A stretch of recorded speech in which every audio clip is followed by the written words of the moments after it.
Okay, that's the fucking thing, okay? That's the fucking thing. Let me see this.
All right. Hello, welcome. Bit of a later start today, but hey, you know what? That's fine. After all the decisions we had last week, maybe this is the new permanent start time. Who's to be the judge? Headhunter as well. Thank you so much for your tier 1, bro, because if you check down low on my channel, scroll down a little bit, you'll see I'm at 92, 93 out of 100. We're chasing Partner Plus. I have to hit 100 sub points, whatever that means, from Dan Clancy, over 3 months. Hit it in December. If I hit it now in January, I'm 2/3 of the way there. Hit it there in February, then I get like an up of my revenue. So yeah, appreciate your sub, and let's hope we can get 7 more sub points between now and the 1st of February. We're cutting it fine, but hopefully it'll be all right. Listen, got a great card for you tonight. Of course, the office lights are on. You can cope. Some people complain when they're on. Some people say I live in the dark when they're not on. It's one of those. You'll have to figure it out, I suppose. Hey, a great card tonight, of course. Main event, a rematch, Neave versus pound for pound Nap for the 2nd time that WBC Championship of the World on the line. LJC takes on the American Poise, and Harold tonight returns to the ring, defends that PC IBF Championship of the World against Cal Smalley. Maybe you could argue, should it have been Mr. Ruin Your Day? Should it have been someone else? The reality is Cal Smalley has been active. He's been winning, and his opportunity tonight against the Phenom, that is Harold X. Of course, non-title fights in the main card. Kieran Crow versus Sovis. Sage versus Daichi. Sage needs a win. Said his last 2 fights now, lost and a draw, so he needs that victory. Daichi could set a statement tonight if he wins that fight. ML Guardian versus Lucky, and Solar versus Headhunter to kick off the main card. And of course, our prelim card, Mikey versus Mr. Ruin Your Day, Stoosh versus Chrissy, Salt and Pepe versus Ash, Sick Nick versus Kobe, Marvelous One versus Cerebral Boxer, and of course, kicking off the card tonight, Charlie 18 versus Stansfield. We can start with that one and start right on time because these two are ready to go. Stansfield comes in today, 1 win, 2 losses in his last 3 fights. riding a wave of positivity after that first win of his career. Tonight, though, he will need to go out there and try and beat Charlie, who has had 12 fights. Although he's won 4 of those 12 fights, he has only won 1 of his last 5. So form-wise, he is not in the greatest flow of things right now. Stansfield wins today. Not only would he make it 2 in a row, but he'll beat someone within that top 10 and continue his climb up those divisional rankings. Can he do it? Will he do it? Or will he start to find out that the top 10 of that WBA division is no joke whatsoever? We are there, we are ready, and we are set to go. Charlie and Stansfield to kick off tonight's card. Should be a great little matchup. Of course, this one happening in the featherweight division. Same usual rules. The overall limits are there. The stamina rules are there. X, Y, Z, everything is there. Okay, so whenever you're ready, let's get this one flowing and going. All right, we're going and we're away. Cal, good evening to you as well. Yes, Charlie, come on, lad. I mean, listen, Charlie may be 4-8, right? But in that one win he's had in his last 5 fights, I think it was like against an up-and-comer as well. He didn't look too bad. I think for Charlie, it's just the lack of consistency. Maybe the lack of drilling and sparring on Undisputed that harms him. But, I mean, listen, there's no better way than tonight to come in and take out someone that's on the up.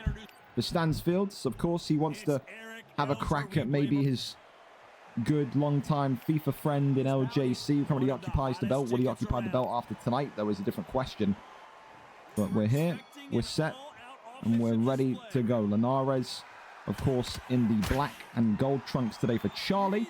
Eric Morales in the white for Stansfield. We're also experimenting a little bit more with the game volume. We've gone for a little bit higher game volume than usual.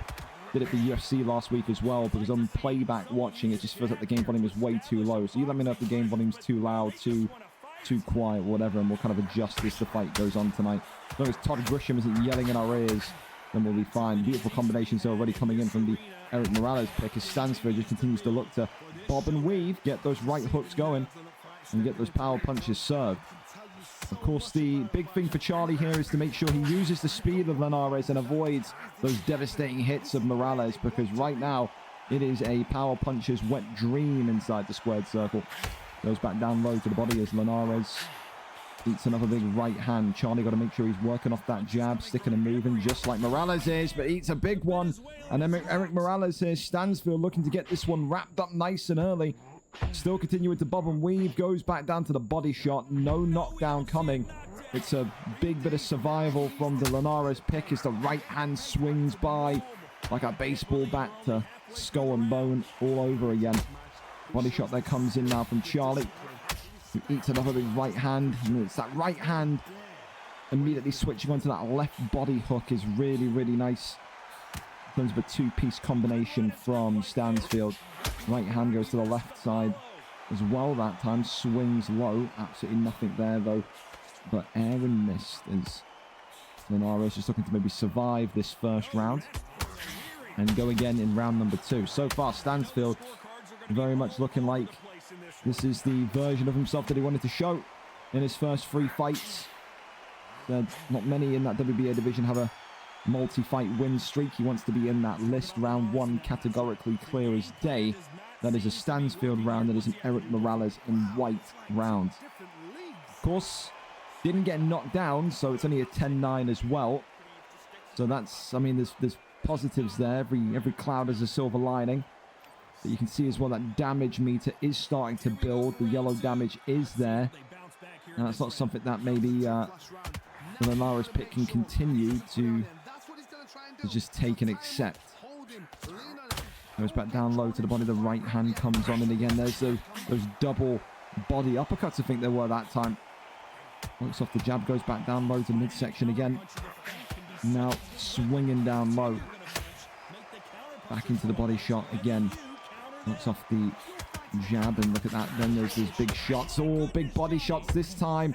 Charlie 18 was in trouble in round 1, and now he's really in trouble in round 2. Stansfield gets the first knockdown of the night, and Charlie 18 has to regain consciousness and get to his feet quick enough, to which he does. Only a 5 count there for Charlie, but it's not looking good. 2 stuns in 2 rounds, and now 1 knockdown added onto the list. And for Stansfield, he's going to be hunting for the kill shot. He believes that he can get this man out of here in quick, early fashion. And that's what confidence does. When you get off of a win last week and you're fit and firing, you want to be in there, you want to be boxing immediately again. Stansfield was eager, one of the first people to sign up when the sign-ups came out last week. He wanted to be back in here this week and extending that win streak. Right hand there comes in as that lead. Left uppercut was also being looked for as well. Charlie so far just struggling with Linares to kind of get that confirmed kind of reach in the correct angle. And you just see he's struggling ever so much with working those headshots, but body shots is A-OK as now blood splatters onto the trunks of Linares. Continues to just take an absolute bashing to the head from Morales, and Stansfield will not be more proud of a round than that one. We thought round one was good. Round two was even better. Knockdown secured, 10-8 round, 10-10, 9-8. So 20-17 after 2 rounds here so far. Charlie with it all to do. Good news for him, though, is that there's still so many rounds left. Tries to go to that body shot again. Right hand comes up. Works off the jab. Tries to go back down low underneath. Another jab there. Sticks on in. Big uppercuts and whatnot comes forward. There's that left and right. Right hand comes forward again. Goes back down low to the midsection. Left hand there. Swings on in. Now you can just see all of that damaging kind of... I say all that damaging kind of combination work is coming up trumps, but it's that alley-oop. He sets up with the hook and then launches that uppercut. That's his alley-oop attack, as we'll call it tonight. Stansfield's got a style that he wants to go with, and there again, look at that 3-piece combination. Level change is wonderful as well, and Charlie 18 now is a little bit kind of flustered as to when he should enter, when he should run away. He's looking a little bit discombobulated in there, and that's all due to the absolute wonderful boxing tonight of the Eric Morales pick. Right hand continues to come on forward. Stansfield continues just to assault the body. A magnitude of strikes, and there's that cracking shot to the head. Charlie is looking on the brink of teetering once again. Body shots, head shots. Protects himself well, but he's re-stunned. And Charlie now trying to fight backwards, and he eats a big uppercut on the way down. Second knockdown of the night. First knockdown around 3. 2 knockdowns, though, within 3 rounds. Not ideal. Gets up at a 6 count this time. 5 last round. 6 this round. And for Charlie 18, it's going to be another 10-8 round that he concedes. Stansfield continuing to look absolutely revived since that first couple of fights he had where he lost. He could get maybe one more here before the round reaches its conclusion. Charlie does well, though, to survive. Does go to round 3, but the big question is just how much more can this Jorge Linares pick take? How much more damage can this young man in Charlie 18 concede? 25-30. There is no complaints there. 2 10-8 rounds in a row for Stansfield tonight. And this is a man that looks like he's on a mission to scale the division in quick time. Another big uppercut comes in. Look at that, the body shots. And again, that uppercut on the way down clips him again. And it's another knockdown in lightning fast fashion. Is this going to be the end of Charlie 18's night? Yes, it is. A valiant effort, but I tell you what, Stansfield looks fresh. Stansfield looks revitalized, and Stansfield looks way better than what he did in those first 2 fights when he lost. Tonight is Eric Morales' pick gets the job done. And now for Stansfield, he makes himself a 2-fight win streak fighter, which is, again, pretty dear currency in that WBA division where people are struggling for form here and there. A really good performance tonight for Stansfield. 2nd win in a row. Gets it done in round number 4. Congratulations to him. Commiserations to Charlie. No doubt he'll be back, but for now, I think Charlie is one of those victims of kind of seeing the division get better and better and better while he has pretty much, I don't think it's rude to say, maybe stagnated a little bit in terms of his development. He's kind of remained at the same level for the last kind of 3 or 4 weeks when some of these other guys like Stansfield have kind of disappeared and kind of revamped their style and kind of upped their style. So will Charlie just slide back into the groove of things? Would you need a couple more kind of nights sparring people and practicing? Maybe you'll say yes, maybe you'll say no. But regardless, take nothing away from Stansfield tonight. A really, really good performance. And yeah, second win in a row. Can't argue with that, can you? Thank you so much as well to Rough Tactics for the follow as well. Thank you so much. How do you sign up? It's not. We do PC, Xbox, and PS. Since we're 10 minutes before the next fight, I can walk you through it. WBC is like our top Xbox division. WBA is like our intermediate / beginner Xbox division. Your WBO division is PlayStation, and IBF is PC. So we got divisions and consoles and weight classes for everyone. You want to get involved? Just do !Discord. !Discord in the chat. Go to the VFL Discord. Go to the tag request channel and then ask for Undisputed tags. And then from there, you can get signed up. Cards are every Tuesday. I will be releasing the sign-ups for next week after tonight. You'll have until Friday night to sign up. So the Discord can be pretty confusing because we do so many games. But like I said, if you can navigate that and find your way around that, you'll be absolutely fine. So I see that you've... I don't know if it's... Is that you? Top Ramen Pappy? Is that you? If that's you, I can give you tags just outright off the rip. Let me know. That's you? Okay, cool. So right now, I've given you Undisputed tags. So now if you scroll all the way down in the Discord, Mr. Pappy, you'll see that there is a VFL boxing section. So we've got an announcements channel, the card channel, the unstream channel, and then there's a locker room where you and the guys can talk, and there's also a spars channel where you can get some spars in as well. Like I said, you'll see the sign-ups appear after tonight. Everyone with the Undisputed tag will get a ping. So don't worry for now. You know, strap in, enjoy the fights tonight if you're sticking with us, and see what you make of it all. Next, let's go over then to the WBO division. Marvelous One against Cerebral Boxer.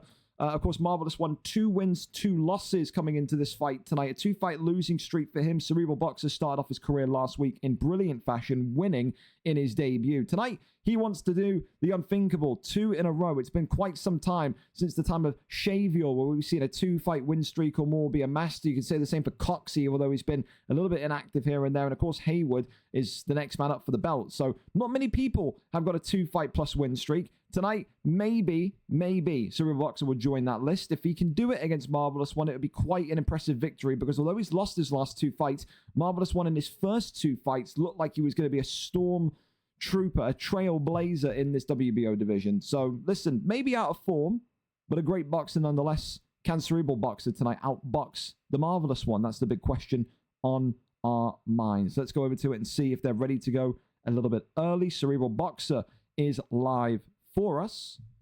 Let's see if they're ready to go. Seems like we're in the lobby, so looks like it should be the case. Here's a follow as well, Cerebral Boxer. Okay, here we are then. Josh Taylor and Amir Khan. So the usual kind of selection that you would go for to counteract Amir Khan, the usual kind of selection you see here to counteract Josh Taylor. It's going to be good. Bring in the most wholesome host of 2025. Just don't be late to cards. Then, yeah. Turn the volume down a bit. All right, cool. We'll do. Again, yeah, keep me updated. Now we'll go to 44. We'll see if 44 is good enough, Fish. You're my volume guy. You're my sound engineer. Yeah? Absolutely you are. All right, here we go. And then fight 2 of tonight's card. And thank you as well to Marvelous One of Cerebral Boxer for being ready to go early. Like I said, we're 10 minutes early. You know me. The earlier the fights begin, the more on time we are, the happier the guys later on in the card are. So appreciate Stansford and Charlie being on time. And appreciate Marvelous One of Cerebral Boxer being ready to go early. So 8 rounds in this WBO division. It is a man that's vying for a 2-fight win streak against a man vying to avoid a 3-fight losing streak. Tonight, Josh Taylor in that green and purple for Marvelous One. He is the man that is 2-2 on a 2-fight losing streak. Cerebral Boxer comes in with Amir Khan in the red and silver. He will be looking to try and get to a 2-fight win streak today. I feel like because we haven't got commentary in this one, Fish, we can turn this one up a little bit, actually. We'll go to that. There you go. Of course, when you think of how Cerebral Boxer performed at his debut last week, he really worked off the jab nicely. We said that the big key kind of component of his game was his movement, was the understanding of angles. However, what Marvelous One can do is make you bite on traps. A great trap setter. He needs to be able to kind of do that tonight against this Amir Khan, and then against this Amir Khan in those later rounds. We always say the same about Amir Khan, don't we? You've got to try and kind of weather the early rounds against him, and then you can take advantage of the chin, take advantage of the damage in rounds 4 onwards. I think he's such a popular pick, Amir Khan, and he will continue to be until the day this game dies, because he's got the speed. He's got that kind of underrated power. It's just you have to be a quick thinker. You have to be a quick worker if you want to be able to kind of get in there and win with Amir Khan consistently. Because how many times have we seen in the past kind of 8, 9, 10 weeks Amir Khan be winning a fight, then he gets cracked on the jaw, and then before you know it, you're down and out maybe 3 or 4 times. So it's a dangerous pick, but it's a stylistic pick that we love. As for Josh Taylor, really, really well-rounded. You can maybe argue he's got a little bit more power in his hands than Amir Khan. And of course, the big thing that he does have over Amir Khan is that size and that reach, which is such a huge, huge couple of attributes that you need in the world of boxing. However, the one thing that people have reported in saying with Josh Taylor when fighting Amir Khan is that it just feels like it's 2 people in 2 wildly different weight classes. They say when using Josh Taylor to catch Amir Khan, it's the agility or their lack of, and also maybe that kind of lack of nimbleness that makes him a little bit kind of bulky, stodgy to use. So how does maybe Marvelous One get around that one? As these two continue to just have a bit of a feeling out round here, try and find those connected shots, but so far, so good for both of these two. No one taking any excessive damage, and no one taking any knockdowns as of yet. Remember, 8 rounds tonight in all of our prelim fights, whereas the main card fights, again, all of them 8 rounds, except our title fights, which are 12 rounds. And there's Amir Khan. Ding dong. The doorbell's been rang, and Josh Taylor here for the first time in this fight eats a stun. And you can just see that there, the IQ of Cerebral Boxer, not looking to go for the kill, not looking to chase him down in round 1 and try and get the knockout victory there and there instantly. He's just trying to kind of get the stun, walk backwards, take the points, go into round 2. There's 8 rounds to work here. You haven't got to blow your load that early. A great round 1 for Amir Khan. And let's see what maybe Josh Taylor can do to come back into this fight here in round number 2. Some people, when they have a difficult round 1, they go guns blazing in round number 2. I think that would be the worst possible thing that Marvelous One could do here tonight. He's got to remain pretty calm, pretty patient, wait for those opportunities to present themselves and set those traps. We keep saying it.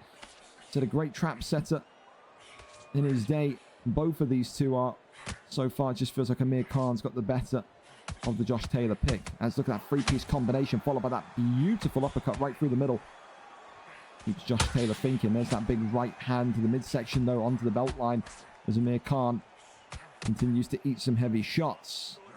Redistributing right back, though, is Josh Taylor. A good shot there. Goes 2-piece to the midsection. Now these two are almost kind of living in the pocket. Neither of these two fearing the front foot offense, we'll call it, of the other. Amir Khan continuing to remain light on his feet, though, which I really, really like so far.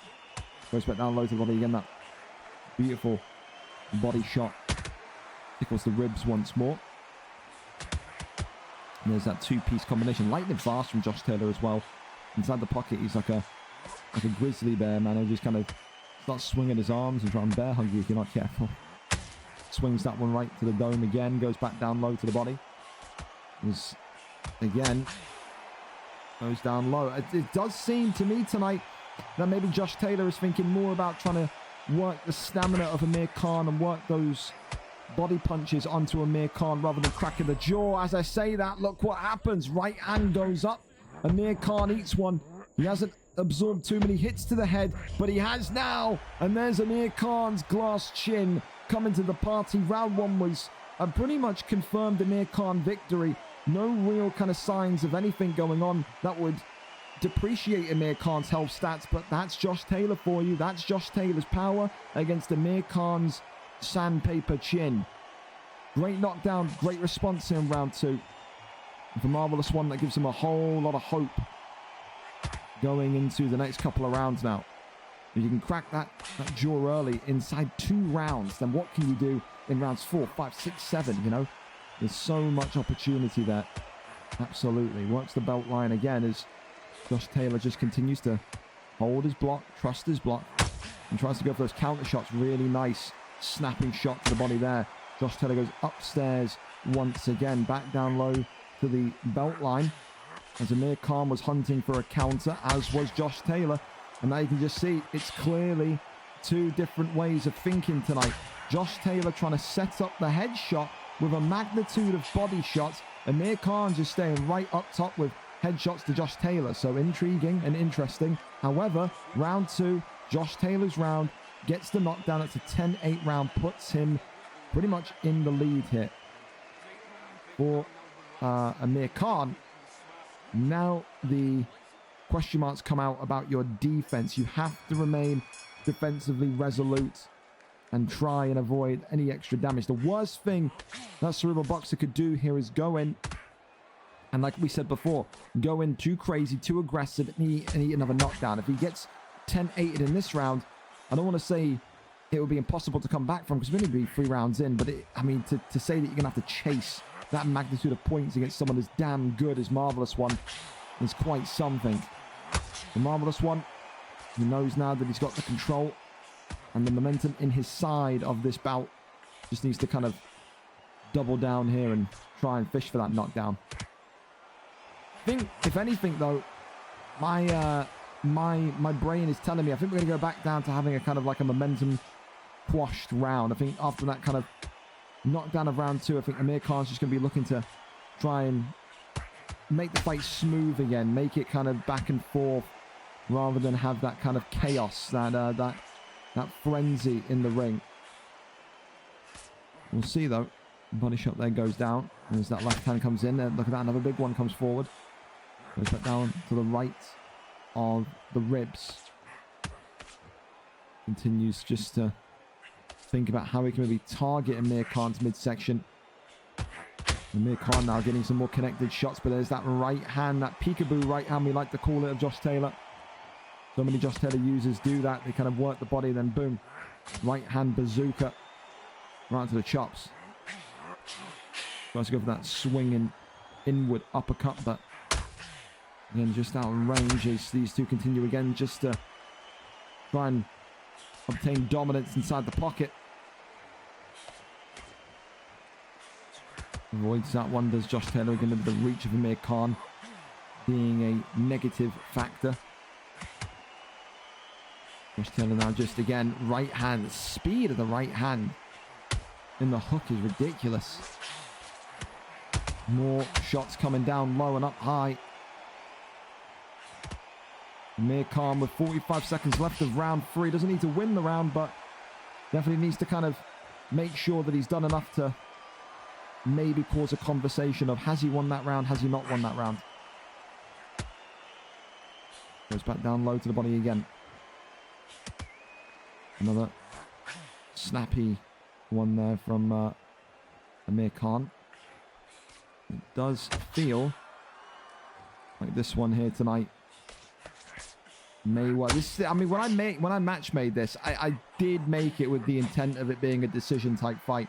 I don't look at either of these two with how good they both are, regardless of Marvelous One being on bad form, and think, yeah, quick knockout. I mean, you have to, you know, book in that way. You have to matchmake in that way. You have to try and make the best possible intriguing fights. And I think we've got that here. It's a good response round from Amir Khan.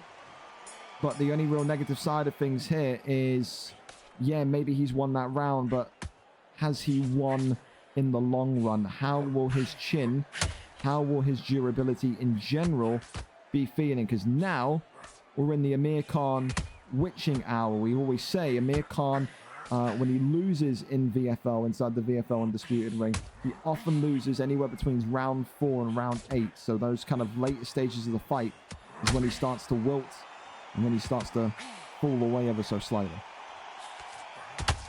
Goes back down low to the body.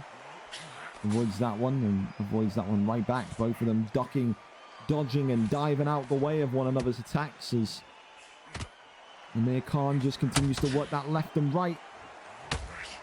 The loose left and the rectal right thing. There we go. Continues just to pick his moments, pick his points of entry and execution. That's what he does as well so well, Marvelous One. He just will not rush into starting his combinations. He will wait and wait and wait. And will try and make you bite. Absolutely he will. Oh, Josh Taylor. There's that power shot. And Amir Khan in round 4 has taken a tumble once again. And the Amir Khan round 4 onwards curse may well be rearing its head once again. Cerebral Boxer up at the count of 6, but it's another knockdown. And it's potentially another 10-8 round going back home with Josh Taylor. Huge. But is it huge enough? Amir Khan now, does he spend the next minute and 10 seconds just in survival mode? Or does he spend the next minute and 10 seconds trying to win that knockdown back? It seems like he's swinging here. He's got to be careful though. He gets clipped by one of those Josh Taylor counters. He could be down and out. More assault work happening there. Goes to the body. Amir Khan rotating around. Eats a body shot there. With epic proportions. Big straight. That's a wonderful cross, by the way. It's fantastic from Amir Khan. He needs to go down low. That's that left hand again from Josh Taylor. Lefts and rights. Big shot there comes up. And now look at that. The right hand again. Swings on by. Works off the jab.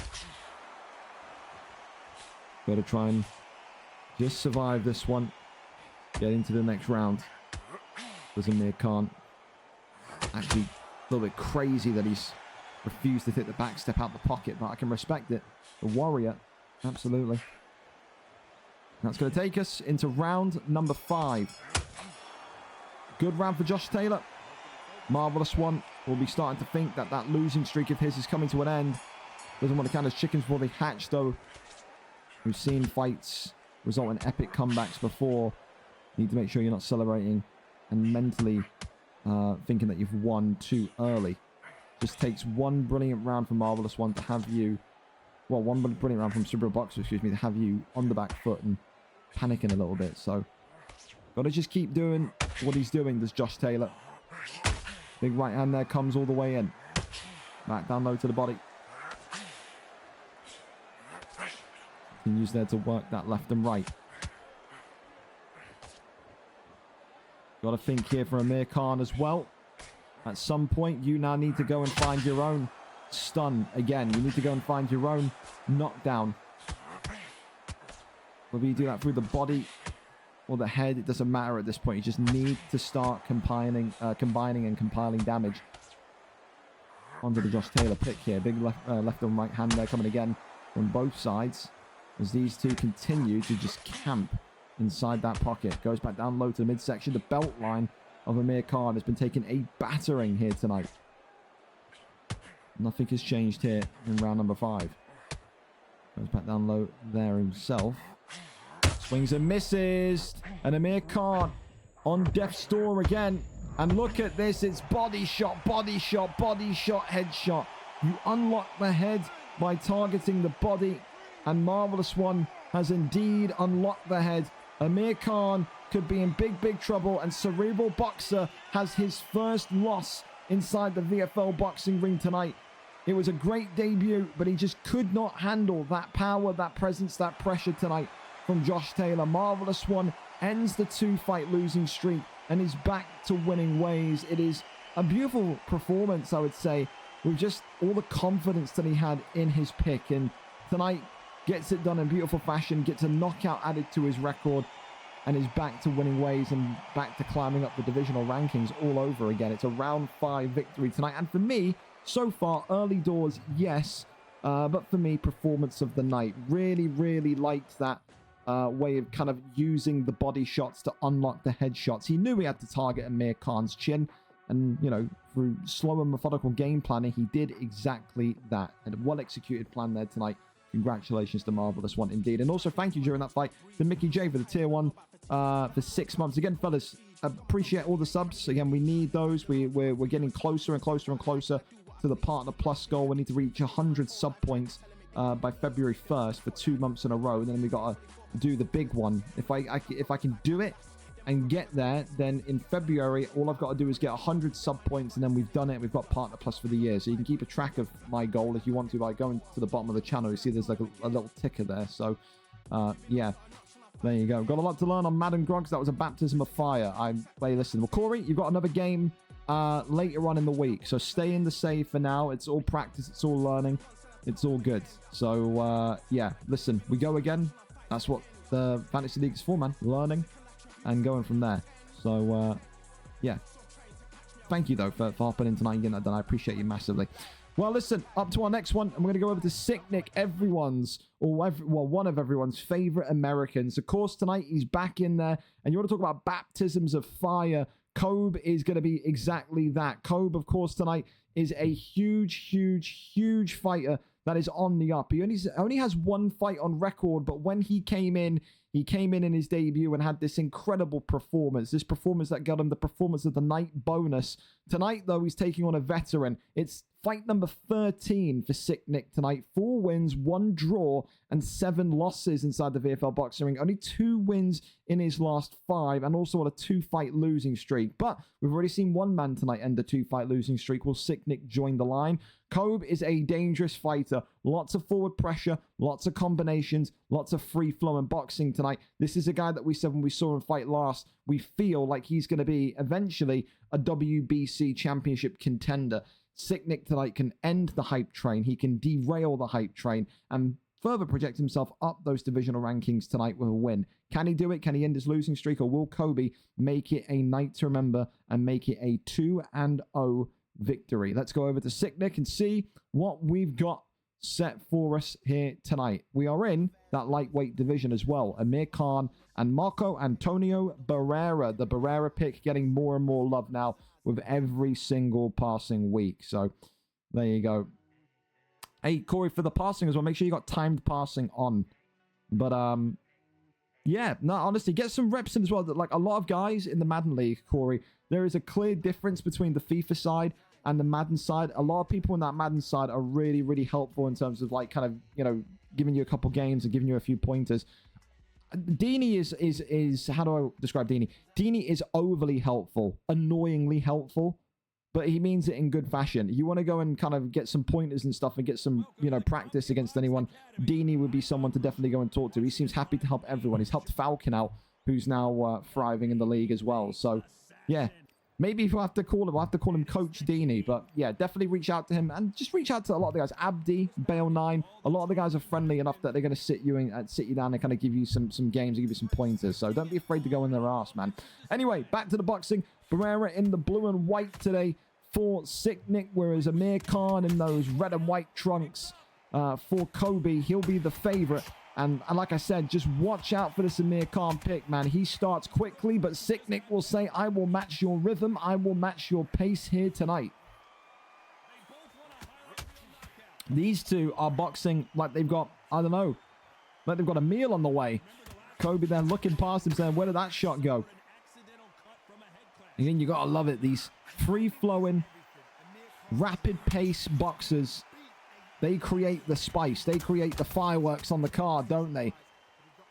None of this tactical striking nonsense. None of this setting traps nonsense. They just go out there and want to turn each other's brains into a puddle of mashed potato. Want to leave your opponent in the corner of the ring, waking up from a nap thinking he's in the middle of home base, buying a new lawnmower. Like, you don't want your opponent to know where the fuck he is. Big right hand comes in, and Kobe here swings and cracks the dome of Barrera early. It's a huge stun, and it's a huge knockdown here in round number 1. We said this kid was special. He is continuing to further prove that message here tonight. Gets up immediately, does Sick Nick. He will say, all right, fair play. You got me on that one. We go in and see what we can do here. Round number 2, 30 seconds away. 10-8 in round 1 so far, to say the least. I don't know if that bidding was my alert or his alert, though. I don't know if that's my alert, then something's broken because I don't have the default alert sounds anymore. I have to check that. It's weird. 4 seconds remaining of round number 1. That is a 10-8 if I've ever seen one, to the Amir Khan pick. There you go. Oh, it's on YouTube. Wow. I get YouTube subscriber notifications on Streamlabs now. That's interesting. Well, thank you. Big T. I don't know if that's you, Gaston or Tony or whoever it is, but I didn't even know I got. Like, that's cool. I guess because I connected my YouTube through Streamlabs as well, that I get those notifications. So that's pretty neat.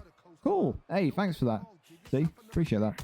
Hey, so Amir Khan, Kobe continues to work those left and right hands. He fights with a speed and aggression that is unfathomable. Sick Nick, the American, may be sick to his stomach if he's not careful, because he's taken an absolute beat down by the young prodigy here tonight. Works those body shots again. Barrera looking like he's on the brink. Needs to separate, needs to allow those health stats to regenerate, or he's in big, big trouble here.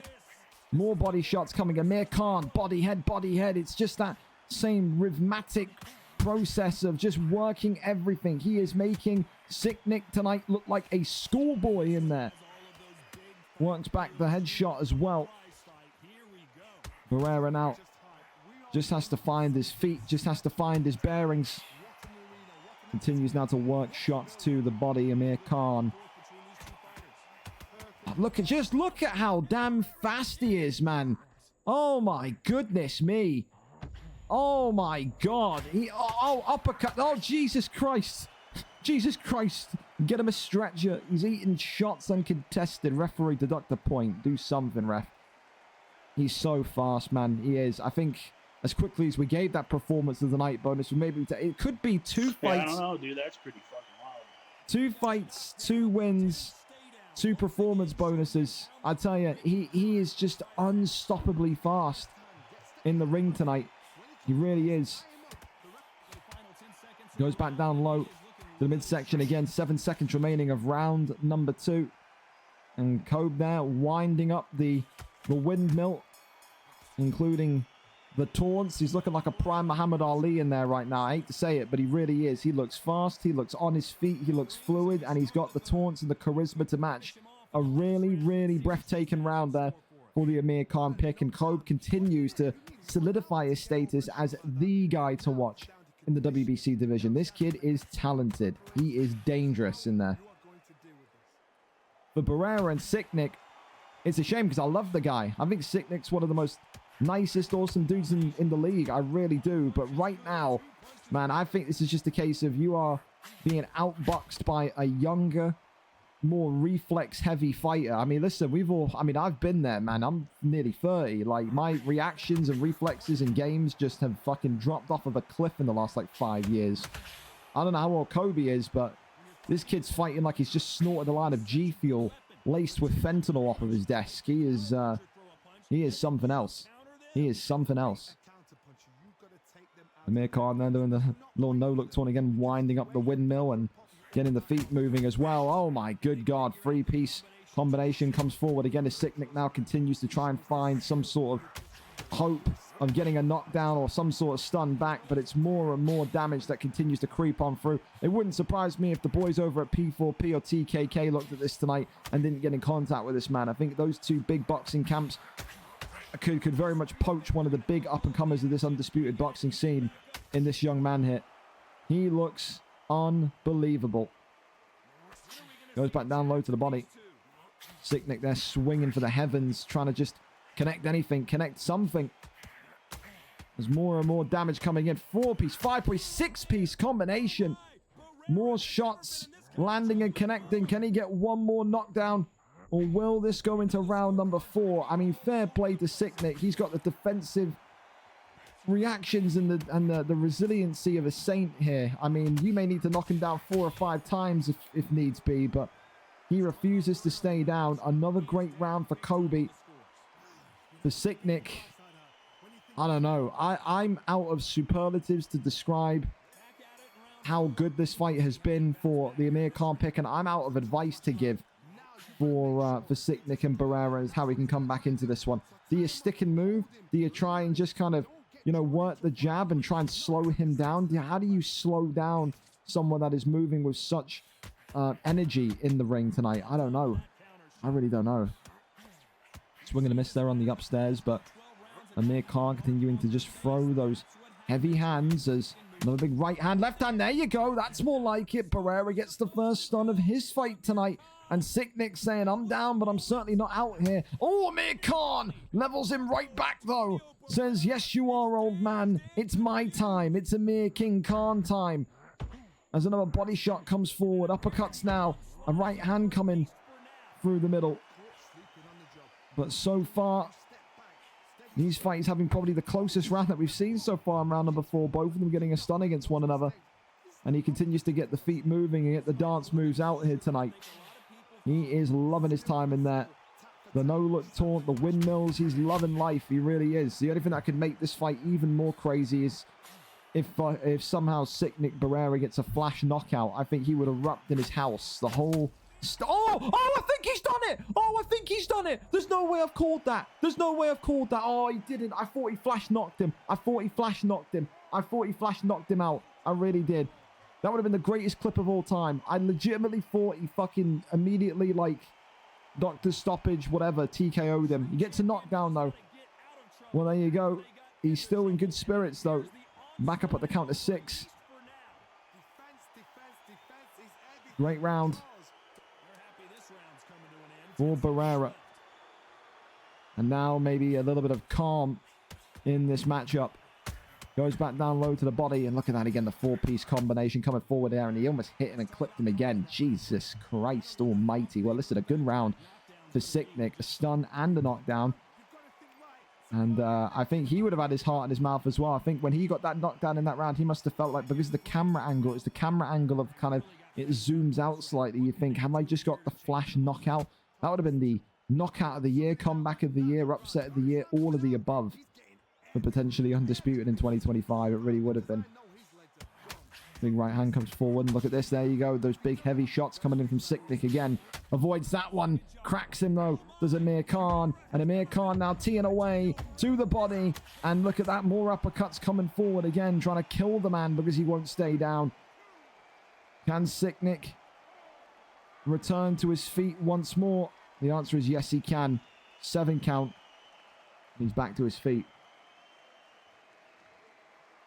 Well, with 1:50 left, does the Amir Khan pick, does Kobe think that he can get this one done and dusted quickly? Trying to work off those speedy jabs there. Is the Barrera pick, and oh my goodness me, more and more damage coming forward again. More taunts coming forward, the uppercut there. Oh, he's clipped Amir Khan again. It's the chin of Amir Khan being tested. Can he go and get the... Oh, he gets the stun right back, though. For Kobe, he's just so damn good with his micro movements on the stun. But this fight has devolved into brilliance now. It really has. And so we got our Fight of the Night nominee nice and early into the card tonight, eh? Good news. More shots there coming on in. Wings upstairs. Oh, clips Amir Khan again. I tell you what, with the shots that Sick Nick is landing, Amir Khan may not last too much longer with those headshots, man. It seems like maybe he weathered the storm, did Barrera, and now he's being paid his rewards here. Round number 6. Up and underway. Could you imagine if Barrera gets this done after the domination he faced in those early rounds? Could you imagine? Clips him again. Clips him again. Amir Khan on the back foot once more. But that's Sick Nick's problem. He just can't find the knockdown off these stuns. He's swinging and whiffing. It's a good start to round 6, though. But he can't get that confirmed knockdown. And now Kobe's maybe kind of gone into a bit more of a serious trance here. It feels like now he's not dancing anymore. Maybe he will be when he gets this knockdown. And I think there's definitely a growing respect in the ring here tonight as to what Sick Nick has maybe done to him and tried to show him. Swing and a miss, but that one also missed by Amir Khan. Little micro movement there, little bob and duck to the left-hand side. And look at that, now the taunts are coming back out again. These two are loving it tonight. More shots here as Barrera continues to eat heavy ones. Great blocking. Protects himself, but he can't protect himself enough. He goes down, and Amir Khan moonwalks again. And is this going to be the end of Sick Nick's evening? He says, no, it won't be. 7 count again. You can't keep a good man down. That's what he'll say. He survives and he keeps on going as we are on the verge of approaching round number 7 for the first time here tonight. What a fight it's been. Oh my good God. It's one and done. It's a bazooka of a shot there that knocks him down at the end of round number 6. Can Sick Nick survive the count? Yes, he can. It's an 8 count here. Gets back to his feet once again. How many knockdowns has this young man had to survive? Fact is, though, he is doing just that, surviving. Round 7 up and underway. 58-50 on the scorecards in favor of Amir Khan. A 10-7 in that round as well. Just some really, really good, entertaining boxing.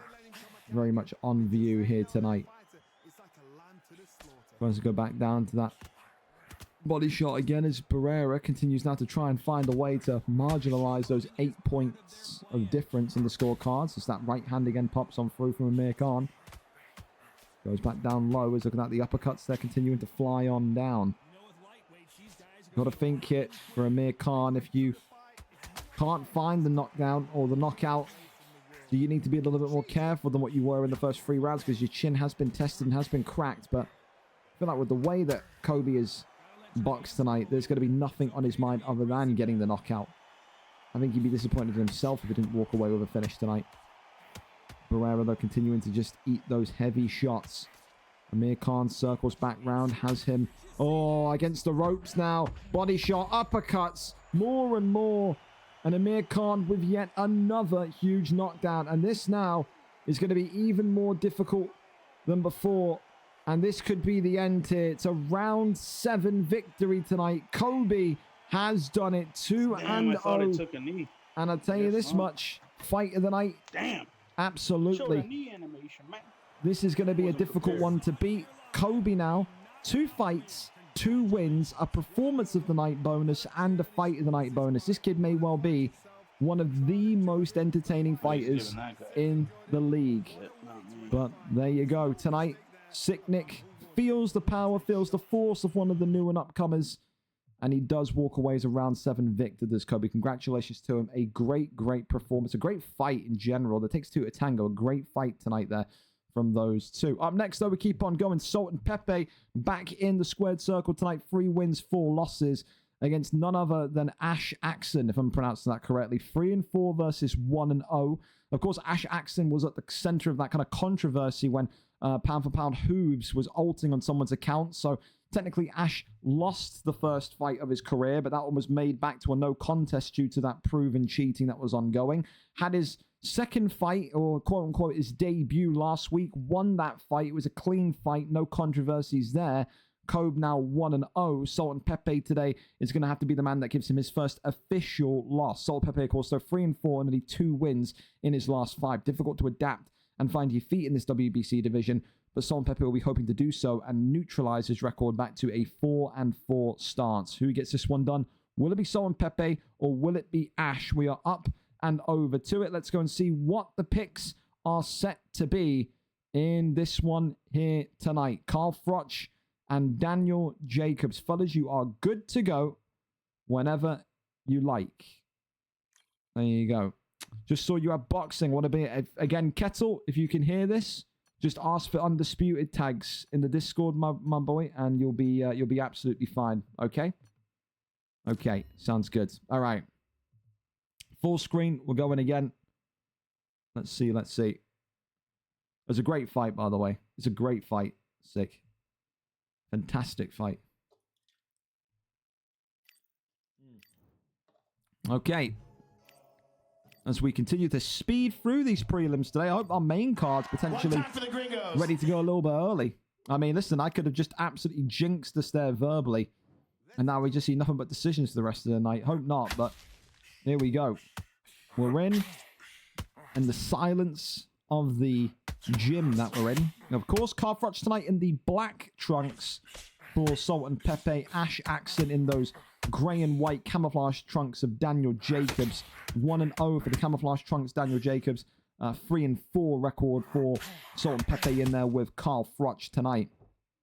Ash said that he was super excited to kind of get on the stream card tonight. He said that, you know, didn't have work today, so he was absolutely happy to kind of be on there and let his hands do the talking. He's a kid that's come in and got involved with the Undisputed, got involved with the UFC League, both at the same time. He's just a combat sports fanatic, but it's all well and good being a combat sports fanatic. You have to kind of have the skills now to showcase, and no doubt, you know, it's a tough first stream fight. Yes, Salt and Pepe's 3-4, but what this guy has achieved not only in the boxing ring so far, but more so in the VFL UFC octagon, he's someone that does not bend to pressure easy.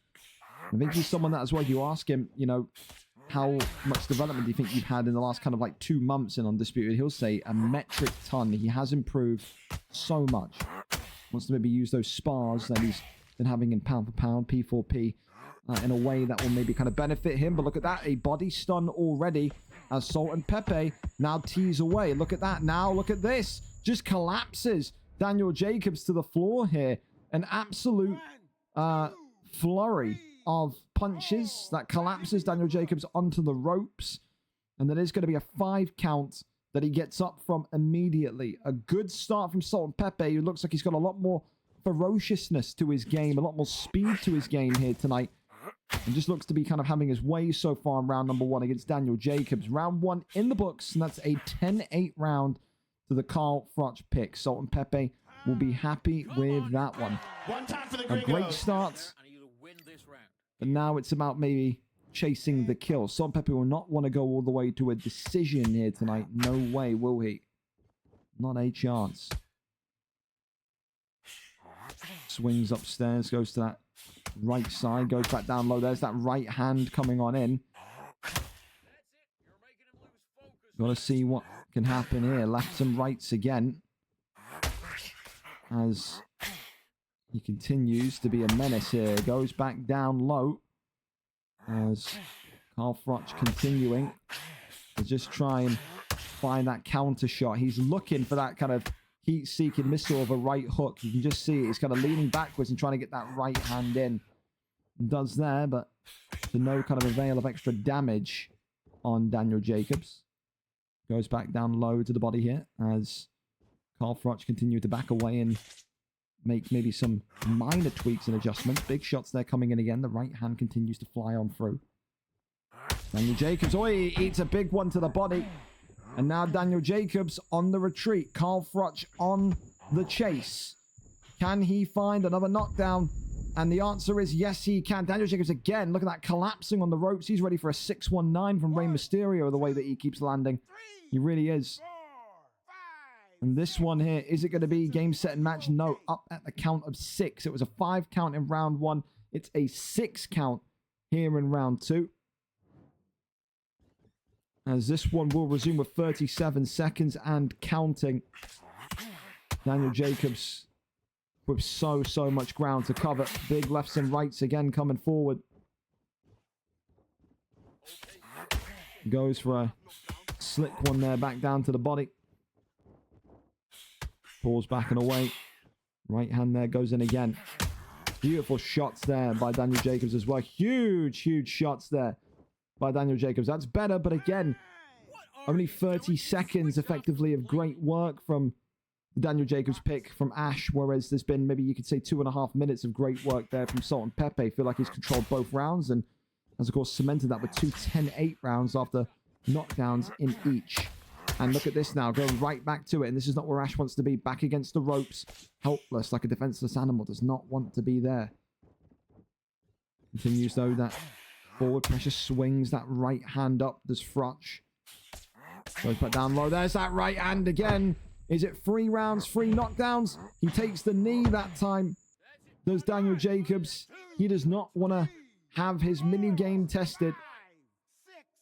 And he will get back up at the count of 8. Daniel Jacobs there conceding the knee. Walks forward, tells the ref that he's A-OK. And now has the opportunity to get right back into the firing line for Pepe. Probably one of Pepe's most impressive performances today. We saw that, like I said, he added P4P to his name in the last kind of week, 10 days. Does that mean he's officially blooded in? Does that mean he's learned something new from those fantastic warriors over there? They're one of the big gyms, camps, teams, whatever you want to call them, of Undisputed at this minute in time. And they continue to only recruit the very best. And they only continue to recruit the most up-and-coming talent. Beautiful shots there coming in forward again from Salt and Pepe. Continues just to kind of walk forward. There's that right hand again. And it could be another one coming here. Daniel Jacobs has got to be careful. He's in the corner here. And Ash is looking like he's absorbing so much damage. Can he find the knockout? Yes, maybe he can. It is a wonderful counter-punch's dream there. And Salt and Pepe is just teeing away here tonight. Is this going to be survived? Yes, it is. It's an 8 count. Pepe will be saying to himself, one more, and it's going to be all she wrote. A huge knockdown, a huge round win, and for Carl Froch, a huge step towards a 4-4 record. 30-23 so far here after 3. Sol and Pepe will be saying, hey, you better get that performance bonus lined up for me. I think so far tonight, you would be hard-pressed to disagree. So far, if he wins this fight with a finish here, I don't see how you can't give him performance of the night. It would take something really special again in those later fights to maybe rob that from him. Uppercut there continues to swing on by as the jabs and hooks continue to fly through. Tries to go back down low. Leans backwards. Nothing there though. Huge shots coming in again. Think if you're Ash, how do you kind of navigate this? If you're Ash, how do you limit the damage in this? It's just, there's just so much. There's just so much kind of, I don't know, to answer right now. And I feel for him because the kid's super nice as well. But there's no easy fight in this WBC division as you're seeing tonight. You wouldn't think the way Pepe's fighting, he's a 3-4 fighter, would you? You wouldn't think the way that he's fighting, he's only had 2 wins in his last 5. But I mean, he looks phenomenal tonight. He really does. A bit more of a slower round as he continues to wait for that opening of the right hand, which comes as it leaves the words or leaves the mouth of the commentator as Salt and Pepe hunting for the kill shot once more. He's trying to fake his punches. It's a great kind of flurry of strikes as well. And again, now it's the left hand that clips Daniel Jacobs. Can Pepe go for the victory here in round number 4? It is absolutely turbulent from Pepe. And will this be the end of the evening for Ash and his Daniel Jacobs pick? It was an 8 count before. What will it be now?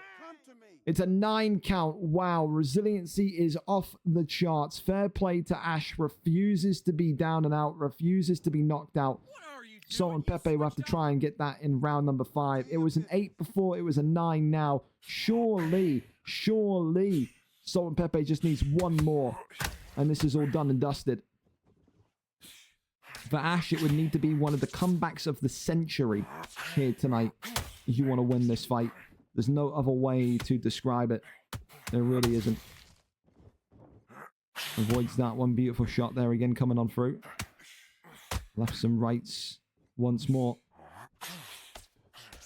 Goes down low to the midsection again. Tries to clip him with that left and right hand as well. Swings out the way. Right hand comes in. Beautifully timed from Pepe. And for Ash now, it just feels like he's in defense mode, doesn't it?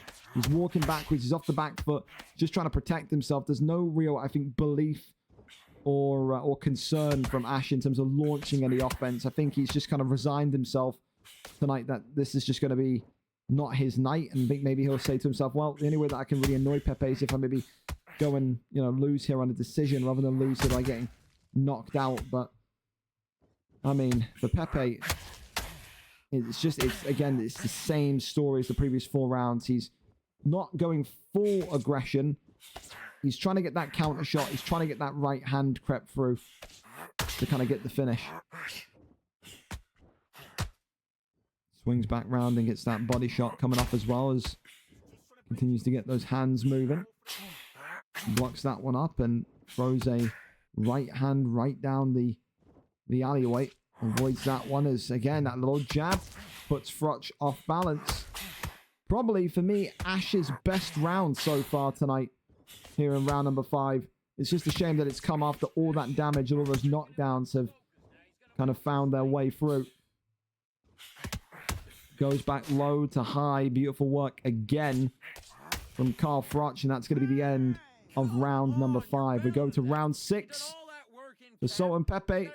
Maybe he's starting to slow down because it was a pretty decent round for Ash in terms of his resiliency, his damage limited, and his connectivity. Still, though, he's not out the weeds, is he? We know that he's definitely losing this fight on points. It would take something like a flash knockout. It would take a couple of knockdowns at the very least to win this one back, especially since we're 6 rounds in now. Frotch continuing to try and find that hammer shot.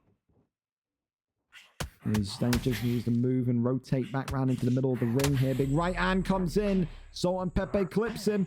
Uppercut there flying on through. Can he finally find this knockout that he's been chasing for the last 3 or 4 rounds? Body work is now being executed fantastically. Avoids that one. There's the right hand. He's been looking for that all round as well. More body shots. Right hand, though, is the missile that drops him. And Daniel Jacobs again finds himself leaned up against the ropes, looking for assistance, looking for a helping hand. Is this going to be the moment? Yeah, no, it isn't. A 9 count again. Refuses to go down. Does Ash. This guy is going to have such levels of brain damage after this fight. He's going to wake up tomorrow morning, find himself pissing in the corner of a Taco Bell, thinking he's in the public bathroom of fucking somewhere as he's down again. It's a referee, corner. Someone throw the damn flag in. He's got a family. He's got a wife and kids. They're going to be needing to wheel him around like he's a permanent vegetable. But finally and thankfully, he does not get up. He collapses to the ground. It was an absolute butchering tonight, and there's no shame in saying that because Sultan Pepe looked like his absolute best version of himself. It's a round 6 knockout, and it's going to be a performance of the night bonus for Sultan Pepe tonight. Just looked fantastic, didn't he? There was no other way to describe it. Was right on the money, was right through the middle, kind of aggressive off the bat. Just looked like everything was flowing perfectly. Whether that's down to the camp work of pound for pound or whether that's down to Pepe's own individual training, only he knows. But yeah, categorically the best Sultan Pepe performance that you would have seen so far, and takes his record back to 4-4. So congratulations to him. Neutralizes it for Ash. It's not the end of the world. It's a 1-1 resume now for him, but he got to see tonight what that WBC division is like, and it's a scary, scary mountain to climb. He'll be back. He'll be better than ever, but lessons learned tonight for Ash Axon. Thank you so much for doing that fight to Riley Donovan II and also Blackboard and Elio Fuds for the follow. Appreciate that. Appreciate that. I don't tolerate your background behind your profile picture. Well, I don't know what the hell's... I don't know what that... What you two just kind of followed her and just... I'm just arguing. I don't know. I mean, hey, listen, bro. Hey, if he wants to get undisputed, okay. If he wants to get undisputed, let him get undisputed. It's absolutely fine. It's absolutely fine. If he wants to, it's something like what, 17 quid. There you go. There you go. What? Well, I was just saying, do you two know each other, or you two just like both followed at the same time and just started to argue with one another? Like, what happened? Relax, dude. We're only watching a couple of boxing fights. Don't worry, it's not that deep. It ain't that bad. It's fine. It's completely fine. I'm just saying. I didn't say. Listen, hey, don't shoot me, dude. Don't shoot me, Blackboard. All right, I don't mind the game. I do a card every week. I'll watch the game. Okay, I do. You were just fucking. It was just weird. That's all. And no, you don't need to apologize. I find it funny. It's just you two followed at the same time and we're just like, hey, fuck it. This game's shit. No, this game's good. I liked it. It's funny. It's all good. Welcome in. Hope you're enjoying the fights at least. You can have some background noise when you both kicking the shit out of each other. We'll have to get you two in the ring. That'd be a great fight to watch, wouldn't it? Up next, then, Stoosh against Chrissy in this WBO division. Stoosh, of course, coming in tonight in this PlayStation division. 4 wins, 1 draw, 6 losses, 1 win in his last 5.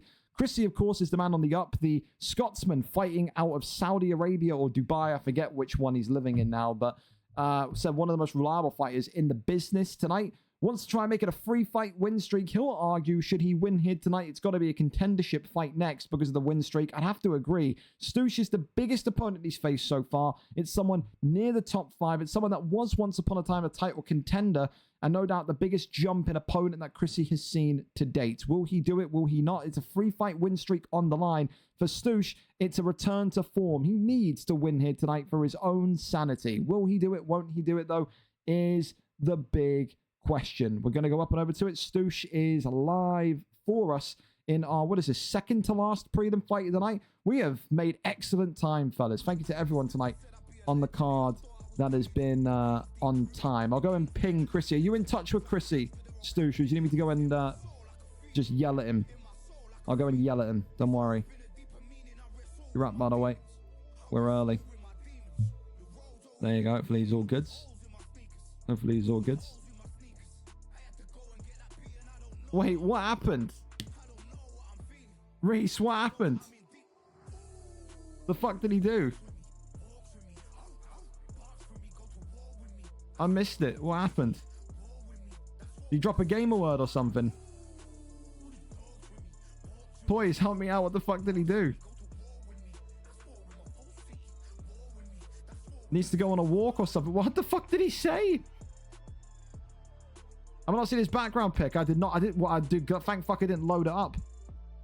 Thank fuck I didn't load it up. I don't want to get fucking banned or anything.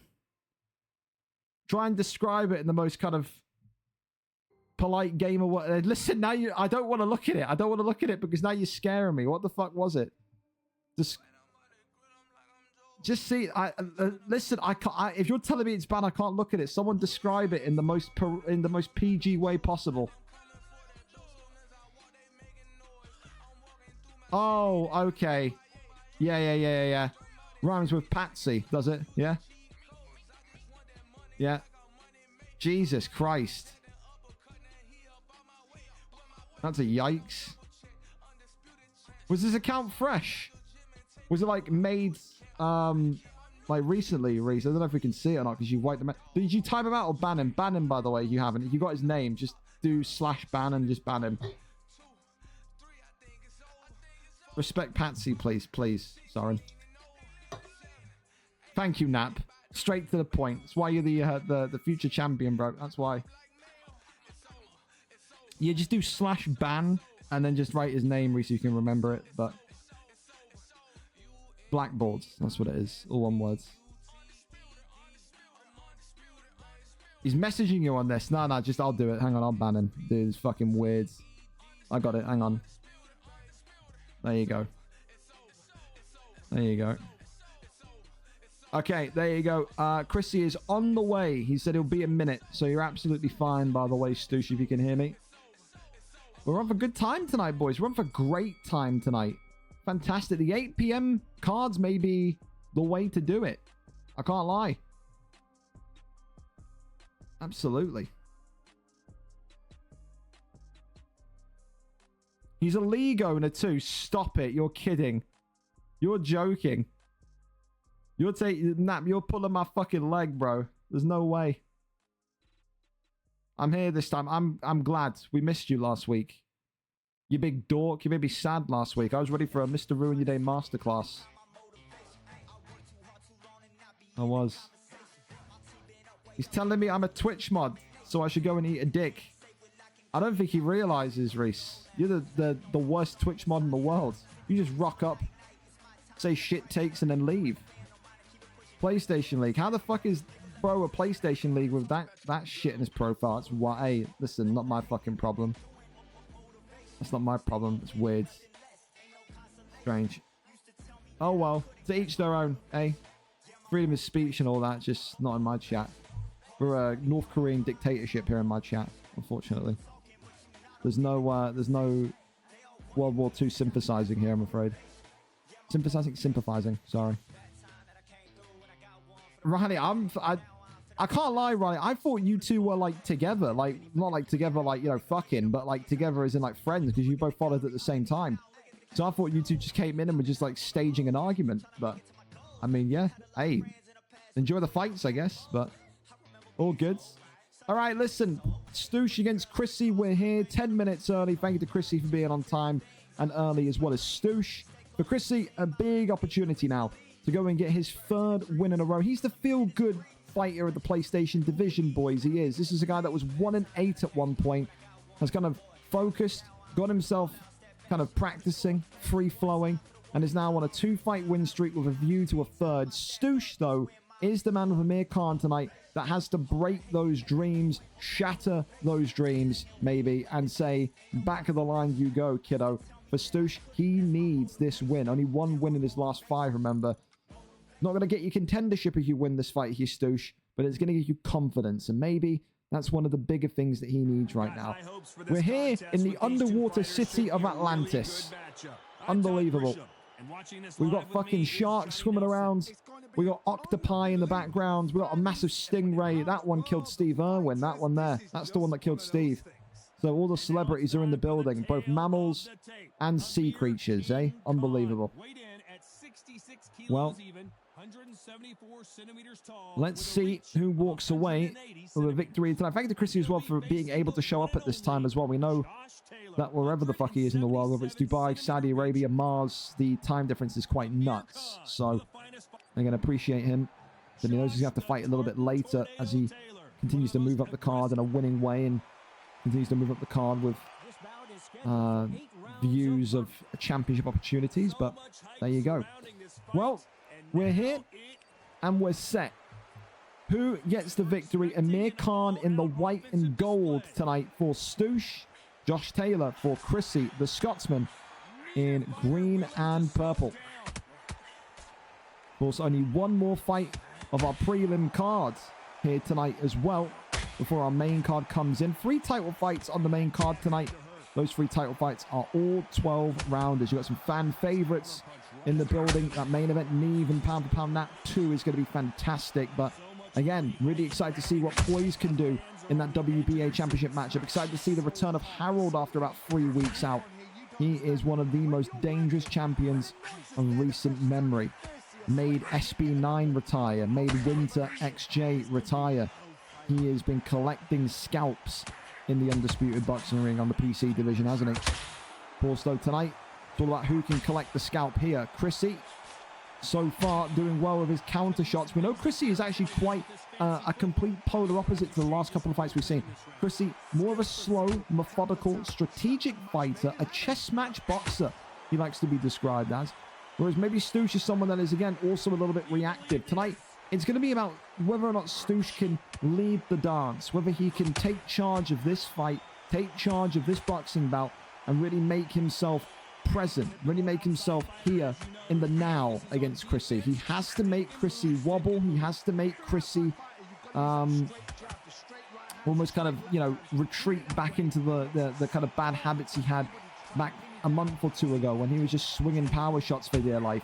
Beautiful body shots there coming on in immediately from Stoosh as the final 20 seconds of round 1 are on their way. Let's go down low to the midsection. And as again, Stoosh here continues just to maintain himself and find, look at that, a beautiful 3-piece combination. There you go. End of round number 1. Good start to life here indeed for Stoosh and Amir Khan. So, 1 round down for Chrissy. It's not a round in which he's suffered a lot of damage, but it's a round where I think the connectivity, the front-footedness of Stoosh has sent a message. It's the case now where I think tonight, if you're Chrissy, you can't really... I think you can continue to fight in a reactive counter-shot way for the first 3 rounds, but if you still find yourself overwhelmed down on the scorecards by round 4, that's when you have to try and take control, take charge of the bout tonight. You can't just continue to sleepwalk with the same style if it's not working after the halfway point. So far, though, Stoosh happy to oblige and take that front-footedness again. Then he had Chrissy there locked in the corner, didn't he? But manages to allow the Josh Taylor pick out of that pocket. Left and rights come through again. Goes back down low to the body. Swings on round as Stoosh here just continues to eat a couple of ones to the belt line. Beautiful shots here coming in again. As Amir Khan eats not just one, but two big ones. That's the thing. Look at that head health. Amir Khan again. That same old story of Amir Khan. He's had his jaw cracked here in round number 2. And now here comes Josh Taylor. Chrissy with the first stun, looking to make his mark in this WBO division. Right hand with absolute lethal venom right off the rip there. Beautiful shots again. Lefts and rights coming forward once more. As this one goes back down to that right side of your jaw. Continues to go back down low to the midsection as Josh Taylor retreats once again. Good though from Chrissy. He's getting his licks in and then also backing away and allowing his kind of head health, his durability to recover. So I like that. I do. Beautiful lefts and rights continuing to fly on down. As another big couple of shots here. Amir Khan as well is splattering blood now. I think if you've got to ask anyone who's happier after the first 2 rounds, probably going to say Chrissy. Chrissy with that stun has got visible damage on Amir Khan. It's now just about, can Chrissy continue to build on that? When he stuns Amir Khan in this next round or round 4, can he chase him down and can he get the knockdown? These stuns are useless without consequential knockdowns, and that's what people have often found. They can get the stuns easy, but it's the knockdowns that come so hard by to earn, should I say. Body shots there come forward again. Oi, oi. And Amir Khan now getting those right hands, those speedy ballistic missiles of Amir Khan throwing and darting. He needs to just work that jab and that hook, but look at this here. Goes back down to the body. Knock it there. Big right hand comes on forward. Goes back down low to the midsection again. Huge shots once more. Lefts and rights. Right hand clips Chrissy as he just continues to find a beautiful amount of counter opportunities for Stoosh. Right now, I think he's just kind of devolved into trying for that power shot way too much. You can see the charge up of Amir Khan. He's got to work on that jab a little bit more. The head health as well of Amir Khan is now again in that kind of final quadrant of red again. If you're Chrissy, at some point, I do feel like he needs to change the game plan up in a positive way. You know you've got the damage on Amir Khan. You know you're going against Amir Khan with a complete garbage chin in those kind of danger rounds of round 4 onwards. You've got to push the boat out, and here you go. Time to kind of run in and go and get those heavy shots off here, and he gets the knockdown. It's one brutal shot after the other to the ribs, and Amir Khan is down for the first time tonight. It's an easy get-up granted, but that is a huge 10-8 round for the Scotsman. Chrissy, who had a difficult round 1, has grown into his own here in rounds 2 and 3. Really nice, really professional performance, and a great way to lead on our first scorecard checkup. For Stoosh, you've got to make more use of Amir Khan's speed, and you've got to work that jab into your combination set. You absolutely do. It just felt like at points Amir Khan in that round in particular was just trying to throw the first power shot before Josh Taylor could respond. That has not worked yet. It could still work, but with the damage that he's leaking here, how risky does he really want to be? 29-27 after 3. Josh Taylor in the green and purple. Chrissy, who is chasing a 3-fight win streak, leads the way.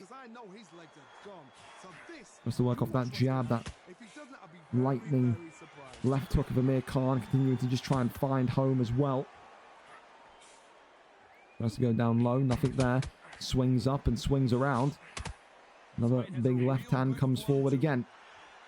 Pulls on backwards, body shot there comes in. Beautiful work. Let's go for that uppercut as well. Lefts and rights, beautiful shots again.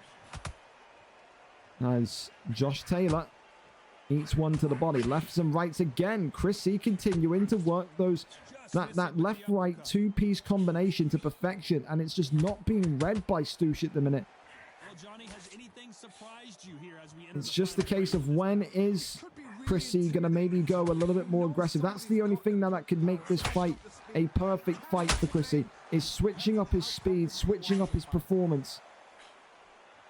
Because in those championship fights, guys like K1 in the division, they're going to pick you apart just sitting off the back foot.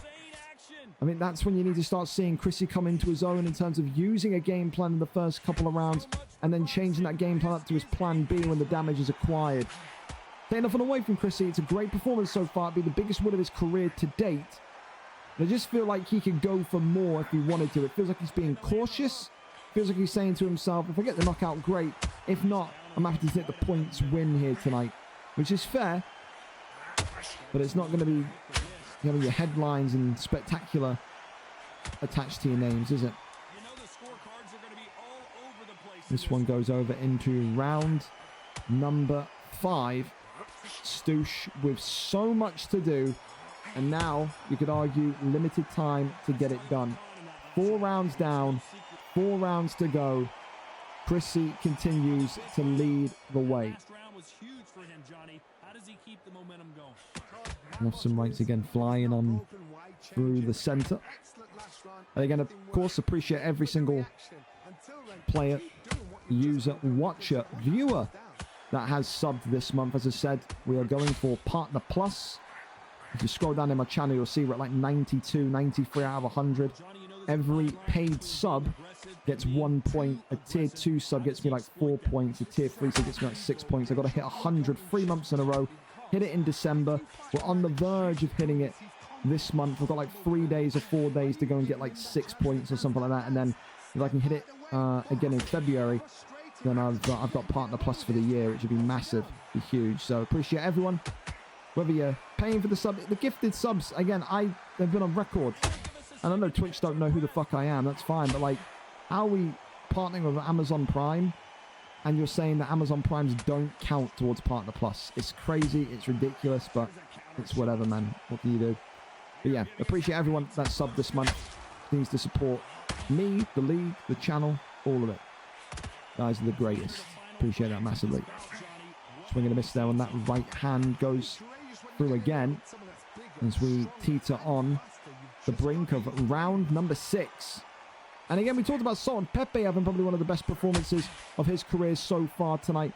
I think Chrissy will be in that category as well. He is so much more measured, calculated, and I think productive is the best word to use as a descriptor tonight. He's just been very, very, very strategic, and I like that. I think when you looking at the kid, and he was 1-8 at one point, barely struggling to kind of get rounds won rather than fights won. You then see him kind of come into his own and really take his time and perfect his craft. It's huge, huge congratulations to him, and a huge testament to his character as well. Could have given up, you know, after the first 3 or 4 losses in a row. Said, nope, carrying on, and we'll get the crack of this. And so far, I think he's a couple rounds away from having a 3-fight win streak. The Amir Khan pick right there in Stoosh has to get something now. Rounds 7 and 8 in particular, he's going to need to try and get a knockdown at the very, very bare minimum. Round 6 is the last round, in my opinion, that he can afford to be passive and be timid. He cannot allow for Josh Taylor to continue fighting off the same style that he has been doing for the last 6 rounds. You've got to do something to make Chrissy panic and to make him change up his style immediately. If not, you're sleepwalking into a defeat tonight. That's just the case. The right hand there continues to fly on through. Body shot there comes forward as Amir Khan eats 1, eats 2. Amir Khan now swinging onto the block. Another right hand comes on by. More shots there again. That right hand back to the left. The front hand as well. Goes back down low. Big shot there. Huge shot. Magical shot. Tries to find maybe that jab. Who knows? Big shots again coming forward. Goes back down low. And Josh Taylor again just continuing to find his heavy-handedness. Goes back down low, avoids the uppercut. Really, really nice and smooth as well, avoiding that uppercut on Amir Khan. That beautiful 3-piece combination again. That is absolutely wonderful. Superb.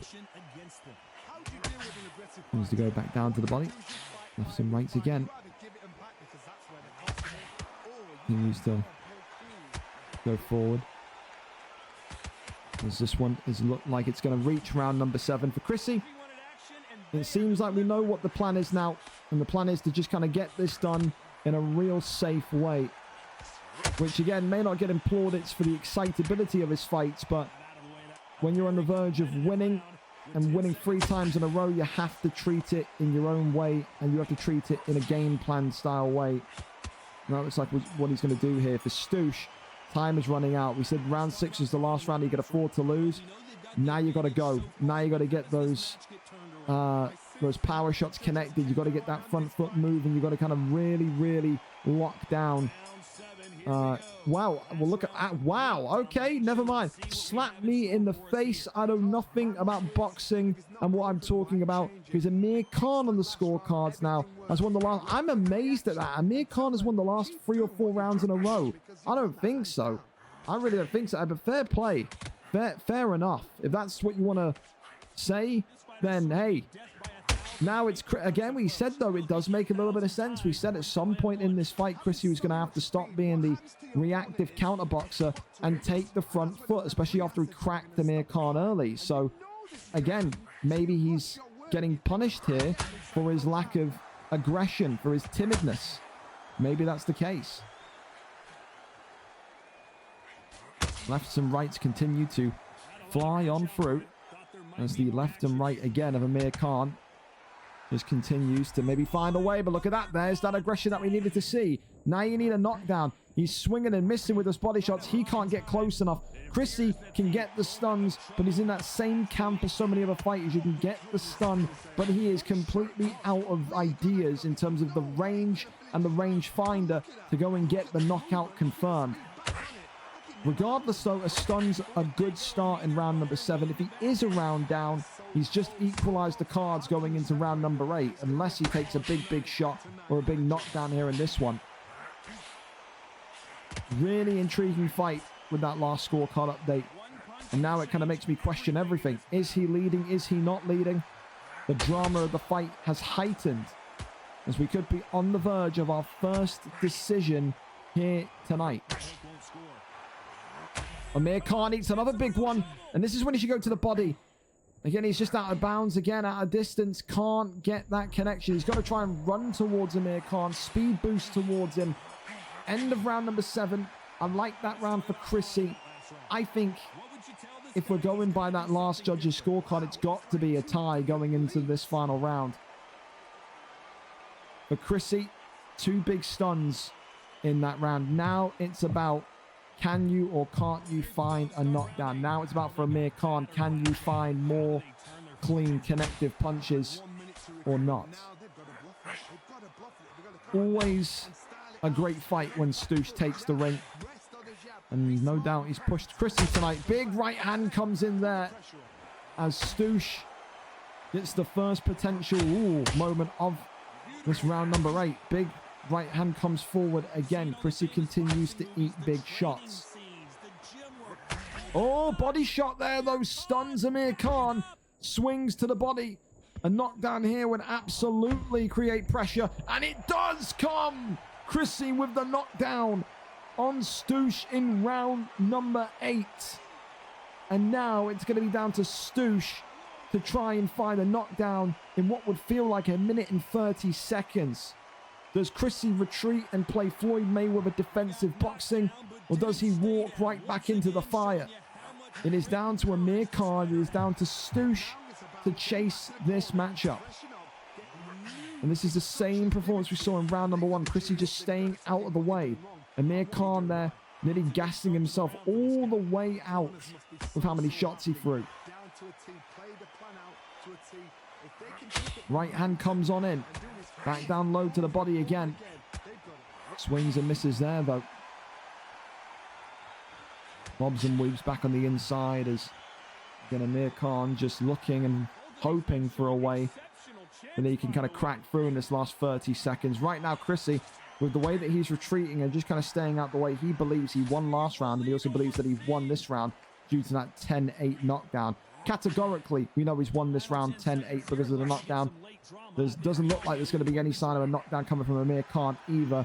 This one, for the first time tonight, goes the distance. It is a decision win, but who has taken it?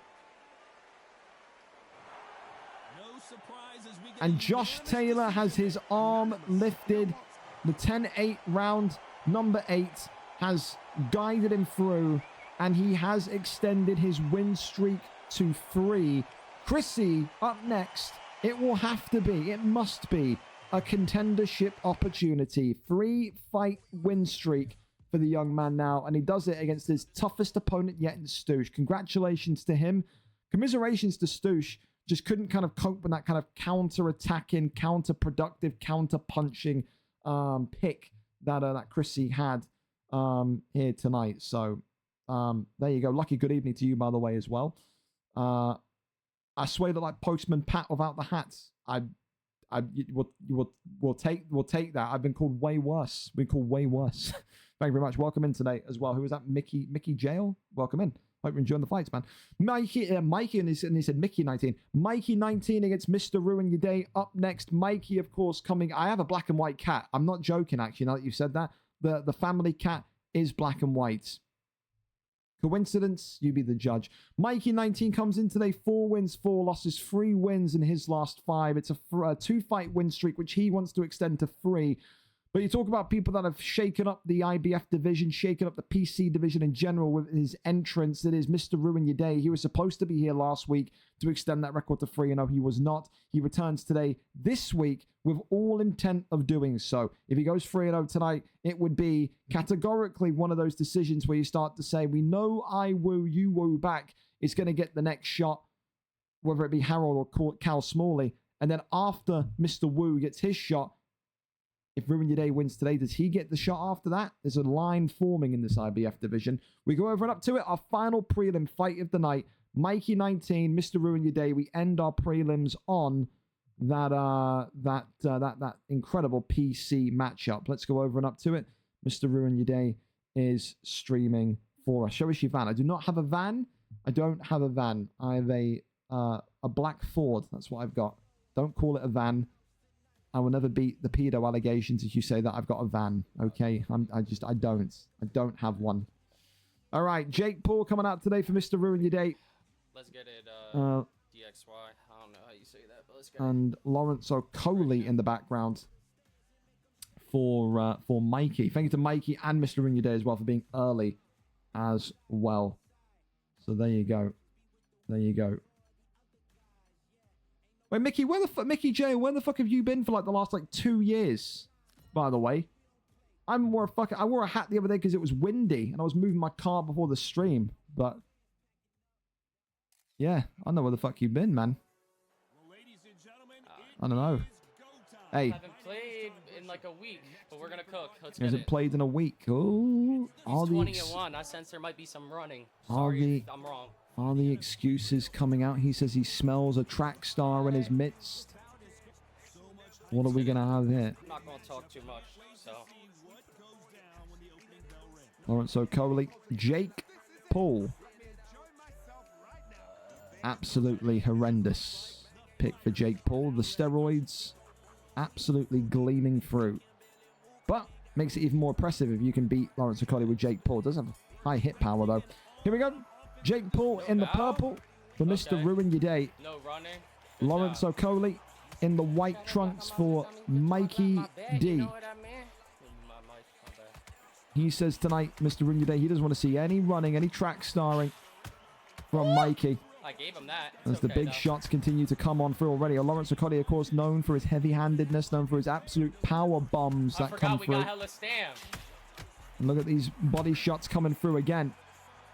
Beautiful work here so far from both of these two.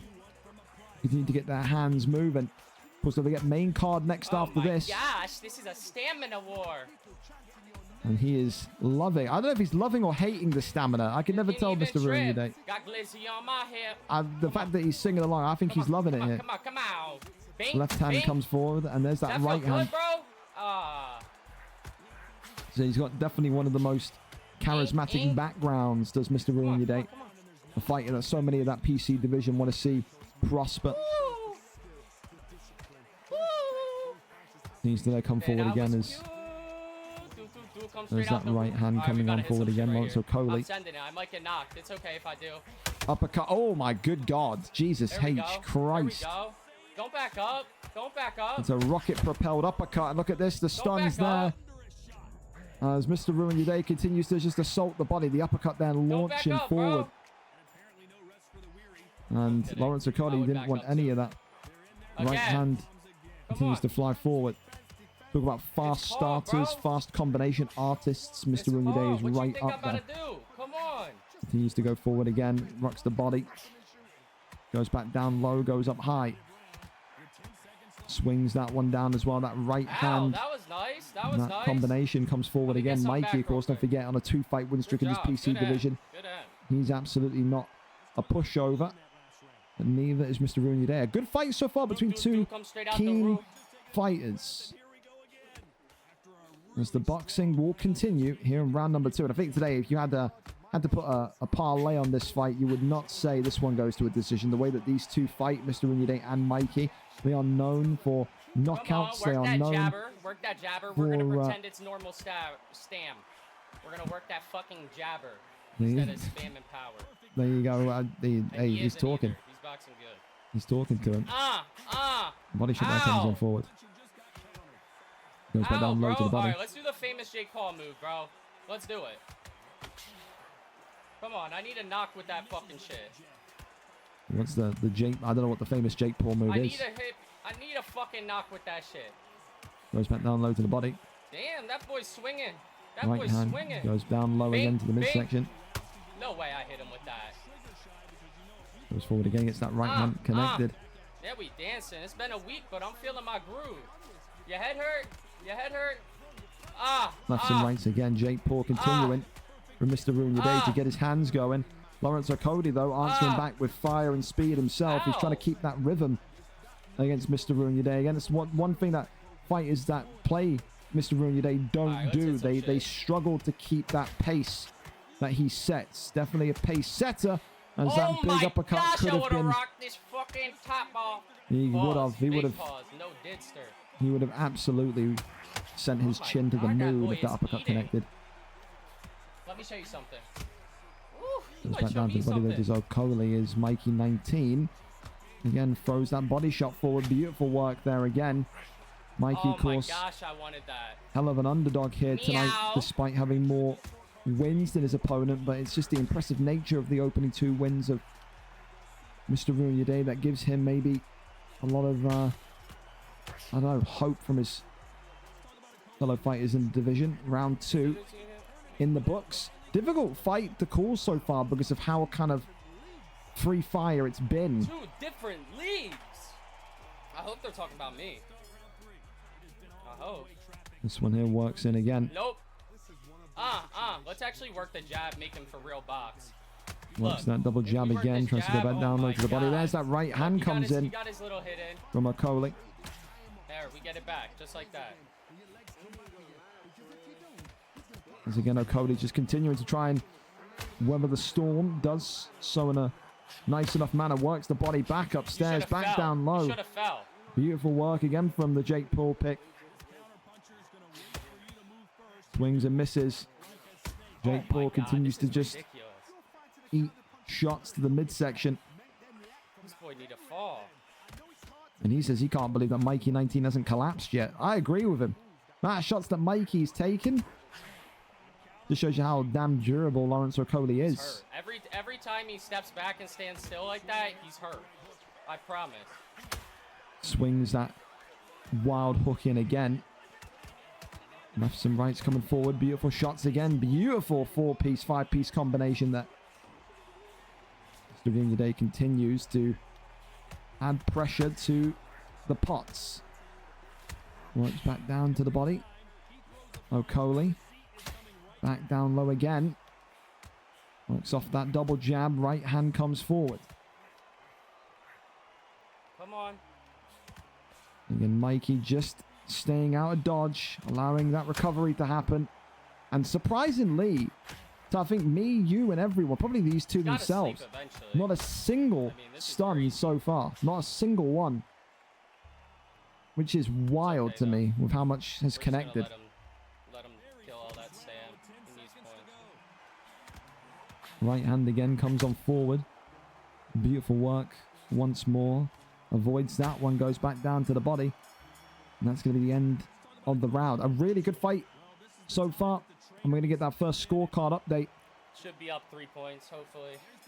29-28. Oh my! As Jake Paul leads the way by 1. Round 1 so far I don't agree was with given that, to but it's Mikey. okay.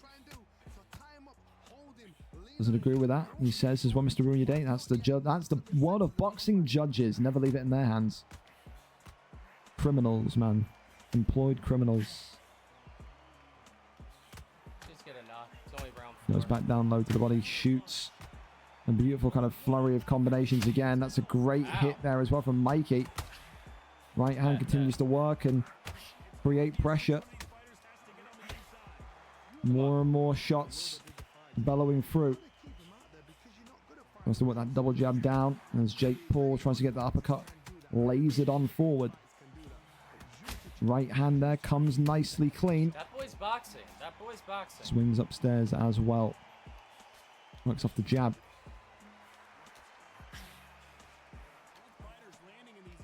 Swings on round again. He actually got me on my toes right now.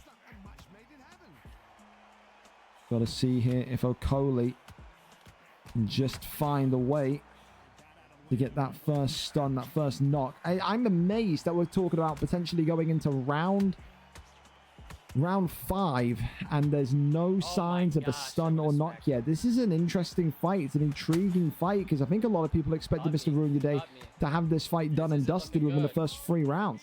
I honestly do. So fair play to Mikey. He's making it a contest here. Damn! Why isn't that knocking him?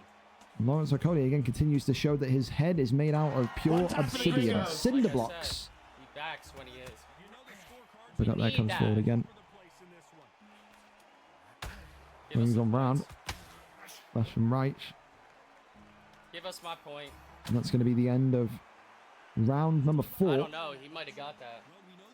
We head into round number 5. Yup, he got that round. We're tied. We're tied. Mr. Ruin Your Day thinks that round has gone to Mikey.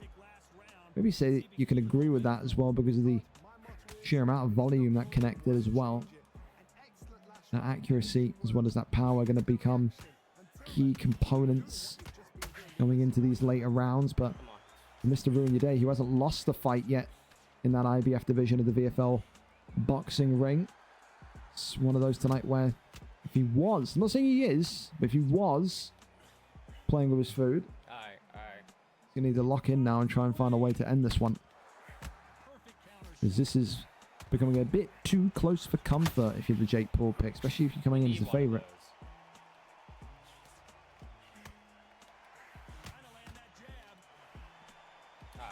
One time for the gringos. Continues to work that left and right again. Left hand beautifully selected and seen. Oh my goodness me. And the thing is that he's trying to get that kind of hook into that uppercut immediately through. And he just can't connect with that uppercut. Body shot there comes in there. That's a beautiful bit of shot selection. He's hurt. Right hand, double right hand, triple right hand. Coming on forward. Swings back down underneath. And there's the shots coming again. Beautiful shot. There's the stun. Lawrence Okoli for the first time in this fight takes a knee and is knocked down. There we go. So there you go. Easy one to use. Crack that fucking egg. Crack that egg house in here. This is an egg house. There you go. He's yelling at him. He's bellowing at him. First knockdown of the fight. Jake This Paul is an egg house. with the first 10-8 of this fight tonight Box good, though. in this IBF division. We needed that. Big round, solid round. A good round for Mr. Ruin Your Day. All right, give me a little 15 seconds. Give me a little 15 seconds to recoup. Mr. Ruin Your Day will now say 15 seconds for me. Jake Paul looking like he's been hitting the head with a fucking shovel. Looks absolutely All right. blitzed up, but hasn't really We suffered need any one more knock, significant and damage. then we're feeling good. One more knock. No one, of course, has been able to take Mr. Ruin Your Day to a decision yet in his career. 2 fights, 2 wins, 2 knockouts. Oh, and the doctor going to come in and take a look here at Lawrence Okolie. The cut continues to be a problem. Lack of That's good knockdowns for and us. stuns tonight That's good for us. for Mr. Ruin Your Day, but now Hit definitely him the with damage the is egg accruing. style. All right, so hooks only. I got you with the fucking egg style. Egg style. Come here. Egg He style. continues to try and target that left brow. Ow. Hell no. Swings and Hell misses. no. That one does Mikey. Hell no.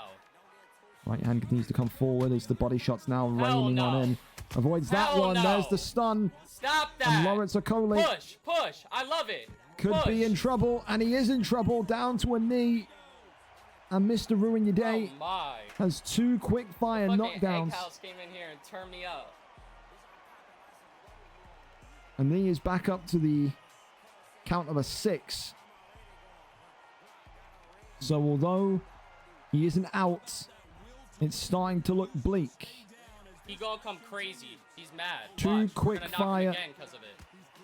2 quick fire knockdowns Oh yeah, I love that. that will surely, that. surely boost the safety Feels something margins like Mike B. of Mr. Ruin Your Day and Jake Paul here going into round number 7. As Mikey Come now on. feels the jab of the problem on. child, Jake Your Paul. head feel good? Watch this 14 one. seconds left of... This is called the Black Rob right here. Ah! Oh, That's clips called the him. Black Rob. And then drops him with a body shot as well. He called it. He shouted it. Gave him the Black Rock. That's called the fucking Black Rob. There you go. Or the Black Rod, whatever. I prefer Black Rock. Sounds funnier. And this one is all Good game, over. bro. Mikey Good game, bro. unable You gotta to be on my answer the toes. count I don't know and how I is turned down around like that, and but great game. out. For Mr. Ruin Your Day, it is a perfect 3-0. The hype train continues to move. The hype train continues to grow, and the anticipation for an eventual Harold versus Mr. Ruin Your Day, or even a Wu versus Mr. Ruin Your Day fight continues to grow. That PC division top end of it is exciting, to say the least. It's a round 6 knockout tonight. Mr. Ruin Your Day makes it 3-0. Can anyone stop this young, charismatic fighter at the US? Only time will tell. Huge win. And a huge performance by Mike as well. No one's ever taken Mr. Ruin Your Day that deep. Mr. Ruin Your Day's too... Well, I lied. Saj took him to a decision. Completely lied. I'm terrible with facts. But round 4, decision, and around 6. He's had nearly every area of the fight. All that we're missing from Mr. Ruin Your Day is a quick fire round 2, round 1 knockout. And he's kind of got everything there and kind of levied up. But a great fight tonight from Mr. Ruin Your Day. Great to see him back in the ring as well. With that though, fellas, we are now over to our main card, and we're 13 minutes early. Thank you as well to Cooper Gaming, Mammy1987 as well for the follows. Appreciate that. Chrissy, thank you for a gifted sub as well to MLG Anakin. What a guy. Thank you so much. And Poise for the bits as well. Wow. 500 bits. You're too good to me, Poise. Appreciate you massively. Fellas, grab a snack, grab a beverage. Okay. We're going to go to an intro screen since we're a little bit early. I don't want guys to feel like we're rushing them. We're going to go for like a 3-minute intro. I'm going to ping the Discord, and then we're going to be right back for our main card. So 3 minutes. I'll see you back here. Don't go anywhere. Back shortly for our main card. 3 title fights tonight. 3 incredible title fights as well. See you in 3.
All right. Welcome back for the main card. Hey, we're here, we're set, and we're ready to go. Some great fights tonight, of course. All of these non-title fights that you see here, 8 rounds before our 3 12-rounders tonight. A rematch of a main event between Neave and P4P Nap, LJC, and one of the most kind of beloved Americans in the league in Poise fighting for the WBA belt, and Harold taking on Cal Smalley for that IBF Championship of the World. Tonight, though, we don't need to wait too long to get into our first banger of a fight. It is Solar versus Headhunter 8925. A great matchup here today in this WBA division because it is 2 fighters on the up. Solar comes in with a 4-win, 1 draw, 1 loss record. 3 wins and 1 draw in his last 5 fights, whereas Headhunter, 4 wins, 1 draw, 4 losses.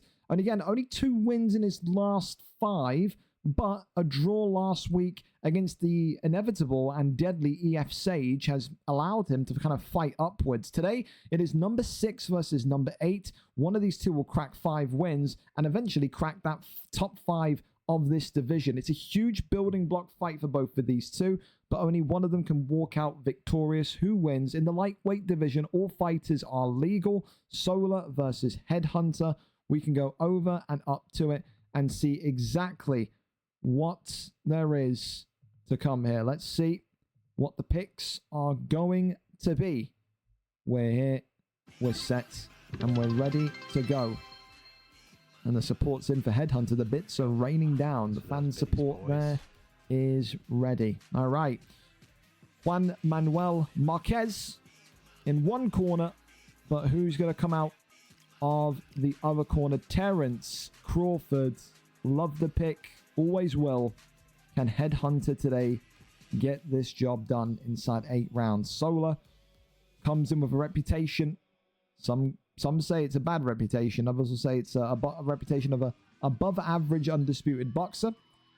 Today you'll have to ignore the noise and go 100 miles an hour to try and take that top 5 spot from underneath the feet of Headhunter. It's a big opportunity for both of these two. Let's see what happens. Maybe we see a draw. Who knows? Who knows? As we load into the fight as well, thank you very much for the follow to Dono Tews. Dono Tews. I'm so sorry. I'm terrible with names, bro. I am. Listen, at the end of the day, ruin your day. I've seen it on Discord. People get angry. It's combat sports, bro. I've done the UFC league for VFL for nearly 3 years. I can't imagine to begin, Tenny, the amount of messages I get after UFC cards, man. So let him vent. Let him complain. Again, he was in the Discord while I was doing the intro saying 0.5 stamina ruined this league. Before the 0.5 stamina, we were having 7-hour cards with 10 decisions of cards. The reality was it couldn't go on that way. Like, it just couldn't. Like, we weren't just going to keep doing that. Changes had to be made. It's supposed to be an entertaining card as well as a league. So you have to kind of make a compromise, no? That's what it is. And if the stamina bothers you that much, retire. Like, it's a free-to-play league. You know, you can do whatever. But, yeah, you know, people are going to point at things, complain about things. Let them. They paid their money for the game. They can complain if they want to. But it's all free-to-play. Anyway, Juan Manuel Marquez here, of course, in the... What would you describe that as? The kind of murky brown... The red belt line that says Juan on the fucking front. That's Solar.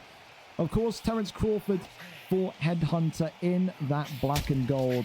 Again, I've said the same thing week after week. When I think of Terence Crawford, I think of a guy that's got everything. Power, speed, all of it, the athleticism. But look at this. It's a great start for Solar, who gets that big uppercut that sends Crawford running. Sent him quaking in his boots, didn't it? Swing there, but again, not a complete clean connection as the body shots come all the way back through. And there's that right hand again. Big uppercut there comes forward. And there's that right hand coming forward again. Swings and misses. Goes back down low to the body. Swings upstairs. Avoids that one. Body shot comes forward again. Now that down low. And there's another big stun. And Terence Crawford again is on the back foot. As Solar tonight is looking to send a message in this WBC division. First knockdown of the main card tonight.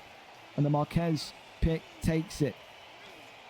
With that, of course, does allow Crawford to get back to his feet. Count of 5, and he's up. course, Headhunter's sparring partner and Poise as well will be in there tonight competing for a gold strap. Will he be back out into the sparring ring out back after this? Get his boy ready? Who knows? Right now, though, it's just that never-ending forward push from Solar, which is just continuing to be such a problem. Right hand again. Marquez swings and hits like a professional baseballer. He's hitting dingers. He's hitting home runs every time. That peanut head of Terence Crawford is in line of vision. Great first round for Solar. And that's a 10-8 round if you've ever seen one. Great start from the man that says he will aim to be WBC champion before the end of February. He has got his goals, he's got his aims, and he is very much in that kind of camp of belief. Fair play to him. Need belief if you want to kind of excel to the very top. Big right hand again comes forward. Absolutely just sending shockwaves to Terence Crawford here as Marquez has had his Wheaties and spinach today because he is teeing away on Terence Crawford. Sends Headhunter to the mat again. And this is another 5-count get up. Headhunter back to his feet. 2 knockdowns though. And it's a difficult start to life so far for this Terence Crawford pick. And again, this is another one of those fights today where you say, Christ, you really want Headhunter to win because he's one of the good guys in the league. But sport, comp element of sport, you can never really see anything but the true facts. The true facts tonight just feel like Rafael Marquez, the footballer from Mexico, but Juan Manuel Marquez tonight. Oh, looks like he could be a little bit sharper, but as you say that, Terence Crawford's right hand sends a boomstick his way, and Marquez is down for the first time. 3 knockdowns in this first main card fight already. Huge start, brilliant start. Now we're very much up and underway again. Right hand, left hand, immediately coming forward. Again, the entertainment of this fight cannot be questioned. These two are going for kill shots. That's what you love to see. Goes back down low to the way he works off that jab straight as well as Marquez continuing to get those hands moving. Still here. Swings around, a little bit of a moonwalk here or that. As this one reaches the end of round 2. Good round for both fighters again. Neither of these two feeling the pressure or the heat just yet. Poised on the top left of the screen as well, maybe giving his fighter a couple of words of advice. Goes back down low to the body. Right hand there comes on through. That's the swing upstairs. Absolutely nothing there though. Ducks underneath. Right hand again goes forward with that left uppercut. Beautiful work. Still maneuvers on backwards. Just can't find the consistent connection, it seems. Back down low again to the body as Marquez flips him with a huge one. Uppercut there, swings on in. Right hand again. Really nice work. Body shots. And the left hand now. It's the thing that he keeps sneaking in that left hand quite methodically. I like it. Every now and then, whether it's a jab or it's a reverse hook, it's definitely giving Headhunter a bit of trouble, a bit of issue so far. Avoids that one uppercut. Look at that. Both of these two have a pull war and Undisputed. So now again, the body shots coming forward, and you can just see Headhunter starting to grow into the fight a little bit more sharper, a little bit more kind of there with his reactions and catching and clipping. Solar. Body shots there, but the uppercut there again clips him. The left hand being used again. Solo with an absolute thundering uppercut, but he can't crack through the block of Crawford. And he continues to just launch nukes his direction. Great kind of movement from Headhunter again to just avoid that knockdown. That could be pivotal going in to round number 4. And it doesn't feel like we've hit 4 rounds already. It's a fight that you cannot take your eyes off of. Headhunter, though, so far maybe 2-1 down. I mean, there's a definite argument for a potential 2-1 down, but still so many rounds of boxing left here. Nope, 3-0. Okay, then. 10-8, 10-9, 10-9. There. 30-26. It's all about who can get that first counter strike in. Oh, maybe not. Jesus. It's a boomstick from Marquez. Drops Crawford down. And it's the first difficult answer of the count. It's an 8 count for Crawford. Nearly messing that get up, but said not about nearlies or potentials. It's about what happens. And what has happened is that Crawford has got back to his feet. Well, look at this again. The lefts and rights will continue to thunder on through. Works off that jab, avoids that one, goes back down to the body. Continues now with that left hand, goes back down low again. Huge shots, big hits as well coming forward. Goes back down low to the midsection again. Oh my goodness me. Lefts and rights again, just thundering through. Back down low, works off that double jab. Lefts and rights from Marquez. Seems like now, end of the round, Sola getting a little bit kind of, I was going to say slowing down, but looks like he was just kind of setting the traps again for Terence Crawford. Headhunter, can he survive this headhunting from Sola? The answer is yes, he can. Survives the swarm, survives the frenzy again. Crawford continuing to fire his own back, though. Backs underneath, goes back down to the body. Beautiful shots there to the ribs. Oi. Oh, well. Terence Crawford saying good night, good evening, as he sends Marquez down to the canvas. We got a fight on our hands here, boys. 6 count. Marquez is up. First fight, the main card tonight. We may have a new contender for fight of the night, which I didn't think was going to be possible after the bloodbath we saw earlier on in the prelims, but god damn. Round number 5, strap in, it's far from over. Crawford right back into the Dragon's Den of Marquez. Right hand continues to fly forward, body shots there, goes back down low to the midsection. Right hand comes in, works the body shots. Oh, and Crawford's down now. It's you knock me down, I knock you down. Can Headhunter survive the count? It looks like he will, and he does. It's a 6 count again.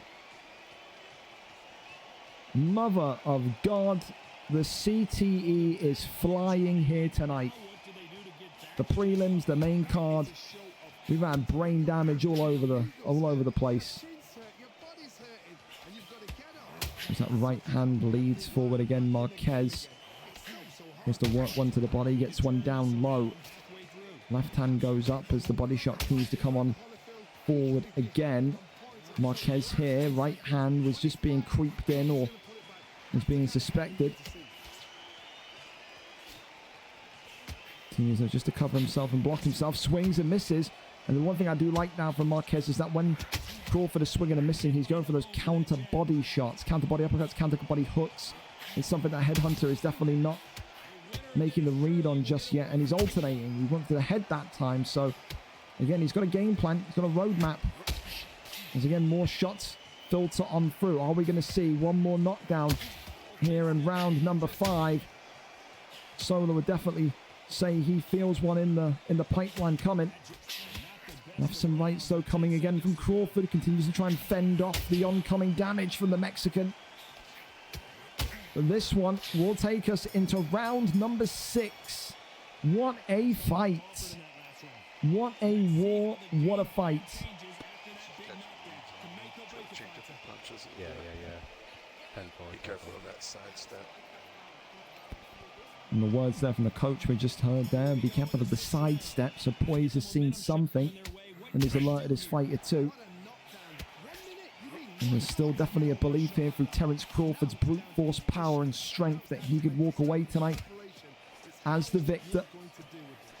Just has to play these last kind of 3 rounds very delicately. Will he survive another knockdown if he gets put down by Solar? Will he not? The $1 million question, isn't it? More shots they're firing through on that right side. Crawford throws one to the body. Hey, that could have been a huge one if that cleanly connected onto the temple. Right hand there comes forward again from Solar. Conceding the space here, Solar, interestingly, effectively giving Terence Crawford the forward footing against the ropes. And really pen him in the corner, pen him against the ropes here and have his way with him. Goes back down to the body. Big shots again.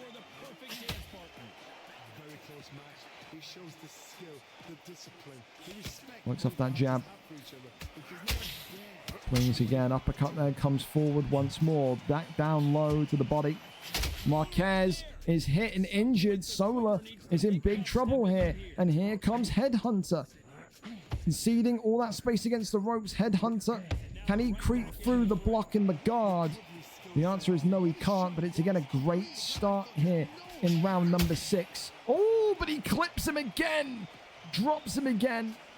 And maybe the stamina was just too low. And could this be game, set, and match here in round number 6? It's going to be tight, but he's up at an 8 count. It was such a good 2.5 minutes for Headhunter. Then he gets starched by that absolute laser of a right, I believe it was, from the Marquez pick. Right hands continue to come on through. What a fight, man. Extend it another 10 rounds. Fuck it. Come on. Loving it so far. Great way to start off the main card tonight.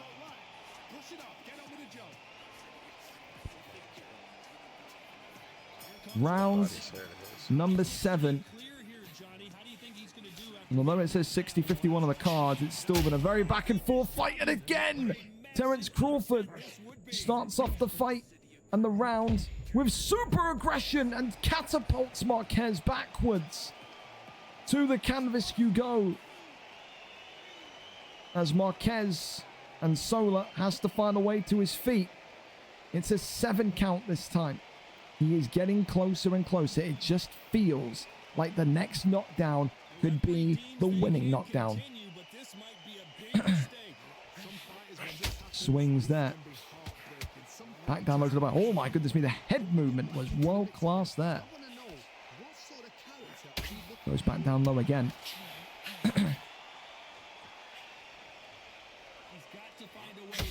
Swings in. Right hand. Now there's one from Marquez.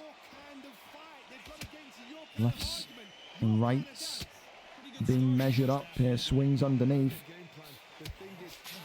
Oh, the right boomstick again. And Marquez gets the uppercut. And could that be the end here? This is going to be one incredible get up if he can do it. But it does look like Headhunter's night is over. What a fight, though. That was tonight. Terence Crawford collapses to the canvas. Solar will have to give his props tonight because Headhunter put on one hell of a show, one hell of a fight. Nearly gave Solar a bit of trouble there. It's a round 7 victory, but it's a fight of the night performance bonus that, again, I said it before earlier tonight, is going to be so difficult to take away. Yeah, dude, honestly, when I've never heard, I need to get the full name so I can get the graphic correct, so ignore all that. But yeah, for Solar and Headhunter, what a way to christen the start of this main card tonight. A world-class affair, a world-class fight, and definitely one of those that will go in the memory books, I think, is one of the tight ones of the league. Congratulations to both of you tonight, winner or loser in Solar or Headhunter. You put out one of the great fights of Undisputed so far that we've seen. Congratulations to you. Thank you so much as well to TTV_DSJ, and also thank you to Mav as well for the raid of 24 also. Up next, though, listen, we keep the show going. It's ML Guardian Durand against Lucky 13 in the featherweight division. Guardian, of course, coming into this one tonight. 4 wins, 1 draw, 2 losses. 3 wins in his last 5. A draw last time out against Kieran Crow, which stalled his potential credentials of being the next man up for the WBA belt. Lucky 13, though, on his comeback, has now made it 2 wins in a row. If he wins today, 5-3, he'll take out the man above him and leapfrog him, maybe leapfrogging the race to get the next WBA title shot. Lucky 13, remember, historically, the first ever WBA champion that we had. Who wins? Would it be number 3 or would it be number 4? ML Guardian against Lucky 13 is now. Let's go over and up to it and see exactly what the picks are set to be. We're here, and we're... Oh, God, he's going Lomachenko. I'm not going to say anything. I'm not saying nothing. I'm a Lomachenko hater. I am. God damn it. Oh. Well, I'll tell you this. Cross my fingers for you, Lucky, because you're going to have more hope in Lomachenko than I do. I see Lomachenko. I just want to put a fucking bin over my head and just say, just close the lights off. That's enough of that. We'll see. We'll see. ML Guardian tonight will look to extend that Vasily Lomachenko curse. He is up there as having one of, if not the worst fighter win percentage in VFL. He is not the guy that you rely on when you need a big win. Tonight, the Lucky 13 will put his faith in Lomachenko in the black and orange. However, though, Julio Cesar Chavez fought ML Guardian in the white and black. He'll be saying to himself, the speed, the nimbleness that I have with Chavez will give me that edge. Of course, these featherweights nimble in their own right, but it's more about now trying to find the signature move, I think, for ML Guardian. He got a lot of flack from Kieran Crow in the last fight, saying that really he didn't have any style and all it was just power shots. And of course, you know, listen, I think if you're ML Guardian, you'll probably say to your opponent, well, if you're going to offer me the opportunity to get power shots off, why wouldn't I take them? Took 3 there against the ribs of Lucky 13 before Lucky kind of disengaged. Lucky, of course, known for a fight style which is more slow paced. This is a guy that isn't afraid to go into those deep, distant rounds. But again, going to need to try and find a way to utilize the jab of Lomachenko and not just get drawn into this kind of brawler type fight that Guardian will try and drag you into. When this fight becomes a brawl and you're hitting me, I'm hitting you, you're hitting me, I'm hitting you, only one man wins, and that's Guardian. So it's got to be very kind of aware of what's going on and just try and protect yourself pretty much. Continues here to get the fight going with a couple of big body uppercuts there as more damage continues to fly on forward. Lefts and rights again goes back down low to the midsection as Chavez now goes upstairs with those double hooks. Right hand there comes in. I think here for Chavez, is it a case where we're just happy to kind of bide your time and allow Lucky to make those mistakes? Does feel like he set the traps for Lucky. Round 1, no stuns, yes, but that head health, which you may not be able to see. The bottom, oh goodness me, is very much awake there. Look at that, that head health there was on maybe 1% left. Guardian was not too far away from getting a big knockdown there. For Lucky 13, he's got to defend himself a little bit better. The power shots, the combinations, all the above of Chavez so far, just giving him too much to think about. That's simple. For Lucky, of course, the good news is that it's only round 1. The comeback trail is still on, and you haven't been knocked down yet. So it's not like he's 17 points down on the cards, but he's got to try and find a bit more of a defensive base here so far. Swings on round as Lucky 13 again just continues to try and cause Chavez to bite, but he doesn't. It's the right hand. Lucky 13 eating body shots now. Right hand to the dome again. Little uppercuts, right hand onto the block. Guardian, though, not able to capitalize on that stun. It's the same old thing we said in the prelims tonight. People can get the stuns, but they are starting to struggle more and more in getting those knockdowns. Big shot there comes in. It's Lucky 13 again is on the retreat effectively. Right hand there. And then comes forward again, goes back down low to the body.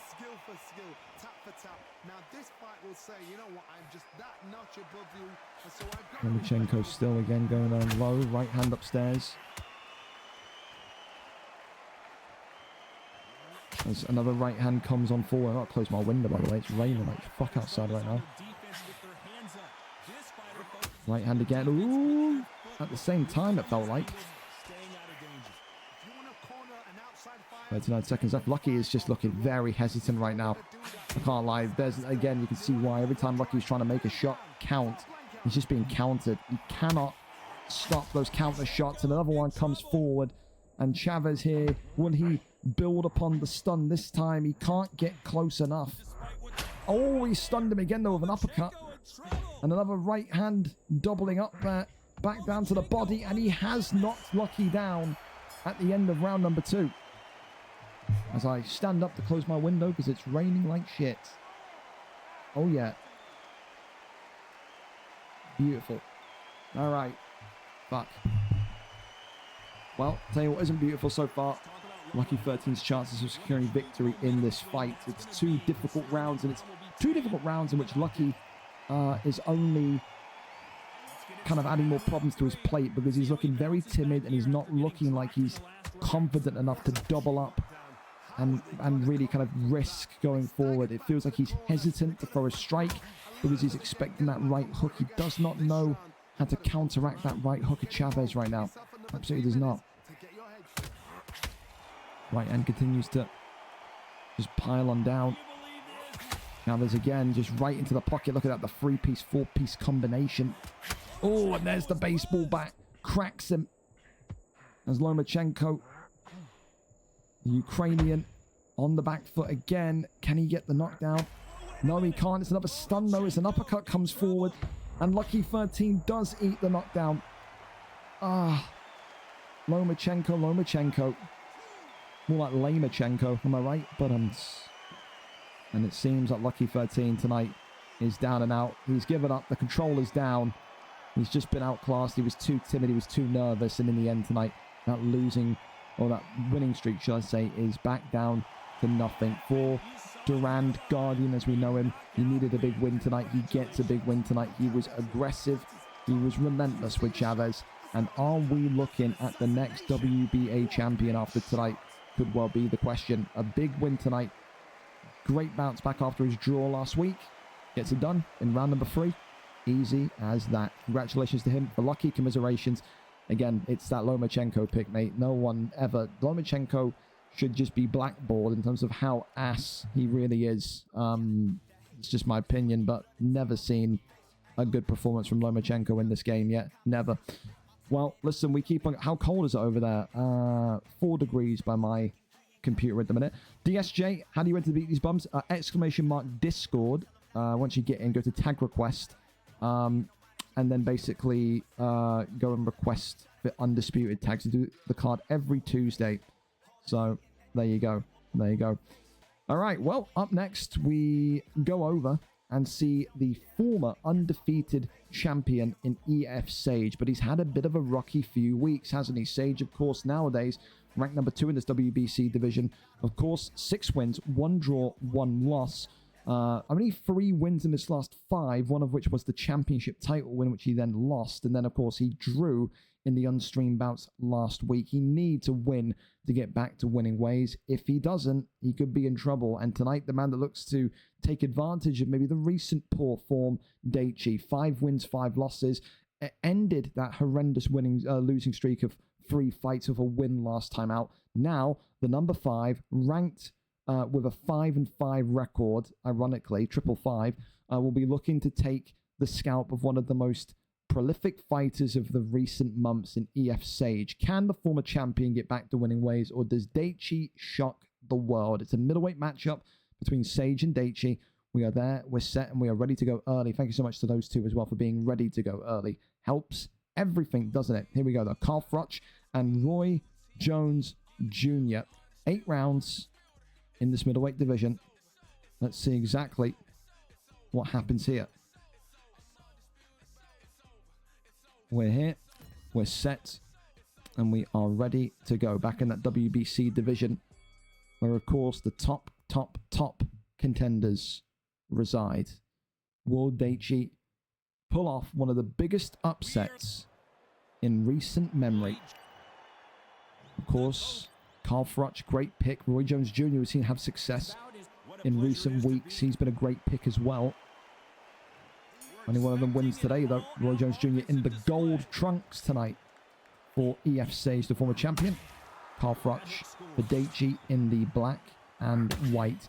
People have said that Daichi tonight has a chance due to the power shots that he likes to implement into his game, but others have said that there's no way Sage loses this fight because of how reactive he is, how I don't want to say pragmatic, but how kind of defensive he is in regards to just keeping himself clean of damage for the opening 3-4 rounds.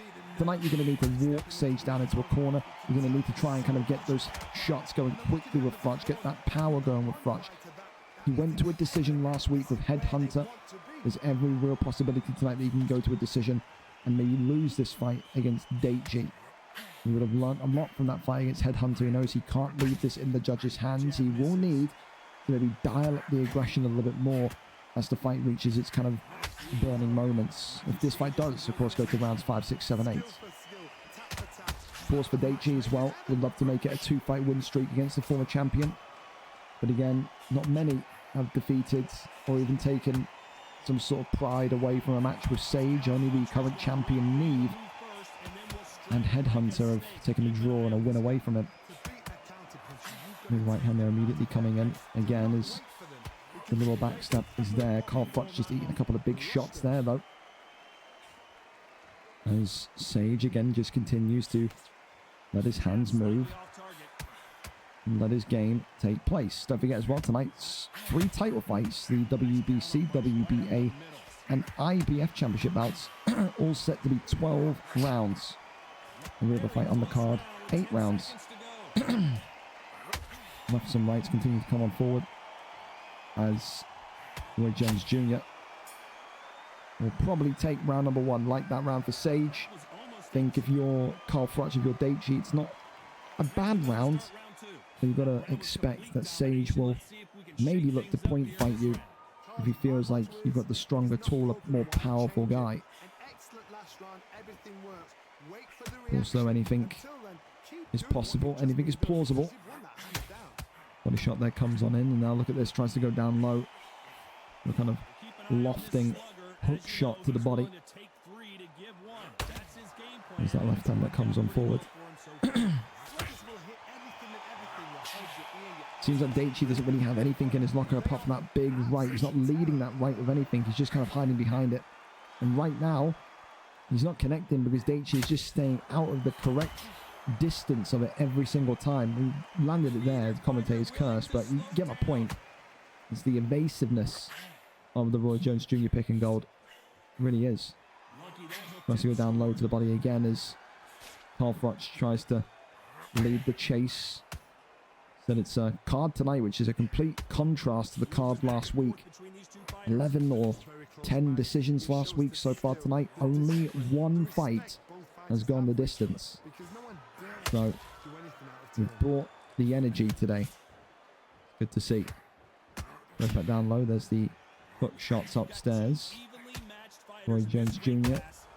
again just eats a couple of big ones to the belt line as Carl Froch beginning to grow into this fight, you may be saying to yourself. Tries to go back down low, but again it's that speed of Roy Jones Jr. It gets that kind of immediate kind of back shot onto Carl Froch. Tries to go back down low to the body again. These two just kind of navigating each other in a respectful way. Sage knows he can't go Super Saiyan, if you want a word for it, yet he can't unleash the beast until those later rounds when maybe he can target Carl Froch's cut or target Carl Froch's depleted head health or body health, you know? He's not a fighter, as Sage, that will ever go 90 miles an hour in those early rounds. So far, it's clean boxing, and it's a Sage round again for me. I think he's 2 rounds up to 0. I do. Wants to go back down to the belt line as well. There's old RJJ. And you can just see here, left hand comes forward, goes back down low to the body. Huge shots again as Roy Jones Jr. just tries to kind of keep within distance of Frutch. Let his hands go ever so slightly. And again, it gets that shot selection going. Beautiful work again. Hey, listen, Daichi in round 3 compared to round 1. When Sage is getting those hits off now, it's reacting a lot quicker, reacting a lot sharper. I like how he's developed here in these first 3 rounds. Seems more awake to what Sage is trying to do. That's where he kind of lean forward, that kind of lofting hook. More shots there coming on in. Swings and misses on the head. Back to the left-hand side. Works the body shot again. Keeps himself calm. And keeps himself cautious. Let's go back down low to the body. Nothing there. Those swings and misses. And this one going to be done and dusted here for our first scorecard update. Well, 29-28, and I don't know about that round for Frutch. It still felt like it was a Roy Jones Jr. round. I just did like how inside the pocket he felt a little bit more ready for RJJ there. But hey, listen, fair enough. I think you got to give Daichi some props somewhere. You give him the props in the form of a third round score advantage, then fair enough. As Sage here continues now just to keep on the back foot and do what he does. An evasive back foot fighter that works the combinations well.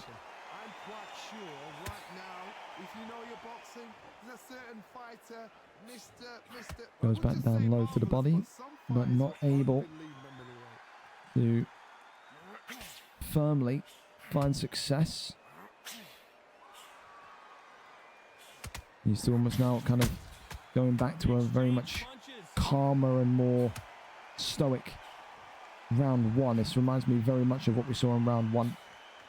Neither of these two wanted to be on the front foot, on the inside of the pocket, and so far it's causing what I like to call gravitational boxing.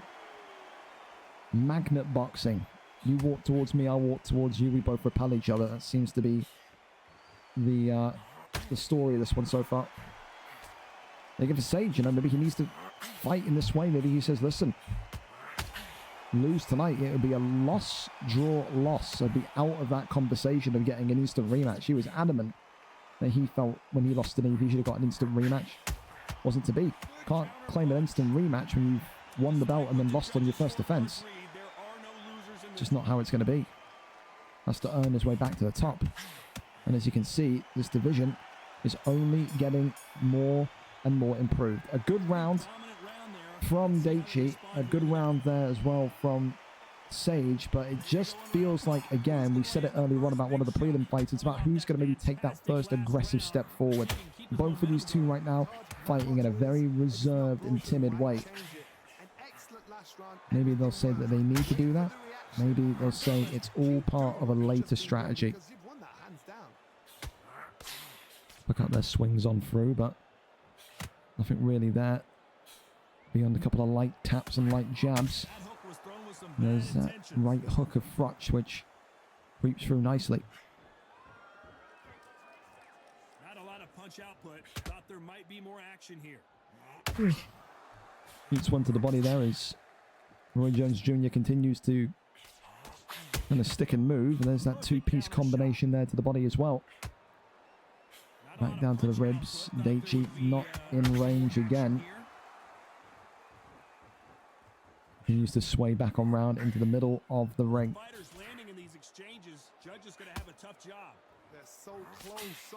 Throws one to the body again. Right hand blocked up and avoided by Roy Jones Jr. Goes back down low to the ribs. One shot upstairs. And yeah, it does feel like tonight then both of these two are just going to try and outpoint each other. It does not feel like this fight is going to have any moment when one of the other is going to just walk forward and just start to be more shot heavy. It's going to be more attack heavy. And I think when you say that they're both fighting in that way, you have to say that Sage is more likely to walk away with decision victory, because that's just the way that Sage's fight style is.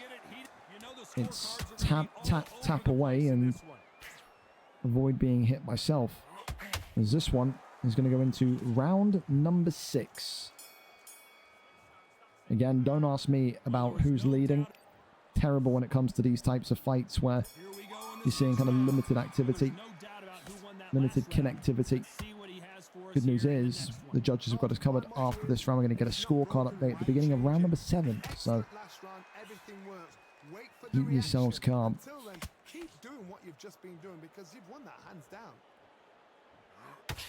Goes down low is Carl Froch. Just again, eating another big shot to the body. Roy Jones Jr. there from a laboured strike. Is that going to be an indication that his body is starting to feel the brunt of this matchup? I don't think I need to tell you which one of these fighters needs to find it. What can they change? Can they slow the pace down? Can they hope to knock them out early? What can they do? They've got to concentrate. Uppercut there, swings on through, back down to the body. And again, just avoided. Swings upstairs, go back down low as Crutch tries to maybe find that reach again. He just can't get close to Sage. Sage is doing a job of getting in, getting a hit or two in, and then just kind of keeping himself so out of reach that Crutch can't even really get a counter off. It's stick and move boxing. It ain't going to get you many fans in terms of your entertainment value, but it's going to get you wins in the win column, and I just don't think Daichi's got an answer for it at the minute. I think thinking about how Daichi will be reacting right now, be bouncing off the walls, he's going to be so frustrated with how this has gone, because he's never really had the opportunity to just kind of unleash.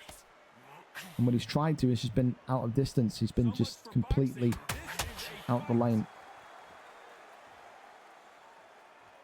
And this one will go into round number 7. Oh, big clip here. For the first time, a little bit of interest creeping into this one. Daichi can't get the knockdown, but he does get a big stun. Has that maybe rescued the round for him? 59 to 55. Roy Jones Jr. leads the way. Every round, bar one so far, has gone to Sage. Again, it is a strategic chess match style of boxing. That's what you will aim to win with here tonight. But the live odds now for a knockout in this fight, probably, I don't know, plus 1,500. I don't know. I just don't think there's going to be a knockout whatsoever. Goes on round. My God. Excuse me. Continues to just try and find a couple of jabs to the body, hooks to the body. As the final 90 seconds of round 7 creep on through. You've seen all the famous boxing movies, the training scenes, it's so difficult because like you go from the fight we just saw with Headhunter and Solar to then into this fight where it's like it's just the complete polar opposite in terms of like focus and timing and angles and reactions. It's such a contrast. That's why Undisputed I think is so interesting in terms of depends who you're fighting, it depends what style you need to adopt to get the win done. But it's not going to be a fight that we look back at and think, wow, that's one for the Hall of Fame, that's one for the highlight reel. As this one continues to be marauded forward. Uppercut there was missed. And that leads us to round number 8. Final rounds. And you probably have to say Sage is clear, even if he gets knocked down, you think he's probably still won this fight. It's important that he gets back to winning ways tonight, and whether you hate or love his fight style, whether you hate or love him, and someone that's been overly cocky, overly confident in the Discord. You know, the fact is, he'll say, it's still a win. It's still a step back close towards that WBC Championship of the World. Is this performance going to go and make me say, whoa, you know, or whoa, get him a title shot immediately? No, it isn't. But you chain those wins together, you get those wins glued together, and before you know it, you'll be back in the title picture. It was a very methodical, strategic, mapped out, game planned fight tonight from Sage. And I think for Daichi, you could see he was frustrated in various rounds, because just when he tried to kind of unload and get his hands moving, he just couldn't keep Roy Jones Jr. penned into one spot, couldn't keep him penned down. And that was the huge difficulty of it all. It really was. Final 60 seconds of this. Oh, well. A knockdown. I don't think that changes much, though. I think he's still going to be, what, 4 points up? So take that knockdown off. Maybe 2 points up. Be funny as fuck if he loses the fight because of that. Only time will tell. 20 seconds. At least Daichi can have some sort of solace in knowing that at least knocked down the former WBC champion. That's a 10-8 round, of course, to Frotch as well, in case the round glitches out. So Daichi 100% has won that last round, 10-8, because of the knockdown. Goes the distance. Not one for the memory books. Not one for really one of the Hall of Fame shouts, but there you go. Sage gets it done. 10-8 in the end. Add that on top, actually. 78. Wait, no, 75 to 76. 76 to 75. 75, 76. Yeah, so Sage still wins, even though, let me just double check this. 75 to 8, 76. Sage. Damn you, Sage. 76 to, was it 67? Yeah, 2-1. 2-1. So yeah, he still won it. He still won it on 2 judges to 1. It was, yeah, just a decision victory that you can't really argue. It was just the way that he controlled the fight, the way that he handled the fight. Yeah. It's a win. It's not one that Daichi will be happy with, but it's one that he'll have to accept, isn't it? There you go. There you go. Wait, there is no invite except the request. Nothing's come up. Are you two fighting? Well, there you go. There you go. King, you're a cheat. Oh, there you go. We're yelling at each other in the chat again. Go on, take it outside, boys. Fight in the streets.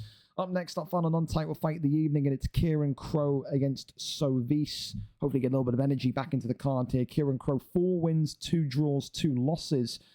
2 draws and 2 wins in his last 5 fights, interestingly enough, whereas Sovis comes in today with a 2-fight win streak, aiming to extend it to 3. 2 wins, 1 loss for him. It is number 2 against number 9. Kieran Crow saw the man that drew with him last week, ML Guardian, get a big win against a high-ranked opponent. It's now time for him to match that. He needs to beat Sovis today in order to kind of keep on track with his potential WBA title shot. Does he or doesn't he? We're there for it. Sovis is live for us. Our final non-title fight, our final 8-rounder of tonight, and we're 20 minutes early, so thank you so much to those two again for being able to go as quick as they are. So, Canelo Alvarez tonight against Terence Crawford.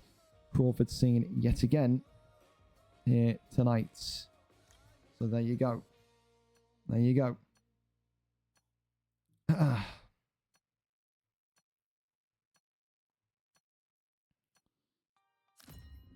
I'm a fan of slick point fighters. It depends really, Devlin. Depends really what you look at and say you like when it comes to boxing. So yeah, one of them. All right, up and underway we are. Here we go though, final non-title fight, and Yeah, you could say again, you want to talk about fighters that need to win fights, like Sage just there. Kieran Crow needs to win this fight. Are we going to see Kieran Crow maybe tonight say, time to become a bit of a point fighter? Terence Crawford today in the gold and white for Kieran Crow. Saul Canelo Alvarez for Sovis in the red and white, who looks to go on a 3-fight win streak. No doubt he'll have Daichi in his corner cheering him on. Question though is, what can he do against a man that's got 4 wins, 2 draws and 2 losses? The most draws of any fighter does Kieran Crow have. 2 draws, unheard of in the league. Imagine if he gets another one today. One time for the Gringos. Imagine. Well, the continued heat seekers will push on through as the left and rights continue on forward. As Terence Crawford trying to maybe get the instep onto Canelo Alvarez. So Visa, of course, saying, you know, don't want to be in front of the train that is Terence Crawford. Keep this fight at a kind of minimal in these opening couple of rounds and maybe try and crack him. But you can see Terence Crawford does look, you know, physically, I think more bulky than Canelo Alvarez in this weight. Maybe that's just my eyes. I have 4 of them, but it just does feel like Kieran Crow tonight maybe has a stronger fighter than Crawford. But of course, Saul Canelo Alvarez a lot more of a technical boxer than maybe Crawford could ever imagine to be. Looks at that lead. Right hand, big shot comes on forward as these two continue to exchange inside the pocket here in round number 1. Continues to just kind of circle on by. Avoids that one. You can see Kieran Crow trying to line up a power strike there. Just couldn't creep it through. The right hand continues to come forward. The jab now being worked in by Canelo as well.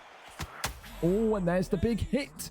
And Kieran Crow in the first little bit of trouble here in this round.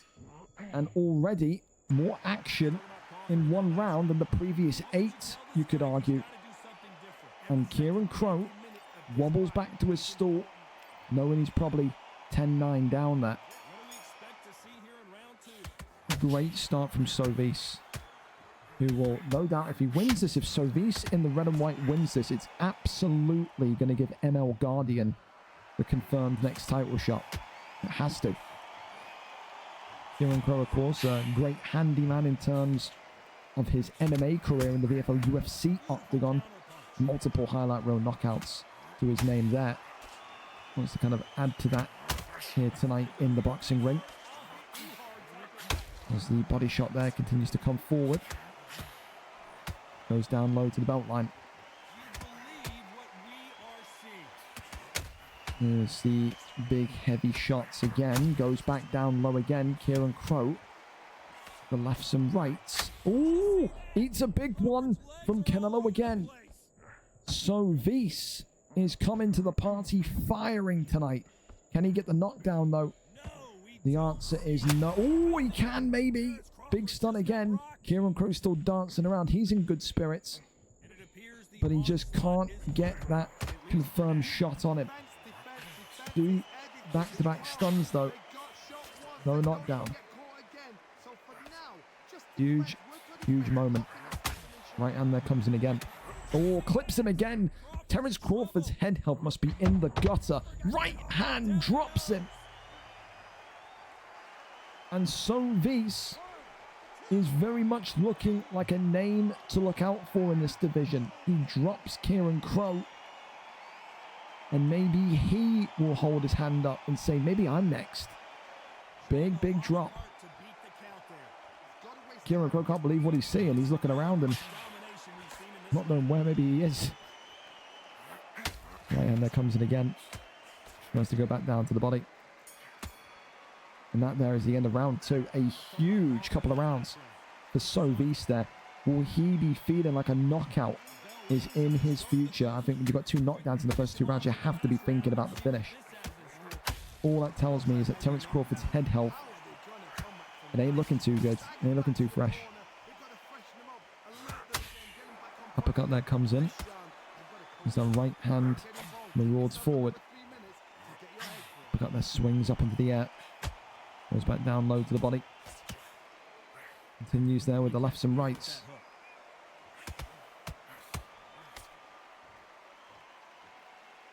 Canelo with the right hand. Continues to lead. Got to think here as well. If you are Kieran Crow, you've just suffered a stun in round 1. You've just suffered a knockdown in round 2. Do you need the next big moment? Well, he may not get it. He's stunned again. Wobbly legs again. Sovis looking to chase. Avoids that one. Goes back down to the body again. Kieran Crow refusing, though, to back out of that pocket. And is just standing his ground and letting Sovis know he's here ready to rumble.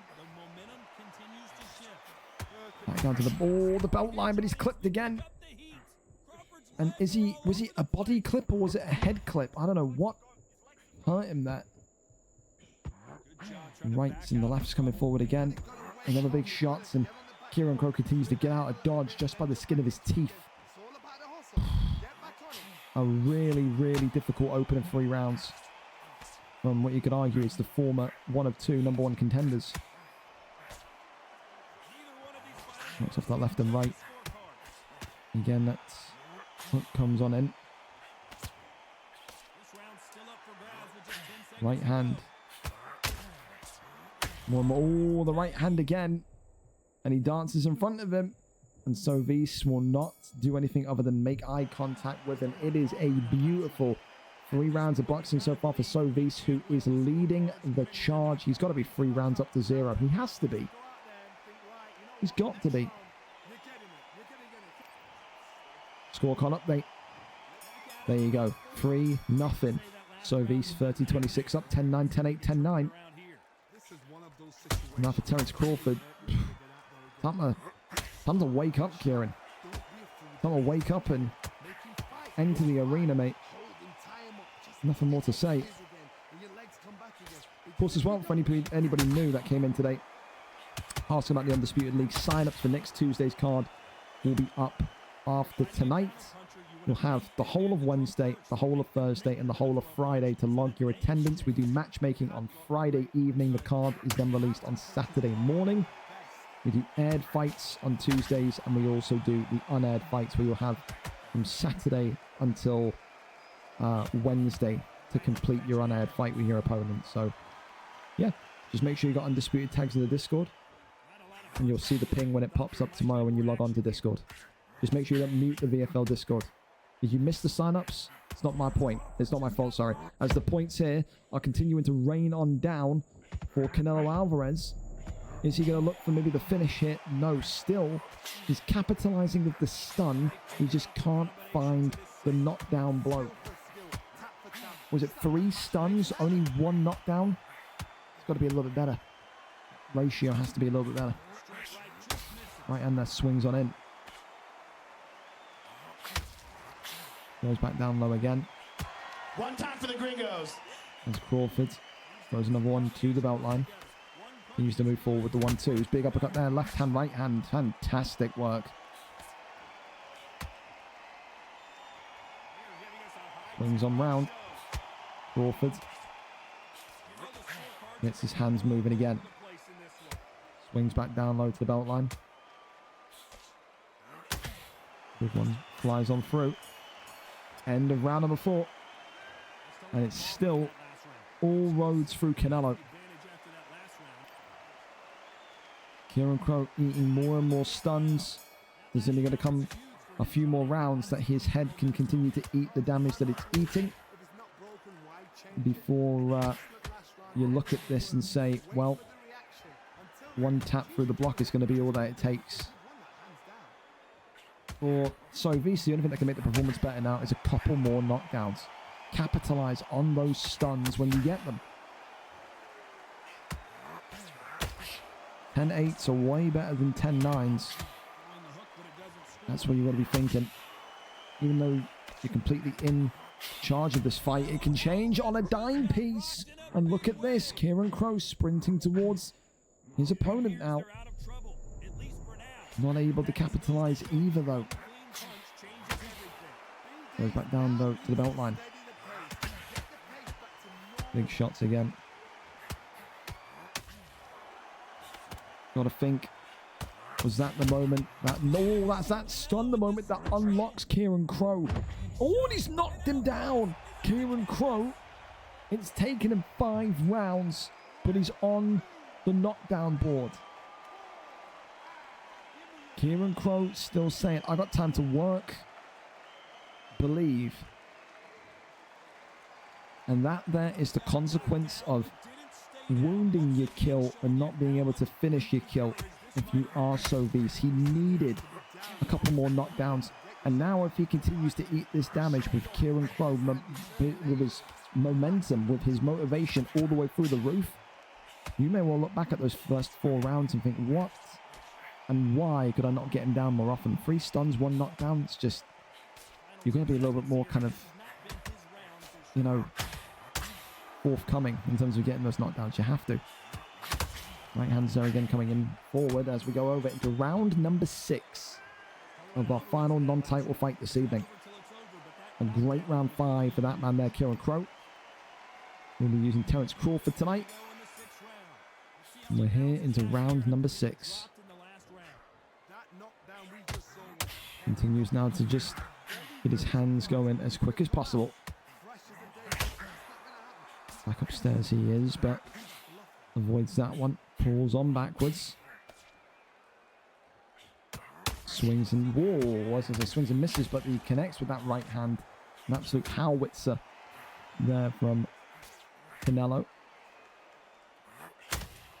More and more shots continue to rifle on forward. Back down to the body, running a couple of body shots there. Right hand comes forward again. Huge shot. Terence Crawford now leaning back, trying to get that counter up. Oh, clips him though, does Canelo. Oh, clips him right back though. Does Terence Crawford. Oh, and he's dropped him finally. He's needed that for quite some time. And it seems like that knockdown in the last round has re-woken Sovis up. He's up at the count of 5. Is Kieran Crow. But, I mean, you do not need a 10-8 round against you in round number 6. You certainly do not. Not if you're a Crawford pick tonight. That's probably on the chase hit. We're going to get that scorecard update for the final time once we cross into round 7. But I don't like how it's going to look for Terence Crawford at the minute. Or clips him again. It may not get to that. Lefts and rights again. Crawford. Can he stay on his feet? No, he can't. Oh my God. Sovis again. With the pressure, the cutting off the angles, and the knockdown. And this one here is all over. I think Kieran Crow. No, he's going to get back up to his feet at 9. Gets back up, survives that one. Walks back to his stall. Scorecard update 57-53 in favor of Sovis and Canelo. It's a 10-7 in that last round, where before that it was Terence Crawford who was leading the way 2 rounds in a row. So it's a real momentum slip and a real slip in terms of maybe the scorecards and what they could have looked like here from Kieran Crow. Swings up and around. Hits that right hook off again. Crawford continues to get those hands moving.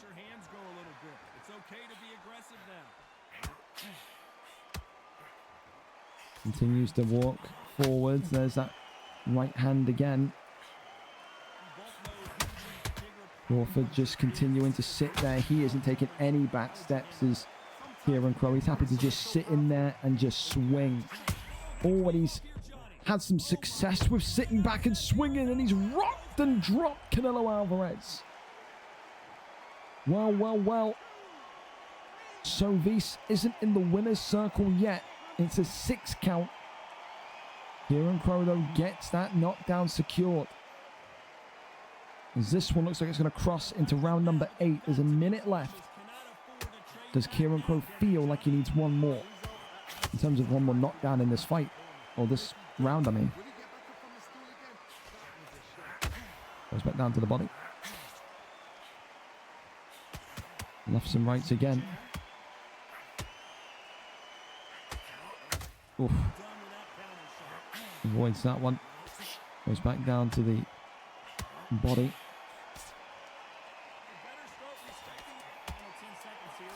Into the belt line, and again, shots here down low, and again, look at that, the stun, and Canelo Alvarez dropped and downed again with a second left.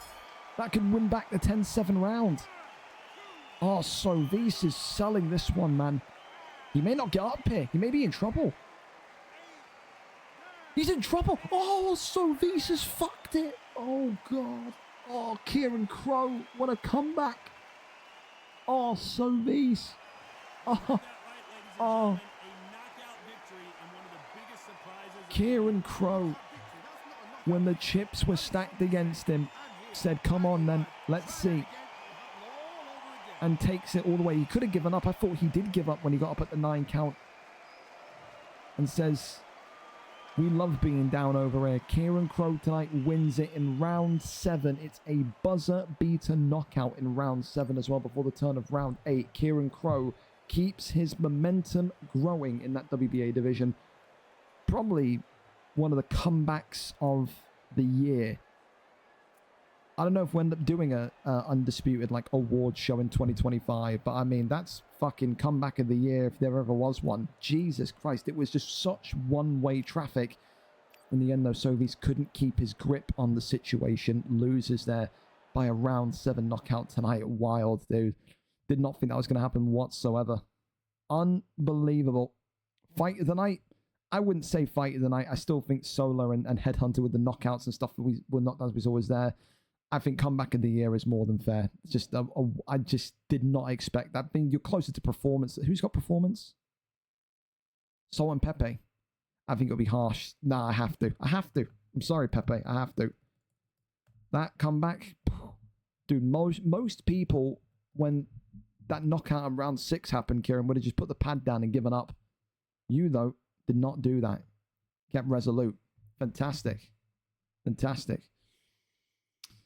Oh, thanks, Gatto. Brilliant. Well, listen, up next, we're going to go over into our title fights. These, of course, are all 12 rounds, all with normal stamina settings here. And, of course, the first man up, the returning man after 3 weeks away, the IBF PC champion of the world, Harold, tonight comes up against Cal Smalley. Harold has been dubbed as one of the most difficult fighters to fight against tonight. Cal Smalley, has he done his homework? Does he have a game plan? How does he bypass the 5-0 undefeated IBF champion of the world? Of course, if he does, it will be one of the upsets of the evening, one of the upsets of the year. Cal Smalley comes in as the #1 contender, 5 wins, 4 losses, and a 3-fight win streak. Can he make it a 4-fight win streak and pave it in gold? Who wins, the champion or the challenger? The IBF belt is on the line. 12 rounds, 1 stamina modifier. Let's see where we're going to. And we're going to Harold's favorite division. It's the heavyweight division with Muhammad Ali and Tyson Fury here coming out tonight. Thank you to these two as well for being ready early. And being ready 20 minutes in advance helps everybody in terms of their schedule and getting off sooner. So appreciate you both massively. Whenever you're ready, let's get this show going.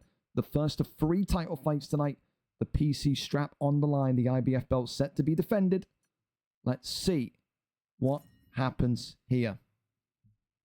Time to see if it will be and still or and new. A lot of hype around Harold and his PC IBF run. And no doubt for Cal Smalley, he's been waiting for this moment.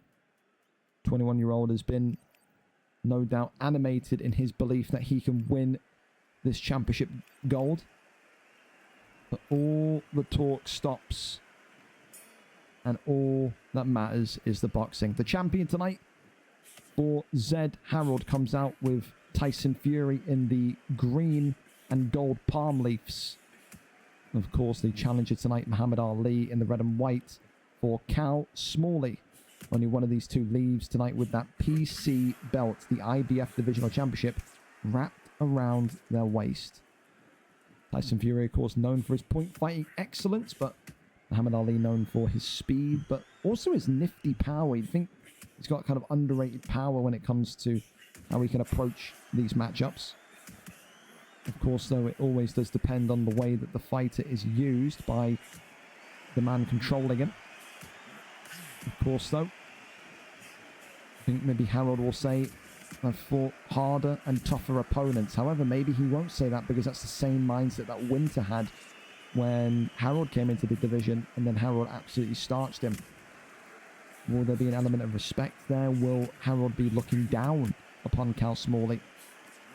Does Harold defend the belt again and make it, what would it be, 4 defenses in a row?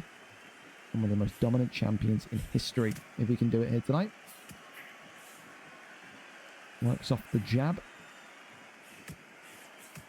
Tries to go back down as well. The uppercut there is just avoided as Muhammad Ali continues to work his shots off.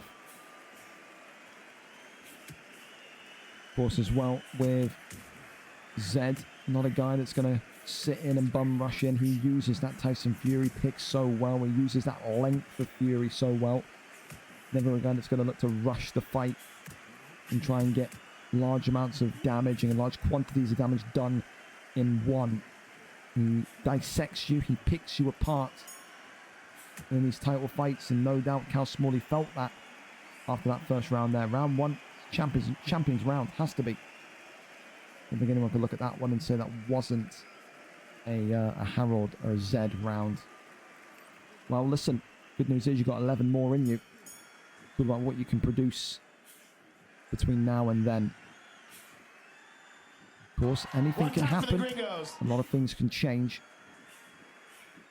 The thing that people will say about 12 rounds as well is that the focus can completely change. You think about a 8-round fight is usually 20 minutes.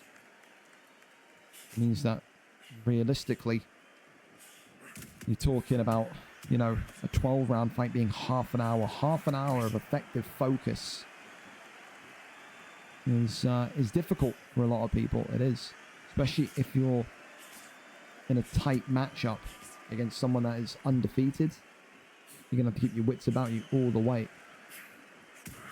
Goes back down low to the body there. It's a huge shot to the belt line as they continue to get their feet moving. Tyson Fury again on the rotation, on the pivot, on the back foot, getting all of that connectivity that we know and love him for. Again, that little jab goes back down low to the body as well. Oh, there's the uppercut, smooth. And there's that first kind of real championship flurry that we know exists with the Fury pick. Needs to work that jab.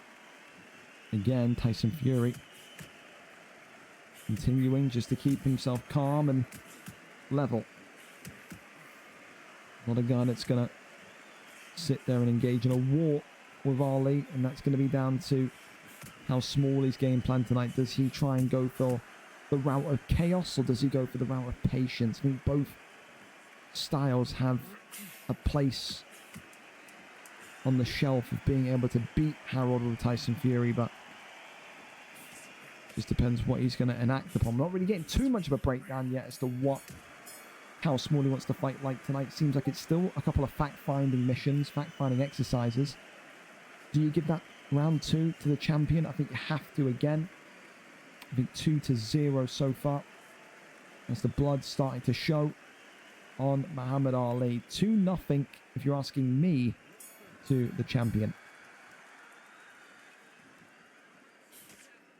And with that, more action up and underway now here in round number 3.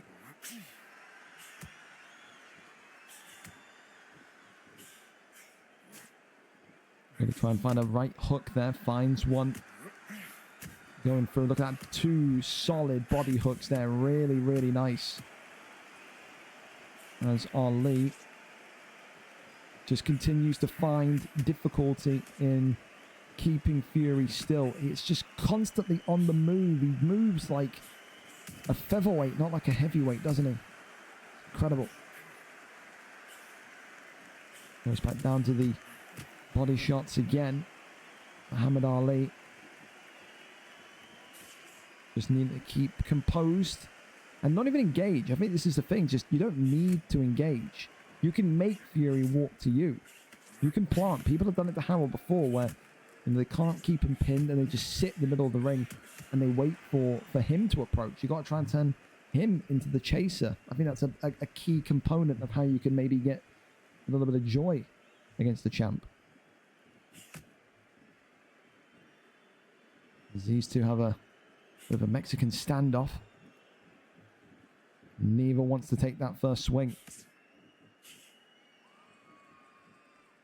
Tries to maybe catch Harold on that lean there was the Ali pick. Goes right back down though to the midsection again. Looks off that body shots. Harold here continuing to just keep his attention at the movement of Cal Smalley. The thing we have seen before that Harold's done is he kind of watches what way you usually sway to and then he'll launch that hook in that direction in those later rounds. He is a fact-finding machine in regards to breaking down his opponent's style and fight IQ. However, so far, 3 rounds in, Tyson Fury, I don't think anyone can argue that. 3 rounds up to 0. Does feel like Cal Smalley has sacrificed those opening 3 rounds, but how many more can he afford to sacrifice? Of course, when the champion came into this division, he said, just wait until I get the belts. Wait until you see my Tyson Fury. And since then, we have not been upset with the level of role play in which Zed kind of portrays Tyson Fury. He's happy to almost mimic the fight style and really slip himself into Tyson Fury's shoes. A little uppercut there that sends Ali tumbling backwards. Works off the jab again though. As these two continue to bob and weave in the center of the ring. Leaning on backwards here as Ali just getting out the way of that counter shot again. Works back down to the body. Tyson Fury continuing to keep his guard high. And it's almost similar to that of the Sage fight earlier on, is that right now, it just doesn't seem like Cal Smalley has the answers to the movement, to the excessive reach that Fury has. Seems like he's lost, if you want me to be honest, it does. This one here going to go into round number 5 of a potential 12 hit. Tyson Fury, though, is looking good. He's looking like he's enjoying his return to the ring tonight. Enjoying the hunt for his 6-0 record. Another round for Fury. Won't be made official, though, until we get to see the scorecards again in round 7. But I don't know. It's difficult for me because, again, I'm not into the world of boxing like some of you guys that watch art. And I'm not really too familiar how a boxer needs to try and get back into a fight when he's being outdone, outpointed, outmaneuvered, out everything. There's no... do you go aggressive? Do you try and, again, take the storm to him? Is that too risky because of the knockout threat? I don't know. And so far, no one in the division has had the answer, because that's why he's had a perfect 5-0 record. People don't know how to beat this guy. Sways around and underneath. Ali again. Getting a couple of big shots off. Goes back down with that right hand. Left hand is there as well. Uppercut there, comes forward, back down to the body. Definitely more connected shots coming through from the champion in this round. Ali tries to go back down to the midsection again as well. And it's just getting caught. Now, every time Ali is trying to go low, it's opening up this kind of counteraction door for Tyson Fury to kind of step in and go, don't mind if I do. There's 2, 3, 4 shots free of charge. It's almost like when Ali tries to be more offensively charged. He's doing nothing but helping Fury.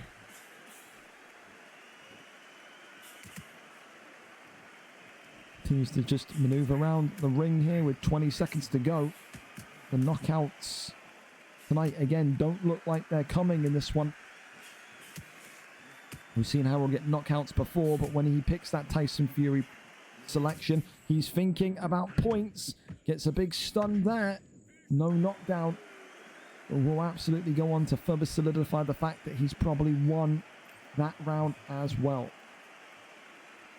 Time, you could maybe argue, is running out for Cal Smalley to concede rounds.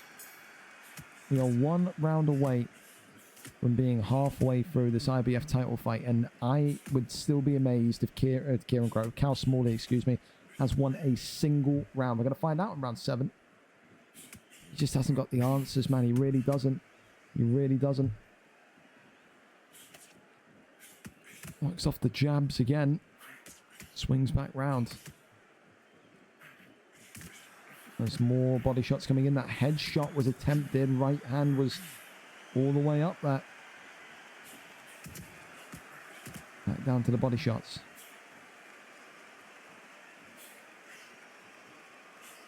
Avoids that again. Sways on round.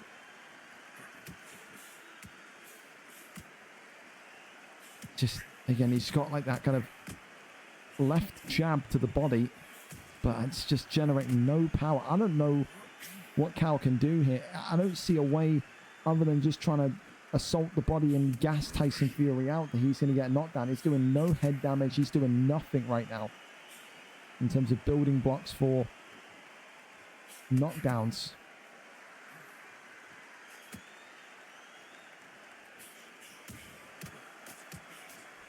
Shot back down low as the damage continues to come on now with that absolute lagging straight of the lagging jab, should I say, Tyson Fury. There's that right hand comes in as well. As we're going to cross into round 7 and find out exactly who is leading the way. I think survey says it's got to be Tyson Fury. If Muhammad Ali has even won a round, I'll be shocked. I will. We'll find out though. All Fury, all the champion, the Muhammad Ali. If you're him right now, you're just doing that exact noise, aren't you? The fuck am I supposed to do? Every single round. As expected, 60-54 after 6, and the sad news for Ali is there's still 6 more rounds to go. Could well be the case here where he needs to be careful that he does not sell this one down the river. I think the thing as well is if he continues to just eat so much damage, he's going to be forced into a position, Ali, but that he's going to need to be aggressive. And he's going to need to be aggressive when he's compromised. And when you're aggressive, when being compromised, well, that's then where the champ picks you apart and gets that knockdown, gets that knockout, you know? So, has to be careful.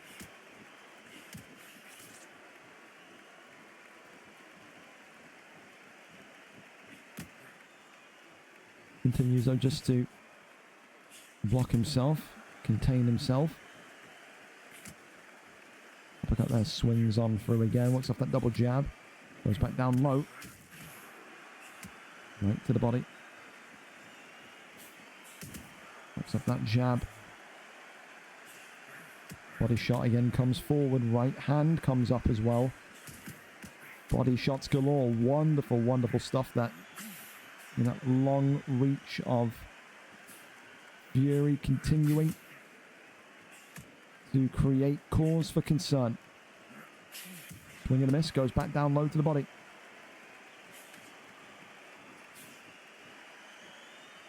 And this hit going to be the end of round number 7. Or is it? The stun. And is the knockdown coming? He survives it, but Jesus Christ, he was fighting death there, wasn't he? Well, another round down, another decision.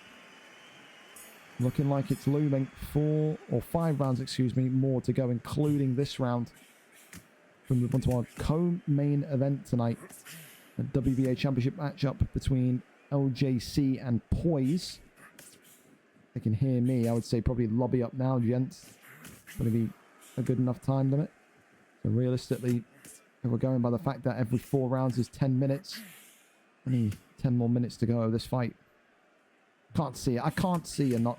The way that he fights with Tyson Fury, role-playing Tyson Fury is, you know, I just don't see a reality where he gets a knockdown. He wants to go for boxing excellence. He wants to kind of put, you know, 12 rounds of points on your head and say, I've just outboxed you, I've outpointed you. As the continued contact comes on through. There was rumors at one point that Harold was going to come over to the Xbox side of Undisputed and try and kind of clean up the 2 belts. And we wanted to go over and we think about that WBC opportunity. I tell you this much right now, one of the few champions in the division, in the league, shall I say, is Harold. That if he bought Xbox Undisputed and he said, give me a title fight, probably do it. Probably do that double title fight type thing. But he said it's down to him. It's down to what he believes he can do and what he can showcase.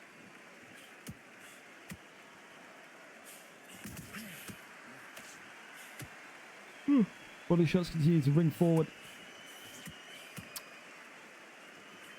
As again, Ali swinging upstairs.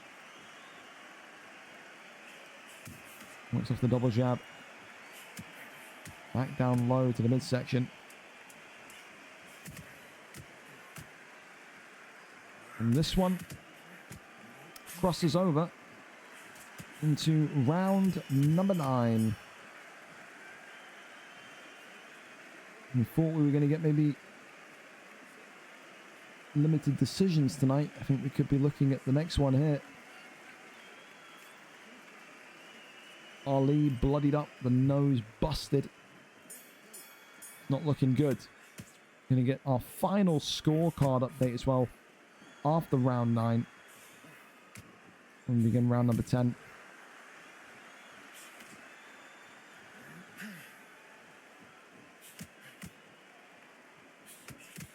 Once again, the prospect of trying to outdo Harold comes and goes. Oh, it's the body shot into the uppercut, and there's the knockdown in round number 9. It's the first one of the fight. Ali hugging the canvas, and the IBF champion gets first blood. The first knockdown goes by way of Tyson Fury. Huge knockdown. Now Cal Smalley kind of miserably walking towards the executioner in green gloves. Goes back down low. There's a swing up there, nothing. Avoids that one again. Back down low, body shots.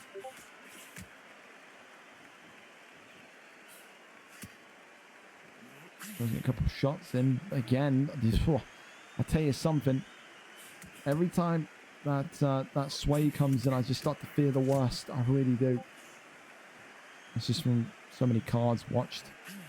See some people sway into the oncoming power hook. That it's almost amazed that we've not seen more kind of immediate knockouts. Only thing that you can really say for Tyson Fury that's a concern is his lack of stamina. Bottom left of your corner, the white bar of Tyson Fury is not looking great. We talk about 3 rounds of boxing still remaining. How Smalley going to be working on that as the jigsaw puzzle begins to fall into place. So far, only 45% stamina left for Tyson Fury. No damage on him though. Looks fresh as a daisy. Scorecard updates about to be dropped in. Every single round, 90 to 80. 3 rounds remaining. And you've got to start to say it's looking untenable. It's not looking like it's going to be possible tonight. Cal Smalley will join that long list of names that have tried and failed, and there's some iconic players in that. The likes of Kem Muir, the likes of...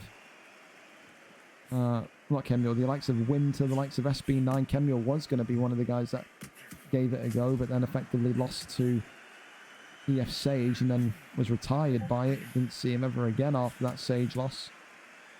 No doubt Sage had the last laugh on that night as the right hand continues to fly on forward. Goes back down low to the belt line again, swinging and missing here as Tyson Fury continues. Try and find answers. Body shot again. Swings back round.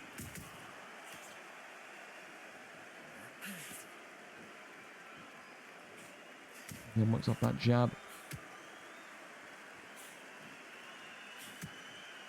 Continues to try and find leverage hit. Body shots. Storming on forward. Right hand. Mother of God. The intercontinental, can't even speak. I'm having a stroke. The intercontinental ballistic missile. That was Ali's right there. Just not been able to do anything more than whiff on by Tyson Fury. Is this one peters into round number 11, or does it? The uppercut, the hooks, but no knockdown. As we go into our final 2 rounds of action, Tyson Fury now down to 38% of stamina. Luckily enough for him, he's done such incredible work on securing the points, it won't make too much of a difference. No, sir. Works off the jab there as Fury continues to just try and secure this one in the most dominant fashion he can. I think as well, you're talking about Harold and as a guy, I don't think he's lost many rounds. I think maybe Harold across the 6 fights now that he's had has maybe lost a maximum of 5 rounds combined. Ridiculous. He is a boxing point machine with Fury. He really is. Maraud's back round into the center of the squared circle. Muhammad Ali looks to try and chase him down again on the back foot. Keeping himself moving. He's a mobile backtracker, you could almost call him. But tonight, it's again a return. The greatness, it's a return with a great defense. It would take a cataclysmic error at this point of epic proportions. The type of mistake that if Harold made it right now, I could imagine him taking a fire axe to his PC, because that's how far ahead he is.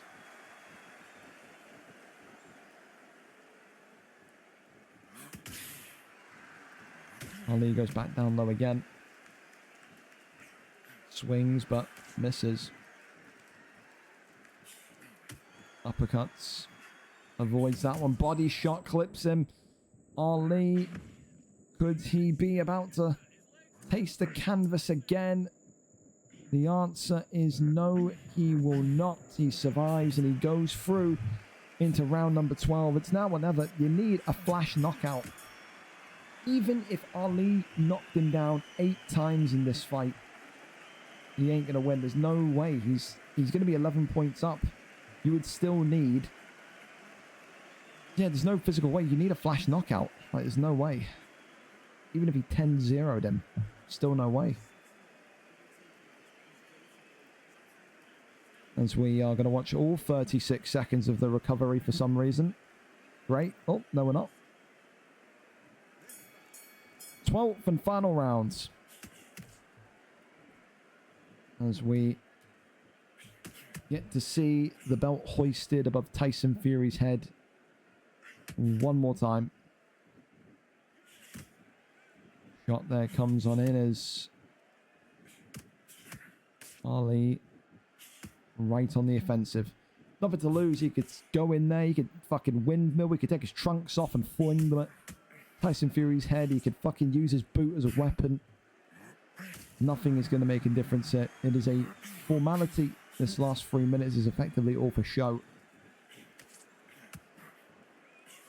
Works the body.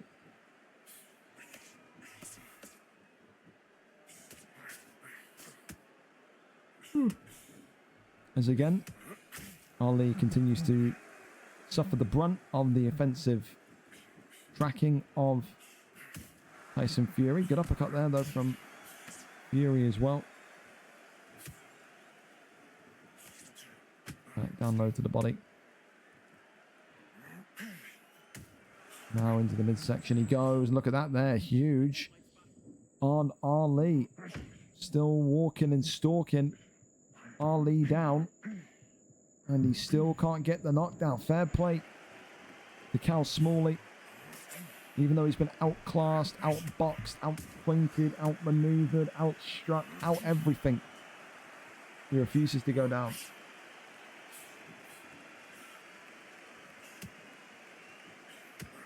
And it now will allow Cal Smalley to maybe think, what do I need to do if I ever challenge for this belt again? How do I cope with it if I ever need to challenge again? It's one final knockdown for good measure.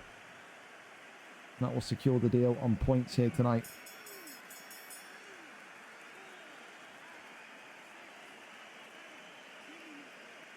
A flawless victory for the champion. It's Tyson Fury.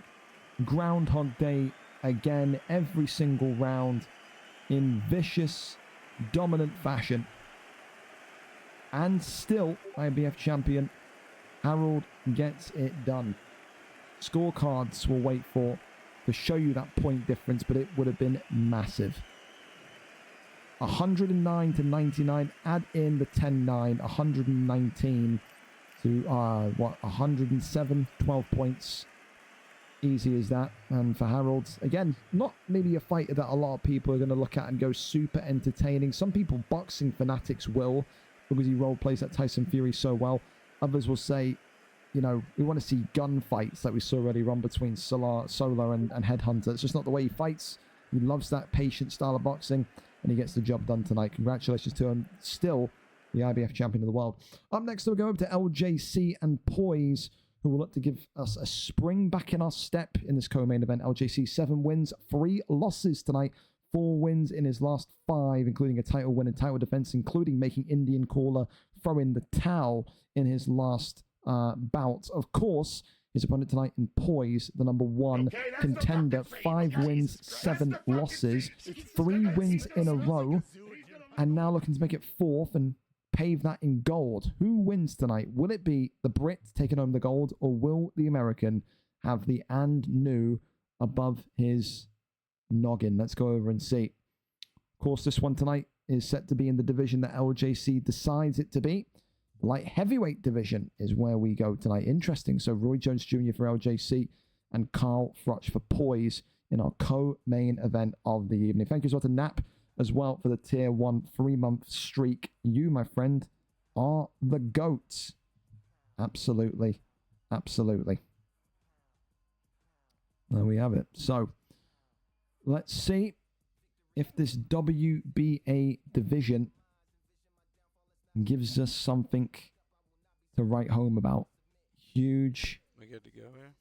Huge matchup and a huge opportunity for the American Poise here tonight as well. Go quickly check and see if LJC has said anything to me on Discord as to the reason why we're not readied up, but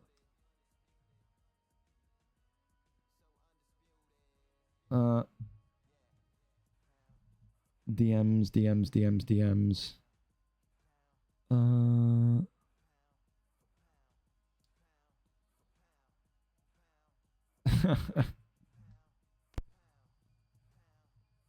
Fellas, if you can hear me, you can go whenever. I'm just checking my DMs while I'm waiting for you to ready up. So, yeah.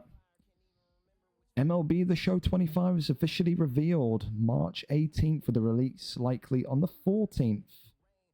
So, there you go. If you like your baseball, it's coming soon.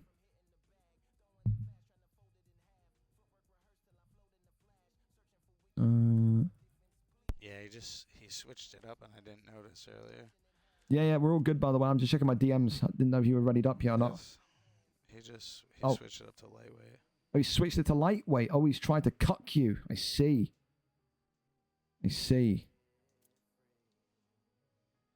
Division champs in reserve league for next season like VFL, we remain at...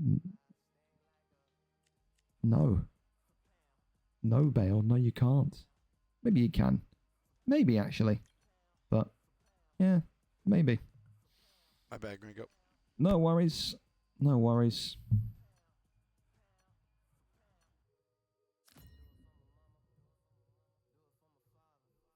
All right. Okay, we're here. And we're early anyway, so I'm happy regardless. We're 8 minutes on time. Thank you so much to LJC and Poise again for being set. Allow me to even check my DMs and talk to people as well. Here we go. We are here, and we are ready to go. Roy Jones Jr., Saul, Canelo, Alvarez. The light heavyweight division is the division of choice from the champion LJC tonight. You put on an absolute clinic for Roy Jones Jr. last time out as well, can I just add? Just a really, really solid RJJ. But, yeah. Dude, what is LJC doing? Just, can we skip the cutscenes, LJC? Can, like, holy fuck. Holy fuck, man.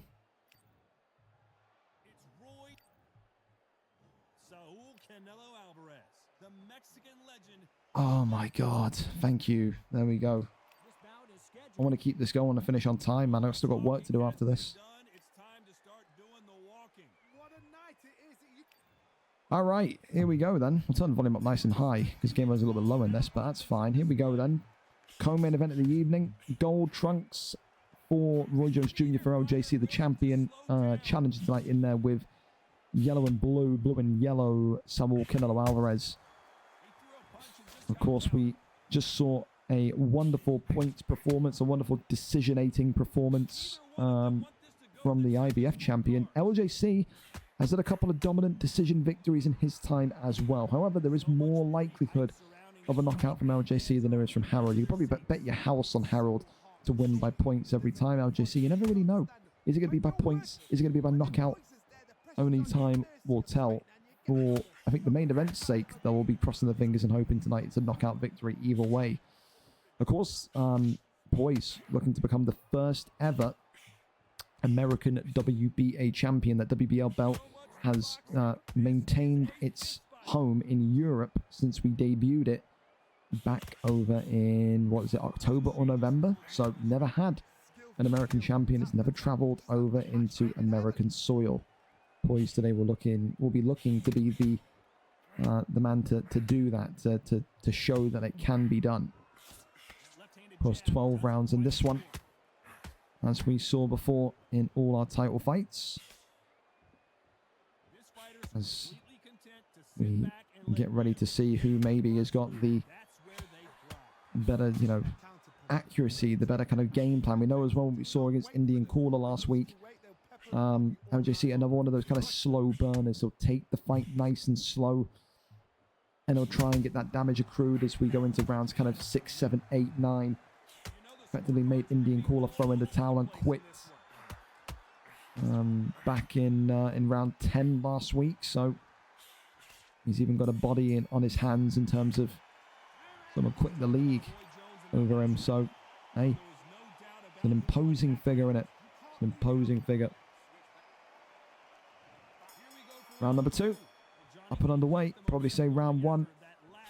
One of those where you can't really put your finger on it. Was it Canelo? Was it RJJ? Only you know. As boxing fanatics.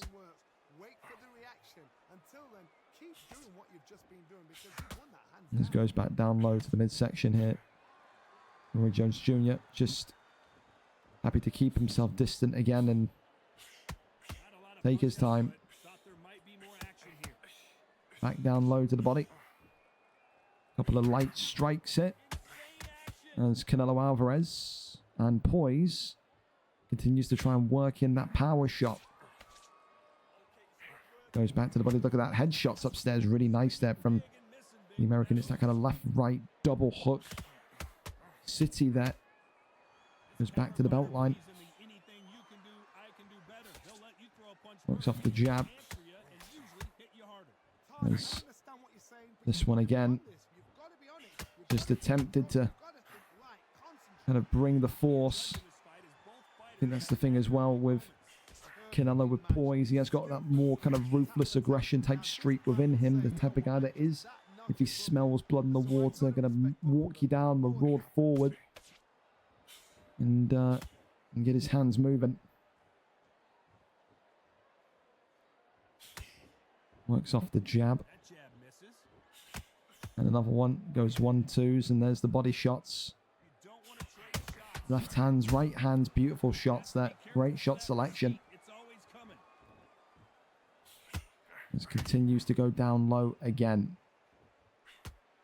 Back down to the body.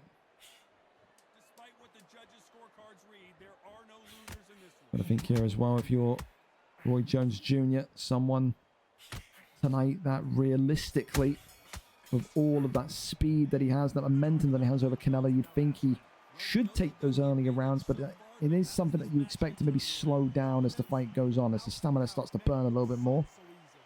Of course, so far in terms of damage and stamina for Canelo, 93-82, so decent percentages thus far for the challenger. It's just a case of, has he learned enough in these opening couple of rounds to formulate a game plan? Has he learned anything here so far about how to go into the next rounds? Yep. But talking to his corner there, clearly. Only a couple of instructions from Headhunter, you'd imagine will be there. They'll be rooting each other on tonight. Looks off the jab, sways on round. There's poise here. Tries to get his hands in the cookie jar, but doesn't want to get his fingers burnt. Well, not burnt, slapped. Chopped off. But body shots there continue to come on in from Roy Jones Jr. as well. Really nice in terms of the level change again from LJC to kind of go high, go low, go high, go low. As that right hand again is just working magic. It's the head, the body, the head, the body. And it's something so simplistic. You think people would kind of get their head wrapped around it, but opponents rarely do when it comes to LJC. Like I said, 7 wins, 3 losses for a reason. He's not an easy touch. He's not an easy man to beat. He really isn't. Let's go down low as the headshots here coming up as LJC continues to try and work that midsection to a pulp of Canelo Alvarez. And again, Canelo Alvarez and poise, who's on a good bit of form since he was in that WBC division, didn't go to plan, was then effectively moved across to the WBA division, has made this WBA division his home, formulated a winning streak, a dominant winning streak, and gave him this opportunity here tonight. And no doubt he would love to hoist the belt above his head. Whether he's realizing now that this champ in LJC is going to be a tricky customer to get out of that. As this one goes into round number 4 here in the co-main event this evening. Well, first scorecard update coming as well. I think LJC 2 rounds to 1, personally. The champ will be 29-28 up. And I've been wrong before.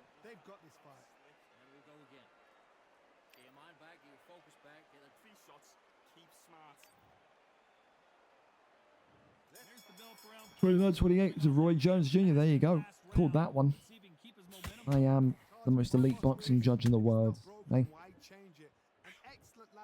Left hand there just whipping by, and again, not really too much to see here as the body shot comes in. Let's look at this now. The heavy shots coming in. Goes back down low to the body. Tries to maybe swing down onto the belt line as well. Canelo continuing to just keep his distance, keep his movement alive.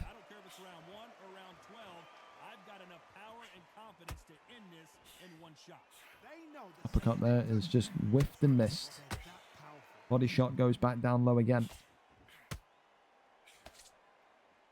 onto the belt line as Canelo now eating a couple of big shots.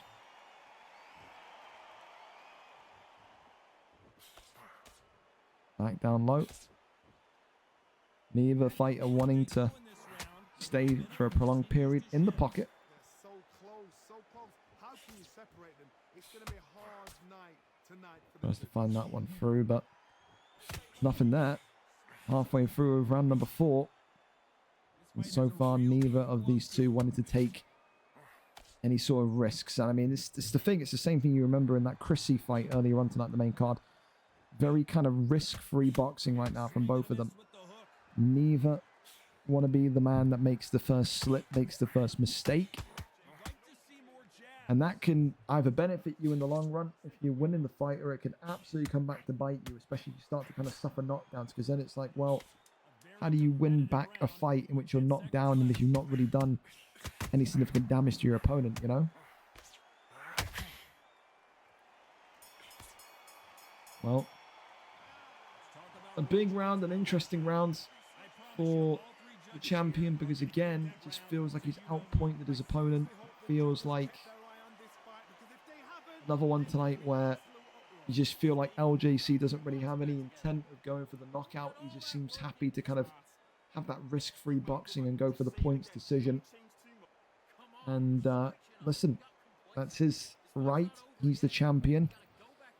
That's how he wins his fights by dominating people on the scorecards and in the pressure, in the pocket with the pressure that he brings. So you've got to try and find a way to disrupt that if you're Canelo Alvarez. Round 5 of 12. Still so long to go. But again, anything can really flip on its head at this point. Goes back down low again to the body. Canelo Alvarez there just trying to find a home for his strikes. Body shots there again to the midsection. And there's LJC right back up top, then down low.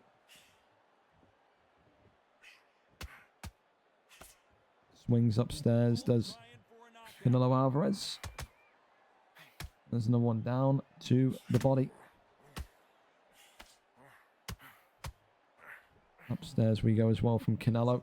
Not doing well because, you know, you look at the brow of LJC and Roy Jones Jr. The left brow is, of course, showing signs of damage, wear and tear. That's where the blood splatter is coming from in regards to the champion. So maybe he is going to look to target the cut rather than go for the potential knockout. You know, try and swing for that left brow.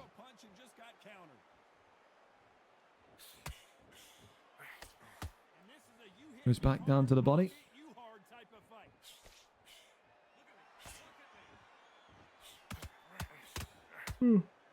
Lefts and rights again, as Canelo just continuing to combine and compile strikes to bring that damage of Roy Jones Jr. all the way up.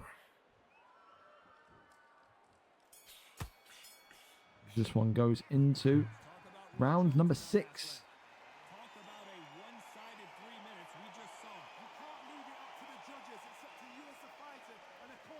And for LJC, the only real concern so far is maybe that brow, but also maybe the last couple of rounds from Canelo. I think poise in round 4 and 5 there has looked pretty decent. Can't lie. Looked like he's definitely on the comeback trail. Of course, we're going to find out for real in round 7 when the scorecards come back and hit our desk. So far, though, no stuns, no knockdowns. It's a point boxing affair here tonight in this one. As, oh my goodness me, the shot there, the right hand to the temple, followed by those kind of 2 body hooks to the liver. I can't let you get close. Quite literally, yeah. As these two continue to magnetize away from one another.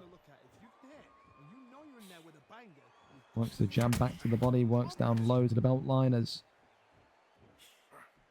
Roy Jones Jr. continues to be Sometimes maybe good, sometimes maybe shit. unmissable. Unhittable. Also true. Continues to go down with that left hand. Both fighters landing in these exchanges. Judge is gonna have a tough job. As swings and misses with that one. Of course, Canelo Alvarez, round 6 of 12. One thing he's got to start to think about as well, which is a major concern, is his stamina. Being down to half weight. He is starting to really, really lose that ground in terms of being able to throw any sort of combination. When that bar gets to around about like 40% or lower, it really starts to get difficult. It does.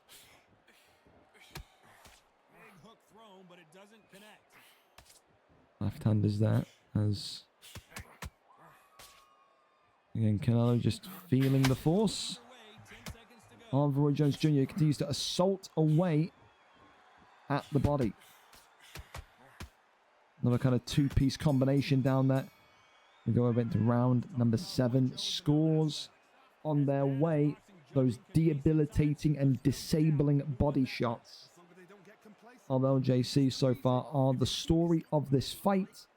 He says slow and steady wins the race, and so far he is doing that 59-55 at the halfway point.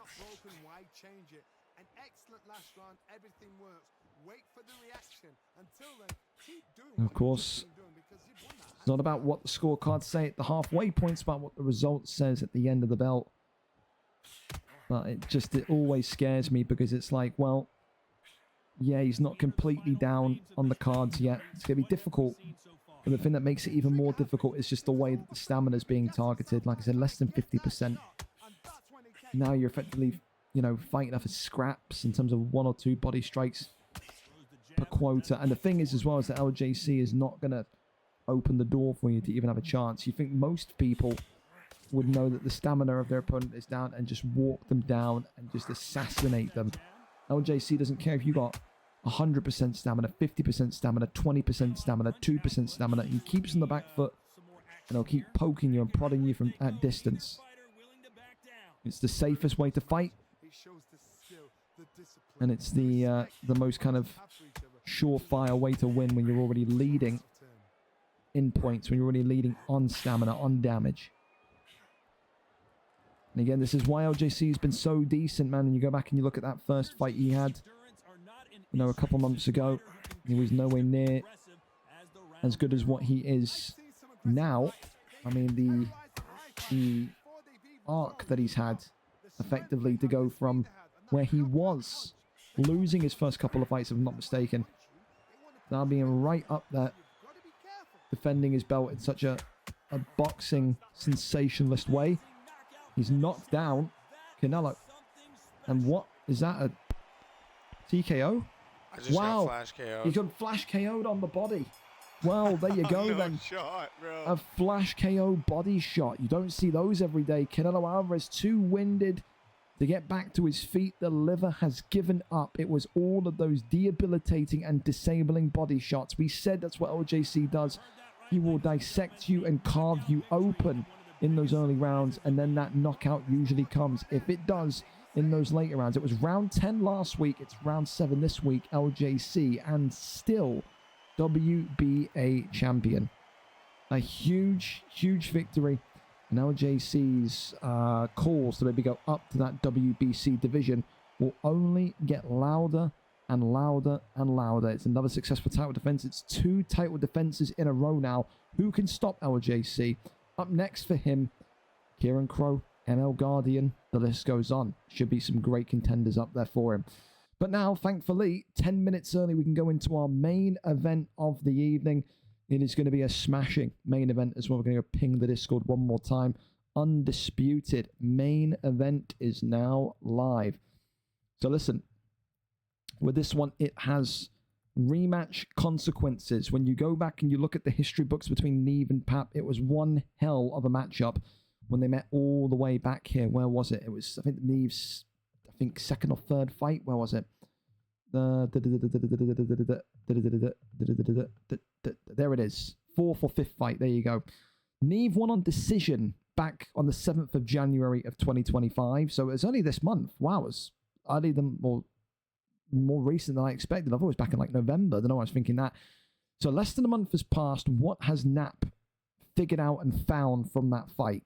Tonight, he has to use all of that experience from the first card of 2025 and try and find a way to get it done. Neave will feel like it's a great way to kind of put his flag in the ground and say, this is my division, by, again, dominating the man that's been on a tear in this division. Just look at the numbers here. It's the only matchup that made sense for Neave, this rematch. 8-2 for the champion, a 5-fight plus winning streak, including a title win and title defense. For Nap, 7 wins, 2 losses, 4 wins in his last 5, and on a 2-fight win streak. The only person on a 2-fight win streak is Ali ADP. Excuse me. Jesus. Well, tonight, if Nap can get this done, he'll crown his 10th fight in the VFL boxing ring with gold, but he'll also get revenge against the man that beat him earlier this month on decision. Can Nap do it? Will Nap have the answer to Sugar Ray Robinson? Only time will tell. Neave and Nap. Nap and Neave. Let's go and see who is going to get the job done. Who is streaming? No one's put the link in. No one put the link in. Thank you as well to Bono, Cortez, and Hamo earlier on for the follows as well. Completely missed that. We game all night. Any plans to add thrill of the fight? I have no idea what that is. I'm a complete noob. You have to explain it to me. Sent me and Carl Smalley to fight next week. You got a lucky flash cat. I finesse. The thing is with you, bro, is that like it's difficult to get you fights because you can only fight off stream. I can't book like the big fights that have title credentials linked to them on unstreamed. It's just impossible. It's just impossible. It's a boxing VR game. That'd be funny as fuck to see you lot do boxing VR. That would be a little bit funny. It would. But yeah. I think some fighter bans might be a good idea. I don't think it's really fair. I don't think you can really call for fighter bans if you're the champion. If you were talking about the Roy Jones Jr. pickup. But, I mean, hey, it is what it is. Do we have a link? Nap and Neave? Are they even here? Nap and Neave? Can I have some sort of comms here, boys? Oh, mother of God. Oh, Tormentor. Tormentor, you sexy man. That's woke me up. What a guy. I can't fight early on the card. Hey, that's fight. You don't need to fight early on the card. Just tell me. Say, hey. Sign up and be like, hey, dickhead with glasses. I can only fight after 4 p.m. Eastern. I can only fight after 5 p.m. Eastern. I'll make it work. As long as you tell me I can make it work. Thank you so much, though, Tormentor. Gifted subs to Sue Smooth, Ice Dude, Local Dog, Gatto, and Just K. Fantastic. Thank you so much. I'll update my goal while I wait for the stream link. But again, fellas, you know, let's make sure that in future we're like ready early. Yeah? Let's make sure. Start new goal. Look at that. Tormentor, you're too kind to me, man. I'm pushing for Partner Plus as well. I have no idea if this helps towards it because it says gifted subs don't count, but then sometimes they do. I don't understand it. Yeah. But I appreciate you massively, man. That's world class from you, son.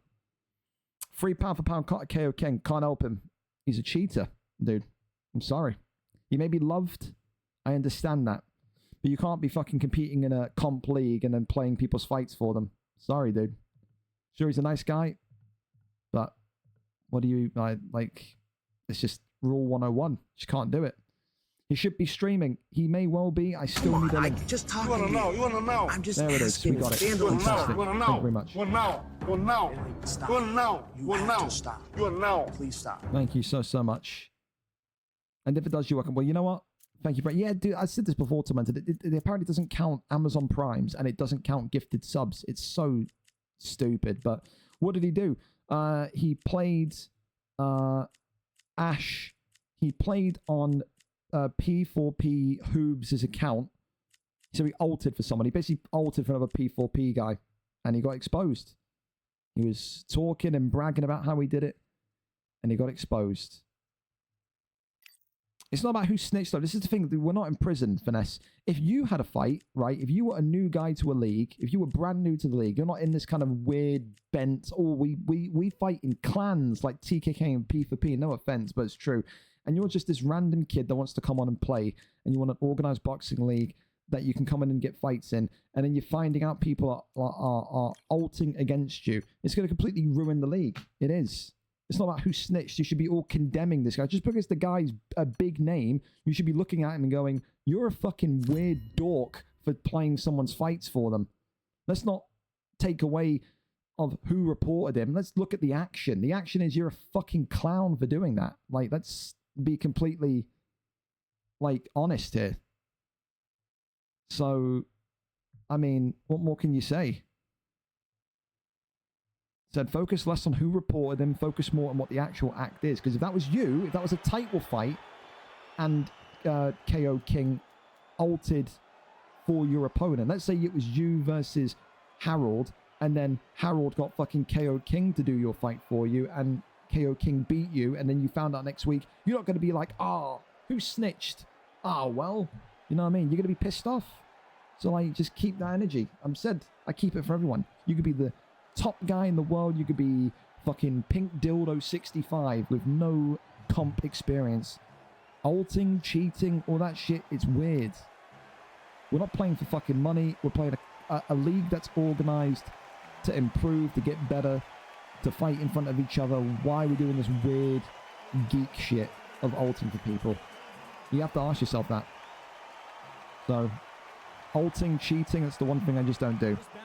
So, yeah. Won't do it on UFC, won't do it on boxing. That's how it's going to be. Sorry.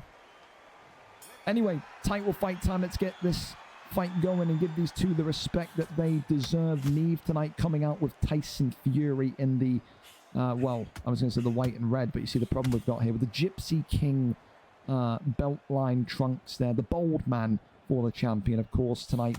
Pound for pound Nap comes in with Larry Holmes. A first ever Larry Holmes appearance. Would be the first ever Larry Holmes title win across any division should Nap get this one done today. Nap, of course, the man that's chasing revenge.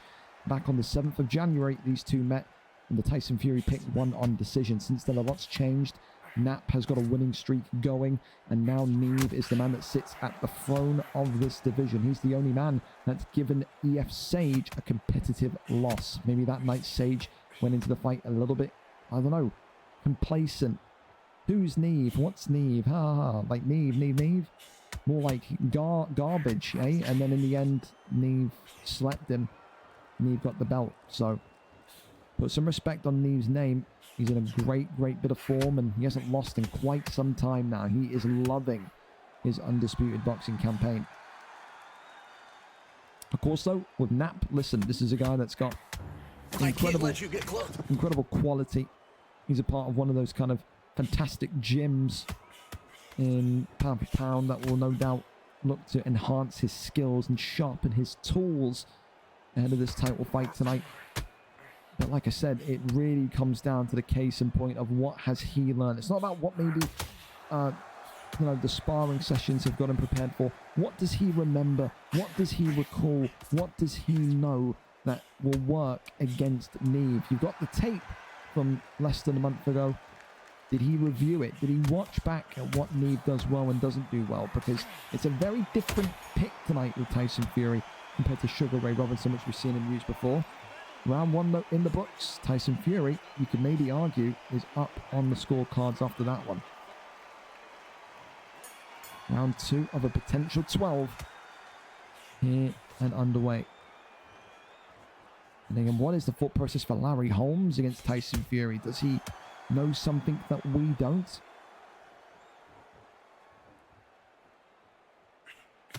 Goes back down low to the belt line as Larry Holmes continues to kind of take that back step. Has to go back down low to the body. I wonder, what is Larry Holmes? Someone in the chat that's got the undisputed knowledge, the undisputed data. What is Larry Holmes' best statistic? Is it the power that he's got over Fury? Is it his defense? Is it his durability? Why do you think is the reason that we've seen such an out there pick, such a niche pick tonight from P4P Nap? Is it preference? Preference is a huge part, you know.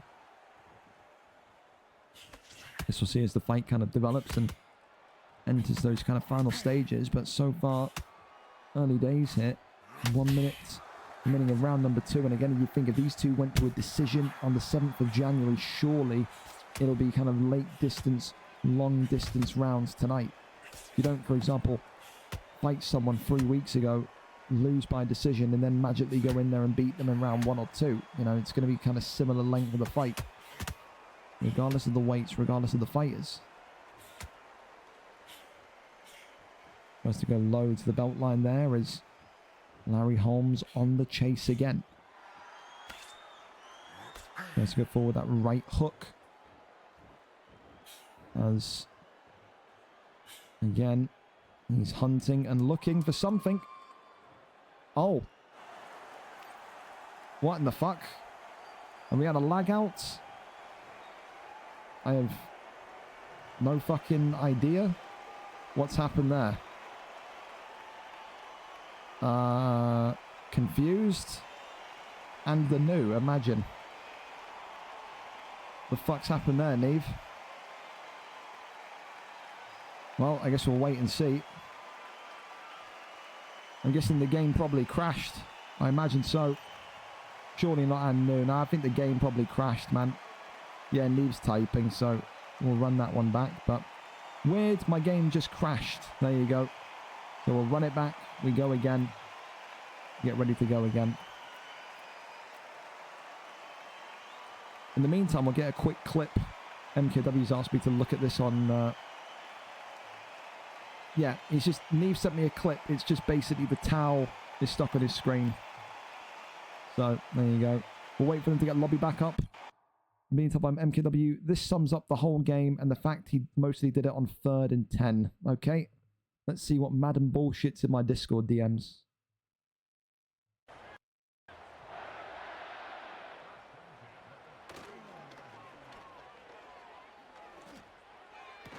Oh, that is horrendous. How has he fucking caught that then? Is that a one? Is that that's not a one-handed catch, is it? Fellas, is that a one-handed catch?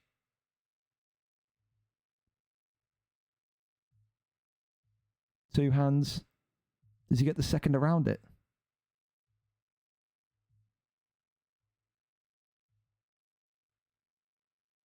That looks like a one-handed catch from here, doesn't it? That looks like a one-handed catch to me. How's he caught a ball with one hand between two people? What the fuck? That is wild, man. In double coverage, too. That is fucking crazy. It's like magnetized to his hands. I wish I could catch that shit. If that's Sam Laporte who's dropping that all day. That's horrendous. That looks like one hand to me. Terrible. EA. That's not even EA. That's fucking Douse. That is I am Douse. Behind user strip fumbles on AJ Brown. One-handed catches with Shoemaker and double coverage. This guy has got the fucking Madden juju. He is the luckiest Madden player you will ever find in the universe, man. He will. It's just crazy.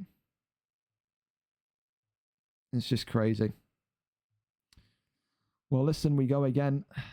And we get set up again. We are ready for action. And we cross our fingers that hopefully, fingers crossed, there's no more crashes. Because it's 12:05. I don't want to sit here all night. I really don't. Thank you, of course, to everyone tonight for making sure that the card is pretty much on time. Like I said, we've had great timings here. We started this fight on time as well.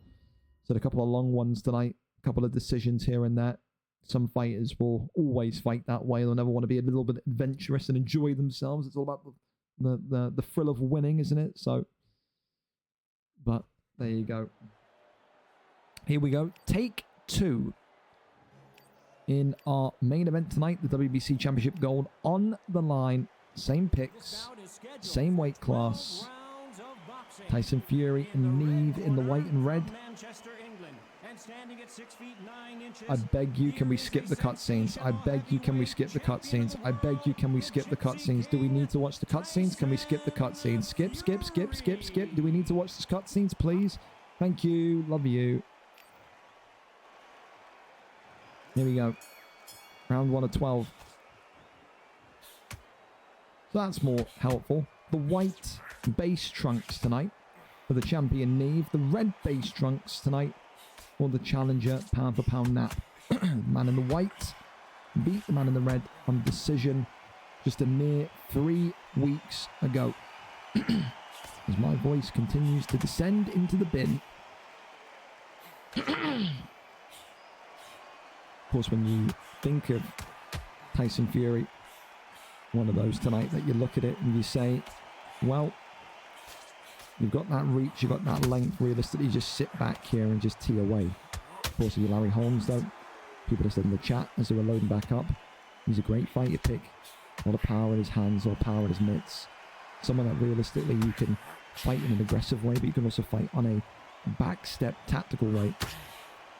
One tonight where realistically Nap will need to make the reads, carve the angles, and stay in the face of Tyson Fury. Cannot allow Tyson to get that extended gap of distance between one and the other. That left and right continue to comes on forward. There's that right hand again. Swings on round. Ducks underneath. Goes back down low to the body. Swings onto the block. Continues here, does Larry Holmes. Right in the face of Tyson Fury. I tell you what, this much so far. Larry Holmes definitely having a stronger round. Nap having a stronger round 1 than he did in the first go around. So far, so good. Ducks away, goes back down to the body shot. And Neave again, eating a couple of big ones there. Nap. I gave round 1 before to Neave, giving round 1 now to Nap. That's a fucking fantastic round from Nap. For round 1, love that round from Nap. Really good. Round 2, up and underway. For Neave, will maybe that kind of fear of his console crashing again, or the game crashing again, maybe make him fight in a different way, a reserved way, a anxious way. He's got to get that fear out of his mind if it does exist. Get back to what he did so well last time out against the likes of Sage and Rapids. As the combination work continues to trickle on through. Goes back down low to the belt line. You just see here Neave scurrying towards him. As neither of these two wanted to throw a hit. What are we doing it? What the Bro. Come on, bro. I'm telling you, Neave, you got one more. If this is Neave again, you got one more. One more. And you're DQ'd. Can't sit here and do this all night. Not had it from anybody else tonight. So whatever the fuck is wrong with your, I don't know, man, Cambodian fucking back of the lorry Xbox, fix it. No one else has had this tonight. Now it's happened to you 2 times in a row. Figure it out. If anyone's got a fix for him, tell him.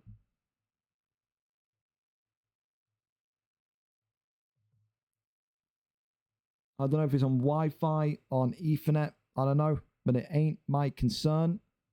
We cannot sit here all night and do this all night. The next crash, it will be and new by forfeit. So he's going to run out of towels soon. You're right. You're right. You're going to have a fucking unlimited supply. So he's been made aware. The next one, what can you do? Either A, go onto an alt account and see if that works, because for some reason alt accounts work smoother on Undisputed. We found that out last week with the lobby issues. Or B, get stronger internet. Not a single other person has had this happen to them tonight. So, yep. Gonna stop throwing the cameraman shirts and. Is it more when you see that again? I'm new to all of this for errors. Is that more when you see that happen? Is that to do with his internet, his Wi-Fi, or do you reckon we should try and telling him get on an alt account? Because like I said last week, when people couldn't connect to the lobbies with each other, when people got onto spare accounts, second accounts, they could connect. So I don't know if it's an account issue, if it's an internet issue. I don't need to talk to you at all. I don't care who you are, KO King. You altered for someone. You're not going to fight here, bro. I don't care if you fucking sit here, watch the fights, don't watch the fights, are nice to me, insult me. Don't do it. I'm just not fucking with that. I've ran a UFC league for 3 years. Never once have I allowed someone to come back in. You got to sit out at least a year. That's the earliest that you could ever come back. I think the smallest ban I've done for someone playing someone else's fights for them has been 12 months. So I got nothing else to say. It's weird. It's geeky. It's a word that I can't say on stream, or else my partnership would get taken away. It's just the facts. So, yep. It's half the connection, half the game. Well, gotta get that shit together.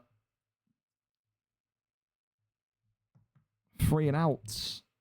Here we go. And the card was going so damn well. Thank you for poised for the raid for 13 minutes ago. The card was going so damn well, wasn't it? We were on time. It was all smooth. No issues, no nothing. We get to the event, the main event, and then boom. Fucking shit hits the deck. So, is it the game? Is it Neave's connection? There will be one left up for interpretation. If Neave's on Wi-Fi in the big year of 2025, he doesn't deserve to have a belt. That's the way that I'll think of it. Okay. This bout is scheduled for 12 rounds of boxing. Fighting out of the red corner. And Neave, you better cross his fingers and pray that fucking Wi-Fi hangs on in there.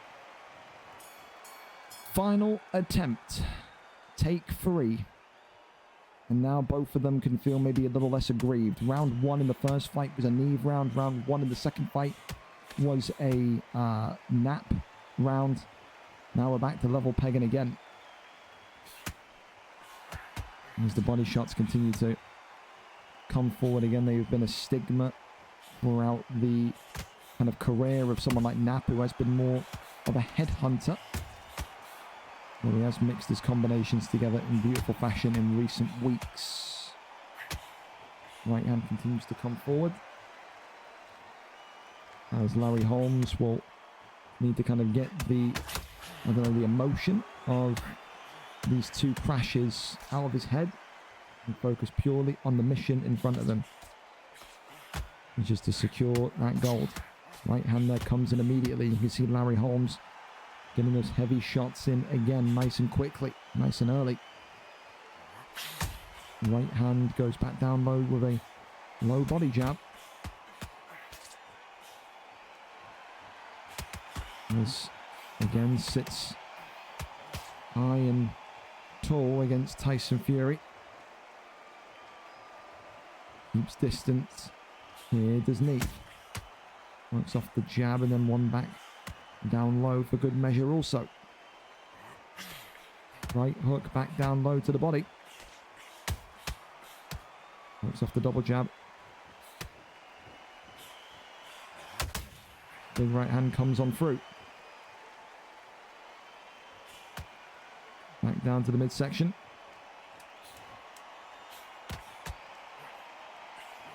Right hand there comes forward from Larry Holmes again. Think again, another round where you're looking at that and saying Nap's probably had the better of that one. So, the third time we've seen round 1, and it's gone in order, Neave, Nap, Neave. So, no, Neave, Nap, Nap, sorry. So Nap, for me, 10-9 up. Now the question is, it was round 2 the first time, it was round 2 the second time, is Neave's fucking potato internet going to survive round 2 of fight 3? Body shots here again, just coming in beautiful fashion. Right hand there comes forward, and you just see here Nap is ready to get those hands going and hands moving again.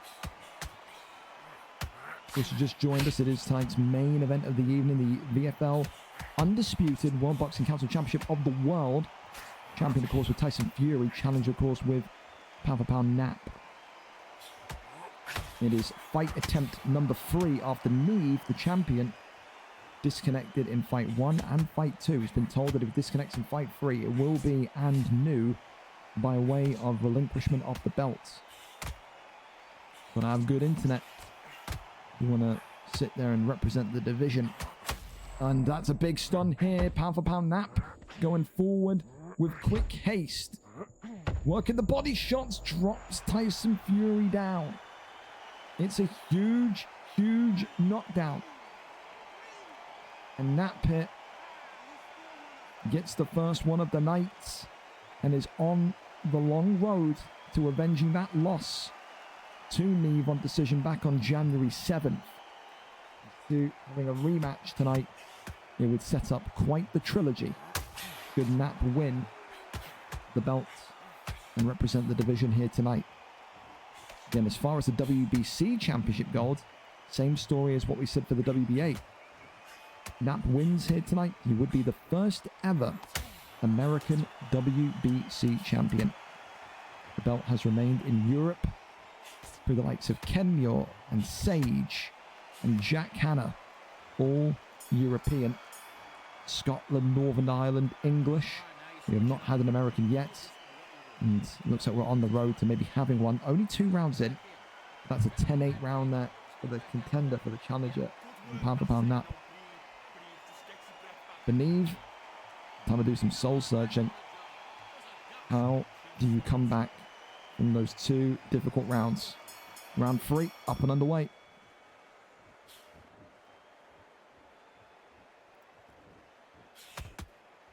For Holmes, it's just a case of do exactly what you just did in round 2 again. Find a way to get that lofting hook through. Find a way. Oh my, he's just kind of thrown a fucking hammer, a lofting hammer fist. He went like that to him. Jesus Christ. Continues now to work forward. Does Neave. He knows that he's got to take that bit of pressure off of his shoulders by controlling and getting the tempo, the rhythm, the momentum of this fight back in his corner. Easier said than done, though. Is this one not? Turn up a little bit, but yeah. Continues now to just work off that jab again, does Tyson Fury. Goes back down low.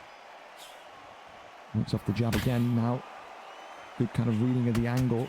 Goes low. It's that 3-piece flurry that Larry Holmes loves to throw. Goes back down low. Works the jab. Goes upstairs. Works down low again. Pulls on backwards. Right hand comes in beautifully. Really, really nice from Nap here. Continues to let Tyson Fury know he is not going anywhere. He is just stalking Tyson Fury like Michael Myers out of Halloween. Just put a kitchen knife in Larry Holmes' hand, give him a scary mask, and that's one scary man. He is continuing to just take it for the champion today, which is interesting because in the first 2 fights tonight for gold, the IBF and the WBA belt, both the challengers came in and were almost fearful. Too much respect for the champion. Not the case here tonight. Nap moving with intent. Nap here leading the way 29-27. The judge, though, giving round 1 to Tyson Fury. Agree or disagree? I don't think Nap will care on the up anyway, regardless, because that knockdown in round number 2. For Neave, I mean, listen, it's all still in your hands. It's all still there to fight for. Can't be down in the dumps because of a slow start to life. Have to keep moving and have to keep believing that you can still retain your belt this evening. One thing that he has not coped well with, Neave, this is that in and out, in and out, in and out of Nap. Nap doing an excellent job in kind of exploring when the space opens up in the pocket and then getting those counter shots in and then avoiding the damage that Tyson Fury throws backwards. That's with Tyson Fury's excessive reach as well. Just doing such a great way to keep himself protected and also deal some fantastic damage to Fury. Neave tries to go back low to the body again. Works off the jab and goes back down low. Continues here to go to the midsection. Swing and a miss on that one. Back down low to the belt line again. Tyson Fury, of course, keeping himself composed and measured. And that's why he's not throwing bombs and volume yet. He's just trying to find patterns that he can exploit on pound for pound Nap. So far, he is not finding many. One of the most complete performances, one of the most confident performances we've seen from pound for pound Nap so far in his career, and that's a great end of round for Nap again. Some more positive moments for Neave there, some good shots, some good selections, some good entry points, but just couldn't really combine and compile the damage in quick succession. Round 5 of 12 with those internet connection issues and game crashing issues behind us. It looks like we are locked in for this one, so close the door behind you, throw away the key. We're not leaving this fight without a champion crown.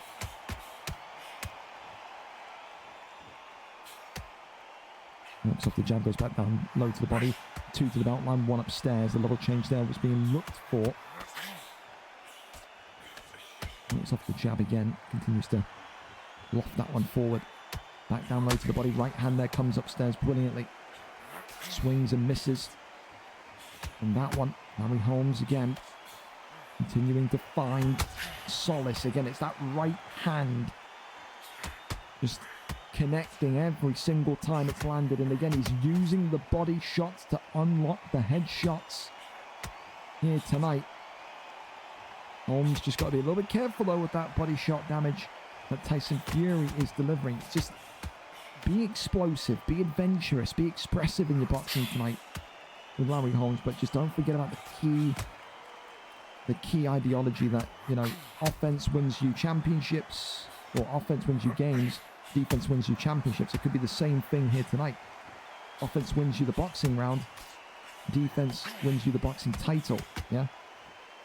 Don't want to be put down after all of these great moments in these opening first 5 rounds. He needs to just cover up and shell up here Tyson Fury.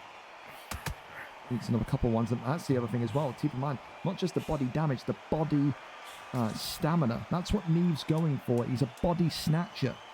He was back in the day in UFC as well. Big right hand though. Clocks Neave. And Tyson Fury in big trouble again. Can't get the knockdown. But look at that though. We're not even halfway through. We're going into round 6 of 12.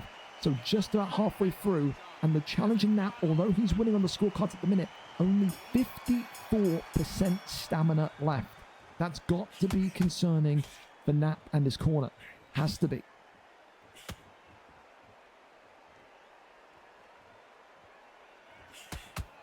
For Fury, the mission now is pretty simple. Weather the storm, attack the body. We already saw one body flash knockout tonight. We saw one body TKO tonight. Are we set to see another? And ironically, it was around about round 7 it happened. Could happen again here. Going to get the scorecard update as well after this round also. Neave continuing to roll on the outside here.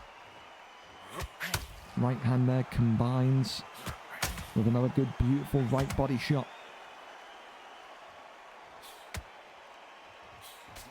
Oh, avoids that one. Why is Neave going for pull counter hooks to the head? Neave should be going, avoid it, pull the strike, and then body shot counter. There shouldn't be one thing thrown towards Larry Holmes' head in this fight if I'm Neave. Unless you're, of course, using a jab to open it up, but every kind of counter, every kind of shot has to be towards the body that counts.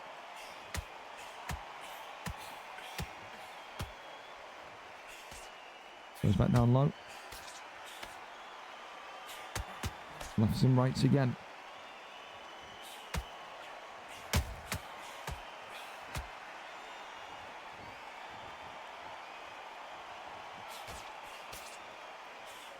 Goes low. Big power hook comes through. 17 seconds left of round number 6. Scorecard update coming. Really intriguing fight, because just as you think Nap is kind of cruising away, you start to see what Neave is doing. You start to realize what he's doing, and that body work is exactly what he is trying to get at. 47% stamina remaining, and we have just hit the halfway point. You've got to go 6 rounds with that. Difficult. Larry Holmes, though, 57-56 up. Neave is on the comeback trail. Rounds 1, 5, and 6 for Fury. 2, 3, and 4 for Larry Holmes. And now with the wind starting to come out of his sails here, with that body work, what can he do? We always say in the UFC league that VFL does, there are people that regardless of your division, your weight class, your console, are your boogeyman. Someone that you just can't beat no matter what, with all the circumstances, with all the fighter picks, with everything. You just can't beat him. Is Neave going to be pound for pound Nap's boogeyman tonight? Right hand there swings on through. Tyson Fury continues to try and get that hook and jab going. And again, as you said, now working jabs to the belt line is really smooth. And then just take that stamina off little by little. Make it so that when we're talking rounds 9, 10, 11, 12, he's not going to be able to really do anything outside of 1 or maybe a maximum 2 punch combination. Big shot there comes in again. Every single hit that... Oh, he connects with. He's got to make sure he connects with. Big shots coming here. Swings. And not able to get the knockdown yet, but for the first time tonight, pound for pound Nap in a little bit of a diabolical situation. Took 2 fights to get us here. Fight 3 though, what a fight it's been. Early day dominance from Nap, and now the longevity, the long game coming from Tyson Fury. This one crosses over into round number 8. Stamina update is 39%. And for Nap, listen, it is a really, really difficult situation now, because you've still got 5 rounds to survive with that. And realistically, if you're losing 5% stamina per round, you'll end the fight with 4% stam. No, 14% stam, excuse me. You have to stop these body shots. You have to stop what Neave is looking to do. His game plan has been established, and he is looking to execute it in fantastic boxing fashion. Maybe you could argue that Neave only realized too late into this fight what he was trying to do.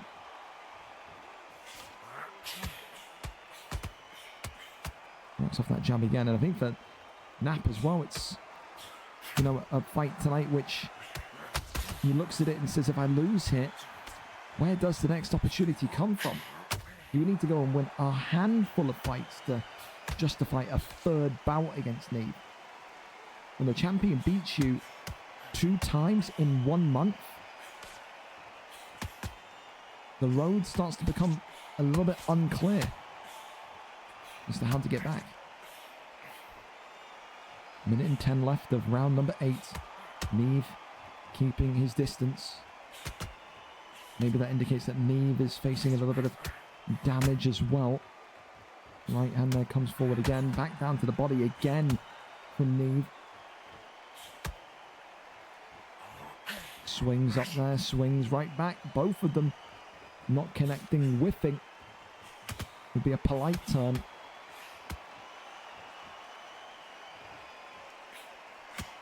As this one goes down to its final 16 seconds of round number 8. That stamina update, it was at 39 before. That doesn't look more than 25% to me. We'll have to wait and see. Look at that. 2 bombs to the belt line. But what are we at? It was 39. It's now 28%. 11% of his stamina has died again. So, not much left, realistically, to hang on to. If you are Nap, you're going to need to do this, and you're going to need to do it the hard way here. No other way to say it, I'm afraid.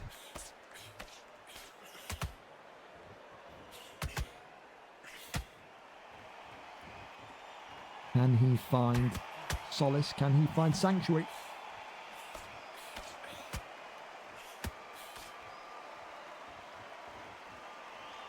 For Neave, it's a case of dissecting, poking, prodding from distance. Swing upstairs, absolutely nothing to see there. Look at that. Goes high, goes low. High and then like 2 low jabs almost.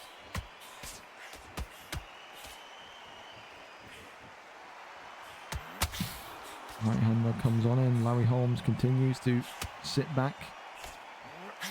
Swings upstairs and knocks and drops Larry Holmes.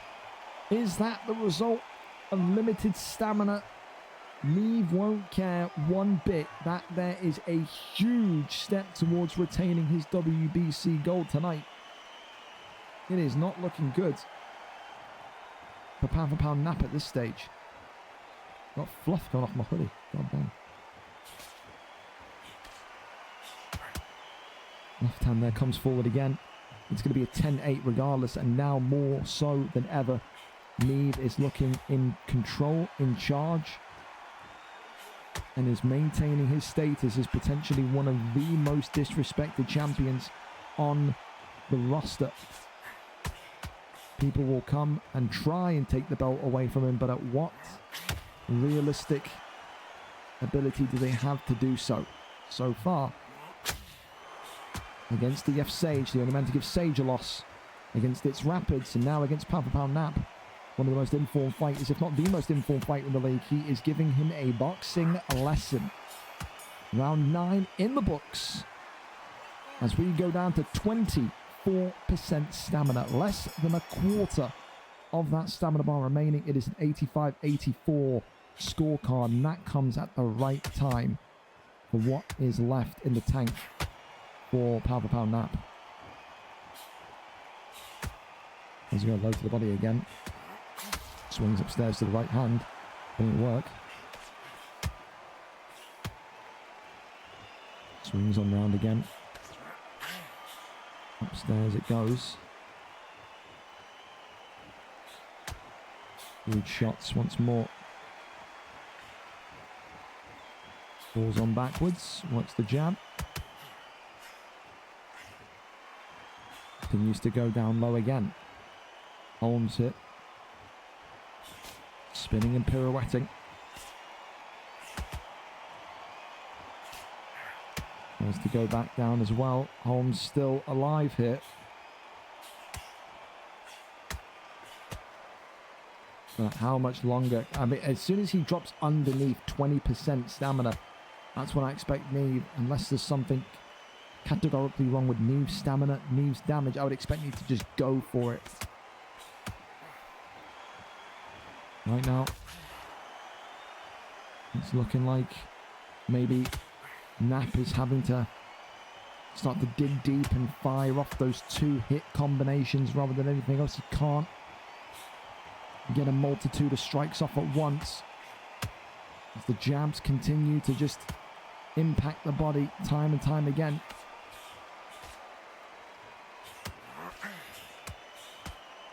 Double jab.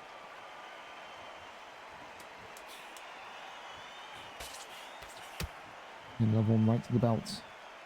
Holmes here. Losing that round again. You could maybe argue round 10 of 12 is in the books. Into round 11 we go. 23% stamina. Not as much of a bleed that time with the stamina. 23% though is not what you want to see. It's still not ideal. We're into the final 2 rounds of this one tonight. And maybe that pound for pound corner going to be feeling a little bit nervous at this stage. Close fight on the scorecards, but my God, they're going to need the most incredible amount of focus from their fighter in Larry Holmes tonight. Neave is continuing to just work shot after shot down low, mixing in the odd kind of head strike up there as well. And Neave, of course, I think he'll say to himself, I get one knockdown here, I've won this fight. He won't be able to come and charge at me. And look at that, tries to go counter for counter. As Nap comes out on the losing side of things again. When it was on back, was a minute 30 left of round number 11. He used to just assault the belt line of Holmes here. Nap almost kind of having no stamina left now when he's kind of getting a counter shot off. It's crazy because he's combining the pull with the counter shot. And if he plays that risky game, he could be on the verge of getting a risky knockout. Not in a good way. Back down low again. Neave continues to stab at the midsection.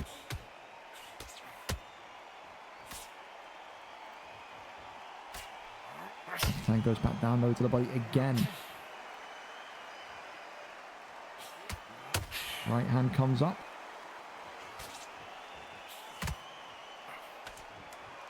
And that's going to take us into round number 12. Neave not hunting for the kill, believing that the dissection and the leg pulling of Nap is going to give him the victory tonight. 21% stamina left in round number 12. You've probably got to look at that and say that Neave is leading by at least a couple points here. 2 or 3 in particular. You would really need the Larry Holmes pick. You would really need Nap here to come in now with a big knockdown and really turn the tide of this fight. Early day dominance, early door dominance from Nap and Holmes tonight, but the long game plan, the strategic long road was executed brilliantly by Tyson Fury, the champion, controlled by Neave tonight. He looks to be a real unstoppable force, he does. Goes back down low to the outline again, works the jab. Right hand comes in forward again. Holmes continuing just to eat a couple of jabs to the body.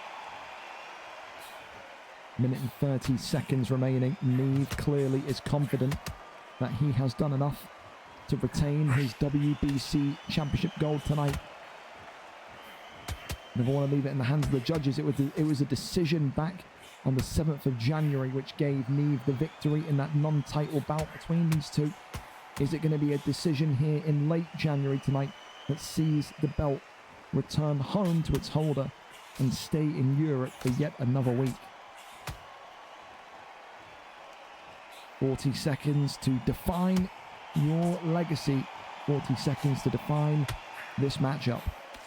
If a knockdown happens here, it could change everything.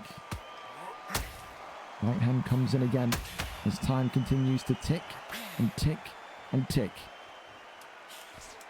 This one, though, does go the distance tonight. And you probably say that Neave has done enough. A great fight, a strategic fight, but who walks away with the gold tonight? Tyson Fury, but has it added the last round? It has. 115 to 111, 115 to 111, 114 to 112. Tyson Fury and Neave gets it done again. Neave keeps the strap and Neave keeps the tag of probably the most disrespected mainstay champion that the league has seen. People feel like when they see Neave fight, he's the most beatable champion. They get in there and it's a whole different ball game. It's the first time in an Undisputed card as well that on the main card, every single red corner fighter has won. With that, though, commiserations to Nap. It was one hell of a fight. The early rounds was fantastic for Nap, but those later rounds, just absolutely top tier. Listen, let's have a recap tonight, though, with those title fights. And still IBF champion of the world, Harold, and still WBA champion of the world, LJC, and still WBC champion of the world, Neave, makes it 2-0 against Pound for Pound Nap. Performance bonuses tonight, Solar versus Headhunter for Fight of the Night. Performance of the night comes for Kieran Crow against Sovis. With that, though, fellas, it is 20-1 here, local in the UK. I will love you and leave you. The sign-ups for next week's card will be up in around about, well, when you get up tomorrow, the sign-ups will be there. I don't want to promise anything in like 10, 20 minutes, and I just forget. But they'll be up before you start your day tomorrow. You'll have until Friday to sign up. A big thank you again to absolutely all of you tonight that competed on the card. Thank you to everyone that followed as well, including you. Junaid, 1998, missed that during the fight, but thank you so much as well for the follow as well. Thank you to everyone as well for their subs. Appreciate that massively. And just a really, really good card tonight. A really fun card tonight. For now, though, you have a wonderful, wonderful rest of your evening. If you need me, I'll be on Discord. Take care, stay safe, and I'll see you on the next one. Laters.